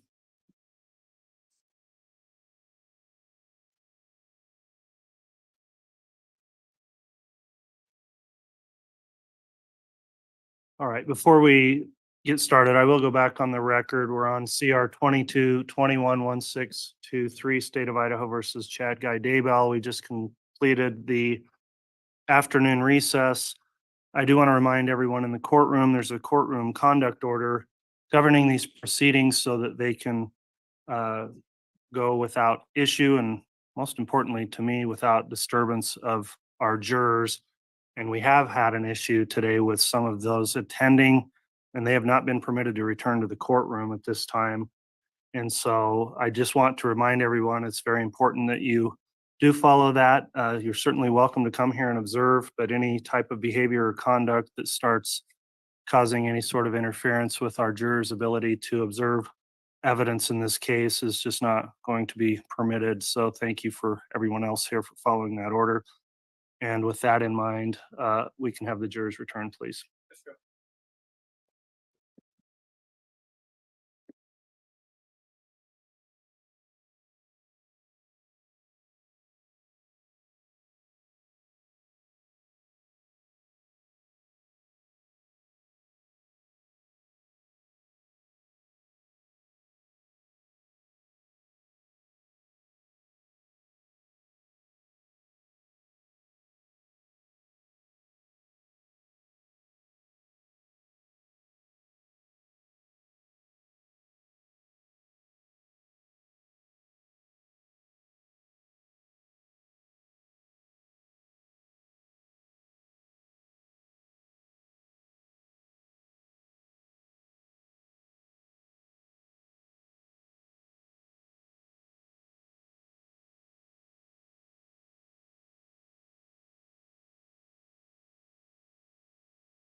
Jury's present and accounted for.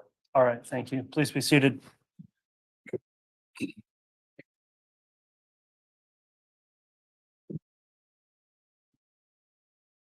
All right, we've concluded the mid-afternoon recess. We're back on the record. Parties are present, ready to proceed. The state is still in its case in chief, and I understand have another witness to call this afternoon. Will that be? Yes, Your Honor, the state will call Nicole Heidman. All right, and please be mindful, counsel, we will conclude with testimony today at 3:30.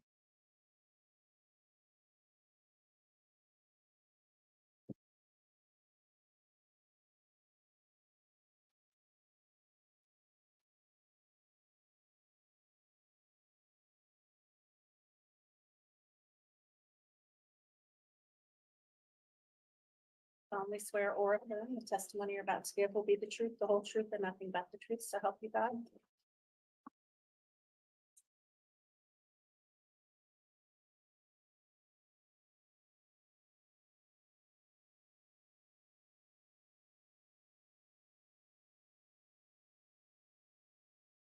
Great, thank you.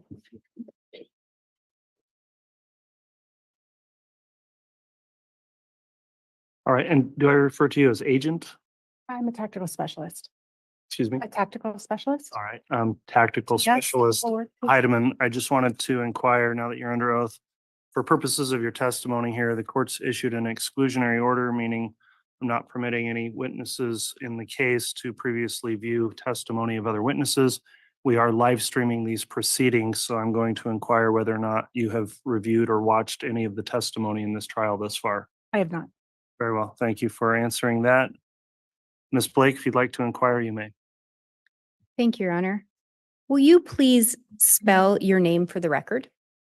Nicole, Nicole, last name Heideman, Heideman. Where are you currently employed? The Federal Bureau of Investigation, How long have you been employed with them? almost 16 years. What is your current title and or position? Tactical specialist. Have you held other positions within the FBI? I have. And what are those other positions? Prior to that, I was an evidence control technician. At some point, as part of your employment, did you become involved in an investigation regarding some missing children in approximately 2019 or early 2020? Yes. Do you recall who those children were? JJ Vallow and Tally Ryan. As part of your job duties, were you given specific assignments with regard to that investigation? I was. As part of your duties, were you asked to look into evidence and data collected to determine phone attributions? Yes. Can you tell me a little bit about what phone attribution is? Yes, phone attribution or phone number attribution is an attempt to identify the likely primary user of a phone number. And as you reviewed the data and different reports, did you also discuss the investigation with special agents, detectives, or other law enforcement officers? Yes.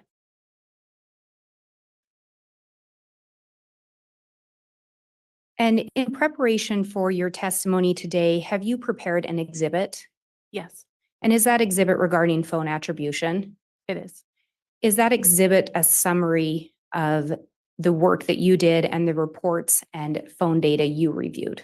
Yes, And would it assist in your testimony today? it would. And do you believe it would aid the jury in understanding as well? Yes. Your Honor, I'm going to ask that the witness be handed State's Exhibit 186. I will indicate defense counsel has been provided a copy. I have a copy for the court, the witness, and the witness to review. Thank you. I would also indicate this is actually a printout of a PowerPoint. I have the jump drive that's also been marked as State's Exhibit 186 that contains the same information. All right. So the actual exhibit will not be the printout copies. It will be the PowerPoint exhibit on a thumb drive. Is that correct? Correct. I printed out the slides as a courtesy and to allow the witness to review them. Very well.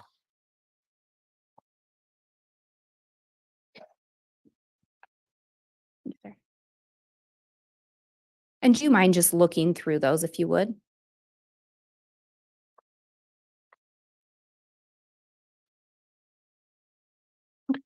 Do those appear to be an accurate representation of the summary we were just discussing? Yes. Your Honor, I would ask for the admission of State's Exhibit 186. Any objection? Okay, Exhibit 186, which to be clear again will be the PowerPoint presentation, is admitted.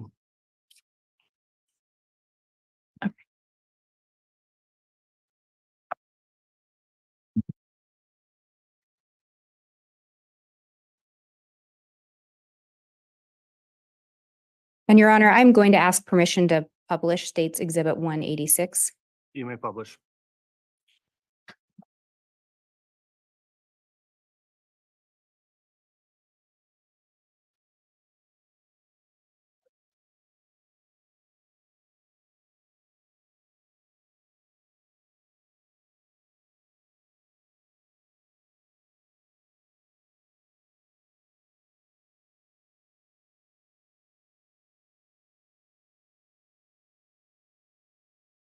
And we talked about you being asked to look into some phone attribution. Were there specific individuals that you were looking to attribute numbers to? Yes.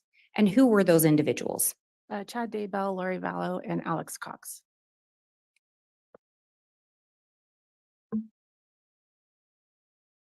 And this is the second slide of the presentation that you prepared. In looking at this, how many numbers did you attribute to Chad Daybell? Between the time frame of October 2018 and January 2020, there were 9 phone numbers. And of those 9 phone numbers, did you determine certain ones were of more interest? Yes, And how many were those? 3. And how about in regard to Lori Vallow, how many numbers were attributed to her during that time frame? 6 phone numbers. And similar question, were there some that were of more interest? Yes, And how many were those? again, 3. And with regard to Alex Cox, how many phone numbers were attributed to him? 6. And of those were some of more interest? Yes, 3. And you talked about a specific time frame. Why did you look at that specific time frame? We learned through the investigation that Chad Daybell and Lori Vallow met on October 26, 2018. So we went back through October 2018 through sort of the end of the end of the investigation of January 2020. And when you talk about the end of the investigation, was there still an active investigation into the whereabouts of the children? Oh yeah, the whereabouts, yes. So you'd focused on this time frame of when there may have been communications between the parties. Is that fair? Correct, yes.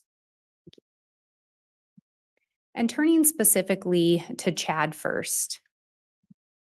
In looking at that first number, is this a number that was attributed to him? It was And can you read the number into the record? 208-690-9374. And under that, there are 9 things listed. Are these things that assisted in attributing this phone number to the defendant, Chad Daybell? Yes, Were there other things that assisted in attributing the number? there could be, yes. Were these the main ones that you looked at? Yes. And can you go through this list of the 9 things? Yes. This list of 9 items were documents, primarily documents, but other phones or something that I reviewed that had the 208 number in close relation to another identifier, either Chad's name or an account number, address, something along those lines that were attributed to Chad. So that phone number was subscribed to Tammy Daybell since March 17th, 2018. It was listed as the contact number for Chad Daybell on a Hawaii rental agreement effective December 15th, 2019. It was saved as contact Chad in Tammy Daybell's phone. It was the SMS or text number associated with chad.daybell@gmail.com. It was listed on a Citibank application in Chad's name. It was listed on the Life Map Insurance Benefit Claim form next to Chad's name. It was saved as contact Bishop Shumway in the Lori for Style iCloud account. It was associated with Chad on some Allegiant flight records, and it was saved as contact Dad in Seth Daybell's phone. And do you know who Seth Daybell is in relation to Chad? Seth is Chad's son. And Tammy Daybell was Chad's wife? Correct. Could I ask the witness to please maybe just pull the mic down a little more and talk right into it? Yes, sir. It's not that sensitive. Thank you. Okay, thank you. And then looking at this next part of it here, there's a reference to a Cricket account. Can you tell me what the significance of the Cricket account is? 2 additional phone numbers of interest were identified, and when the subscriber information returned, it came back to a Boyd dial in Mesa, Arizona. And talking about a Boyd dial, are you aware if there was any investigation done to determine whether or not there is a Boyd dial that actually exists? Yes. And was there an investigation conducted? Yes. Do you know, were you part of that? Yes. And were you able to identify any actual Boyd dials? Yes, we found 2. Do you know if either agents or detectives did some follow-up with those Boyd dials? Yeah, I believe some FBI agents in Utah interviewed the 2 Boyd dials as part of this investigation and cleared them of any knowledge. And when you're trying to determine if there's any other Boyd dials in existence, what are some of the things that you were looking for to see if they're a real person? Through database searches primarily, I conducted searches for Boyd dial, PO Box 405, Mesa, Arizona, and received negative results. I then did Boyd Dial in Arizona and again received negative results. And then I just did a very broad picture of Boyd Dial in the US. And those were the two that came back, the two in Utah, that came back as being real individuals. And if you know, was there anything found to link either of the Boyd dials you located to these devices or these phone numbers? No. And I said devices. Let me be clear. How many devices did you identify as being associated with the numbers we're going to talk about next? There was one device for all four numbers. Yes. And so this first number that we're seeing here, can you read that into the record? 480-395-5126. And there's two things listed here. Are those two of the factors that you considered in attributing this number to Chad Daybell? Yes. And can you read what those are, or explain a little bit about them? This account was, or this, I'm sorry, this phone number was activated on October 31st, 2018, which was just a few days after Chad and Lori met, and then was either expired or deactivated on January 31st, 2019. And then secondly, it was saved as Melanie 2 in the Lori for Style iCloud account, along with Chad Daybell's known phone number 208-690-9374. So the Melanie 2 contact had two phone numbers associated with it. And that was in the Lori for Style iCloud account? Correct. Do you know who that iCloud account was associated with? With Lori Vallow. And the next number on here, can you also read that one into the record? 480-812-5496. And similarly, there are two things here. Are these things that you use to attribute this number to Chad Daybell? Yes. And could you explain a little bit about those? This phone number was activated the same day that the prior number expired, January 31st, 2019 through July 1st, 2019. And it was saved as contact Janie in the Lori for Style iCloud account.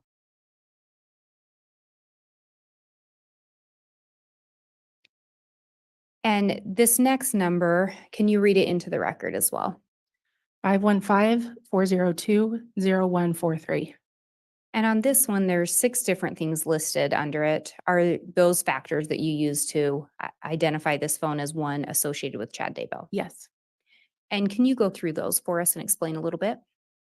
The 515 number was first identified by the Chandler Police Department in Lori's 480-692-9562 call detail records and saved as contact Bubby in the Lolly Time iCloud account. It was activated on July 1st, 2019, the same day that the 5496 number expired, and was active through October 8th, 2019. This number called the Valley of the Sun mortuary on July 11th, 2019, and there was a recording of Chad Daybell on that call. There's a text from Lori that read conf number 99NBQ4, which returned an Allegiant Airlines flight in Chad's name. On August 11th, 2019, Lori sent a text to this number, which August 11th is Chad's birthday, saying birthday kisses all over. And it was saved as Rebecca Shumway in the Lori for Style iCloud account. And we talked about the Lori for Style iCloud being associated with Lori Vallow. Do you know who the Lolly Time iCloud account was associated with? Also with Lori Vallow.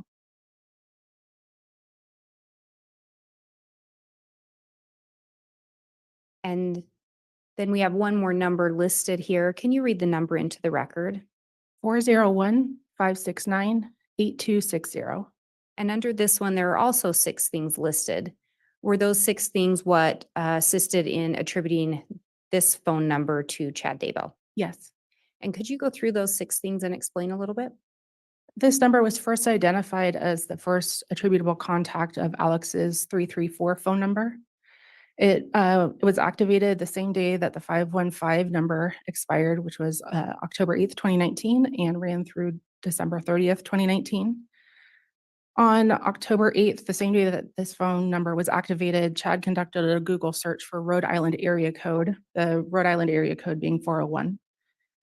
There was a text from 208-690-9374, also known as Chad's known number, to Lori on October 9th, 2019, saying, "I will call right now from a 401 number."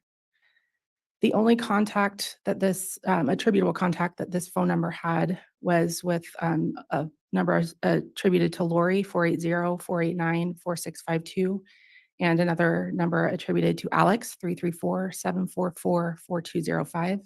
And finally, it was saved as contact Bishop Miller in the Lori for Style iCloud account.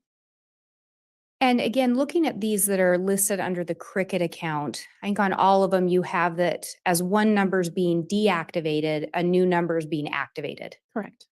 And again, these all had the same, appear to be linked to the same device. Correct. They all shared the same IMEI number. And then we notice here as well, we've got 3 numbers in yellow and 2 in white. Could you talk a little bit about why the different designations there?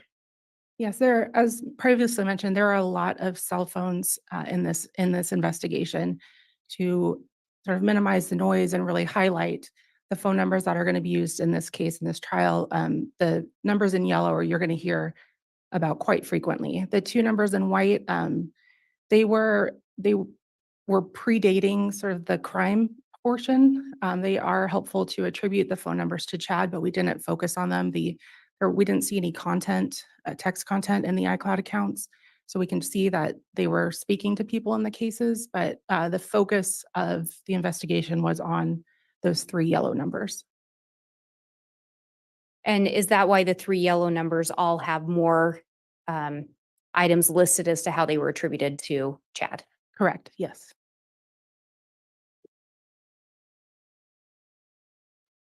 And then on this next slide, we see 2 additional numbers that appear to be attributed to Chad. Could you read the first number into the record? 602-290-7288. And similarly on this, we see 2 things listed. Are those how this number was attributed to Chad? Yes. And can you explain a little bit about those 2 items? So in addition to there being a lot of phone numbers, there were also a lot of aliases for individuals through this investigation. So to help understand that, not just attributing the phone number to Chad or Lori, also to attribute the concepts of these different names or aliases to Chad or Lori. So the 602 number received a text on, or I'm sorry, sent a text on December 4th, 2019 to a group chat of the Daybell children that read, "Hi, this is Dad." And this phone number was also saved as contact Raphael in Zulema's phone, which was one of Chad's aliases. And when you talk about Zulema, do you know Zulema's last name? Pastenas. And so when you talk about one of Chad's known names, is that the Raphael? Correct. Thank you. And then there's a second number here. If you could read that into the record. We're 80-341-9585. And under this one, there are 3 things listed. Are those what assisted in attributing this number to Chad? Yes. And could you explain a little bit about those 3 things? Yes. Another name for another alias of Chad was James and Elena as Lori. So the James and Elena iCloud account was associated with this 480, or the number that ends in 9585 was associated with the James Loves Elena iCloud account. There's a text from this number, again, to the Daybell children, a group chat that's on 12/14/2019 that begins, "Hi, this is Chad." And according to Ian Pulowski, it was a number being used by Chad and Lori. And when you say names associated with them, did you learn through your investigation that a name used by Chad was James or used to refer to him? Yes. And Elena was a name used to refer to Lori? Correct. Thank you. And these numbers are also in white.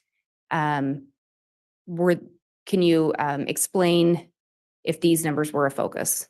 They were not a focus. They were after the crimes had occurred. And as you indicated, they were also a way in determining different aliases or names used by Chad and Lori. Correct, yes. Thank you. The next one that we go to has Lori Noreen Vallow cell phone attribution at the top. And so as we go through this one, the first number listed here, can you read that into the record? 480-489-4652. And under this one, there are 7 things listed. Are these 7 things part of what assisted in associating or linking this number to Lori Vallow? Yes. And can you go through those 7 things? This number was first identified by the Chandler Police Department during a review of the Lori for Style iCloud account. There is no subscriber name from the provider. However, account IDs were Lolly Time at iCloud and Lori for Style at Hotmail. And the credit card information attached to this phone number was in Lori's valid name. And this account was effective from January 31st, 2019 through December 28th, 2019. This number appeared next to Lori's name on Allegiant flight records. It was saved as contact Lori and Lily and Melanie Boudreau-Pulowski's phones. It was saved as contact Lori Vallow and Zulema's phone, along with 480-692-9562. It appeared in Delta flight records, along with KKWalker75 at yahoo.com. And it was also a contact number on a Hawaii wedding quote request submitted by Lori. And the next number here, if you could read that into the record. 480-692-9562. And similarly, there are 7 things listed under this number. Could you explain a little bit about those in relation to this phone number? Sure. Again, these appeared in various places within the investigation. We first learned of it during Chandler PD's review of Charles Vallow's cell phone, revealed this as another number for Lori. This number was actually subscribed to Lori Vallow, which was effective from February 4th, 2019 through January 5th, 2020. It was associated with the Lolly Time at iCloud, Lori for Style at iCloud, and Lolly Time Forever at gmail.com accounts. It was an Amazon shipping contact for Charles Vallow at 565 Pioneer Road, apartment 175 in Rexburg, Idaho. It was a number provided on an application for PO Box 415 in Sugar City, Idaho. It was saved as contact Lily and Lolo in Melanie Boudreau-Pulowski's phone. And it was another number on the contact as a contact on the Hawaii wedding quote request submitted by Lori.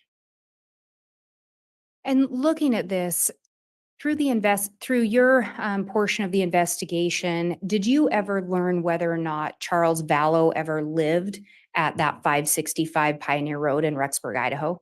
He did not. Did you learn whether or not Charles Vallow ever had a PO box in Sugar City, Idaho? He did not.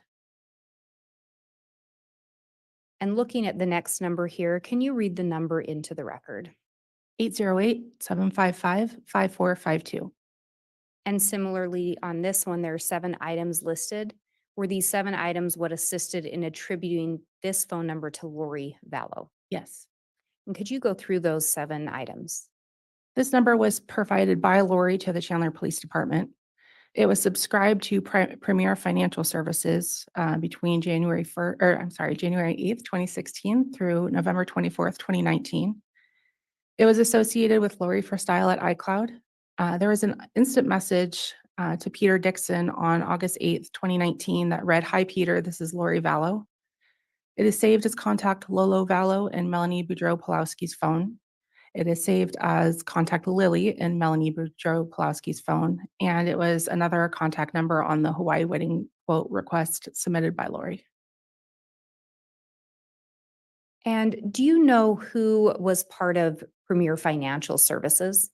Charles Vallow and Lori Vallow. And with all 3 of these numbers, we see all 3 of these in yellow. Were these all numbers that were determined to be of interest in the investigation? Yes. And as we've gone through these, for some of these numbers, could there have been other things that assisted in the attribution in attributing these to Lori Vallow? Yes. But these were the main ones that you focused in on? That I focused on, yes. And turning next to the numbers associated with Alex Cox. Could you read that first number into the record? 480-351-9120. And under that, there are 6 items listed. Could you go through and let me back up. Did these 6 items assist in attributing this phone number to Alex Cox? Yes. Could you go through those 6 and explain a little bit? This was the contact number provided by Alex Cox to the Chandler Police Department. It was subscribed in Alex Cox's name with an effective date of February 27th, 2015 through, we don't know when it ended based on the search warrant. It is associated with email accounts homerjmaximus@gmail.com and homerjmaximus@yahoo.com. It's saved as contact Alex Cox and lollytime@icloud.com. It's saved as contact Alex Cox and Lori for Style at icloud.com. It was listed as a contact number for Alex Cox on Allegiant flight records, which also included homerjmaximus@yahoo.com. And if you could read this next number into the record. 304-960-5998. And this one has two items listed. Were those items what assisted in attributing this number to Alex Cox? Yes. And could you explain a little bit about those two items? This phone number was identified through its IMEI through the homerjmaximus@gmail.com records. There's no subscriber name, but the account ID was raymaximus@gmail.com with an effective date of September 27th, 2019 through December 28th, 2019. And this next number? 334-744-4205. And there are three items listed here. Were those items what assisted in attributing this number to Alex Cox? Yes. And could you go through those three items listed there? This phone number was associated with a Samsung Galaxy phone recovered from Alex's Rexburg apartment. Again, there's no subscriber name, but the account ID was raylamar@gmail.com with an effective dates of October 9th, 2019 through January 9th, 2020. And it was saved as contact Spencer's wife and Lori for Style at icloud.com.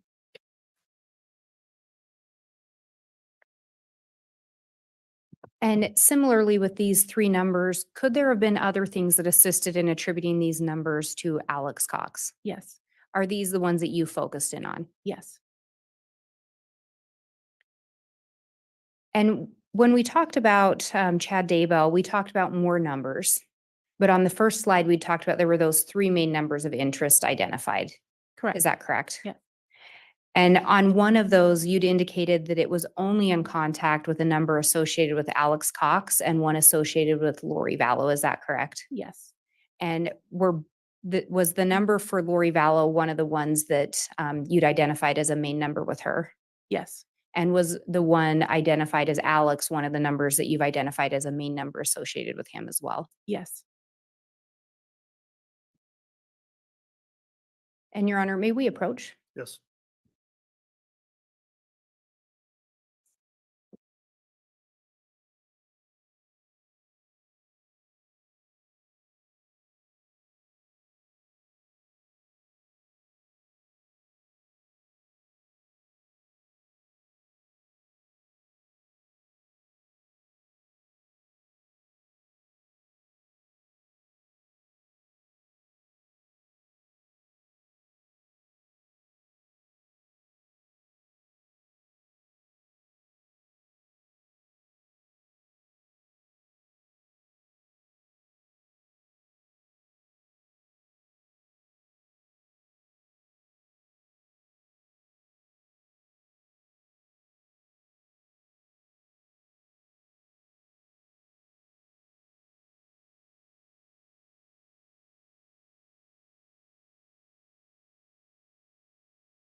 All right, council, we took a sidebar to discuss scheduling. Do you want to indicate how the state wants to proceed going forward for today and tomorrow?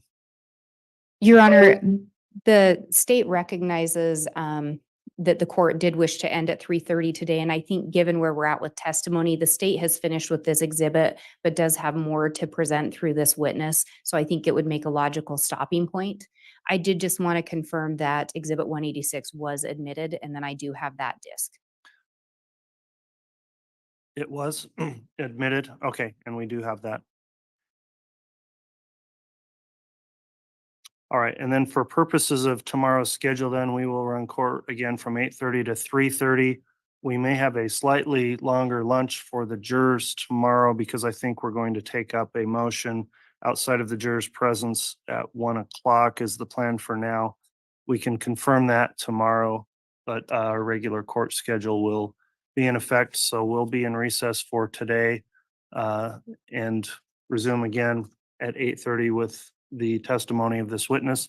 So of course, I'll remind the witness, the exclusionary order is still in place, so don't review any testimony between now and when you return to the stand. Also, thanks everyone in attendance for adhering to the court's conduct order. And then finally to those jurors before we recess for the day. Again, as we recess, please make sure to follow the court's admonishment to not do anything to look up or investigate this case or in any way, or to discuss it with anyone, including amongst yourselves, so that you can remain impartial until such time as you begin your deliberations.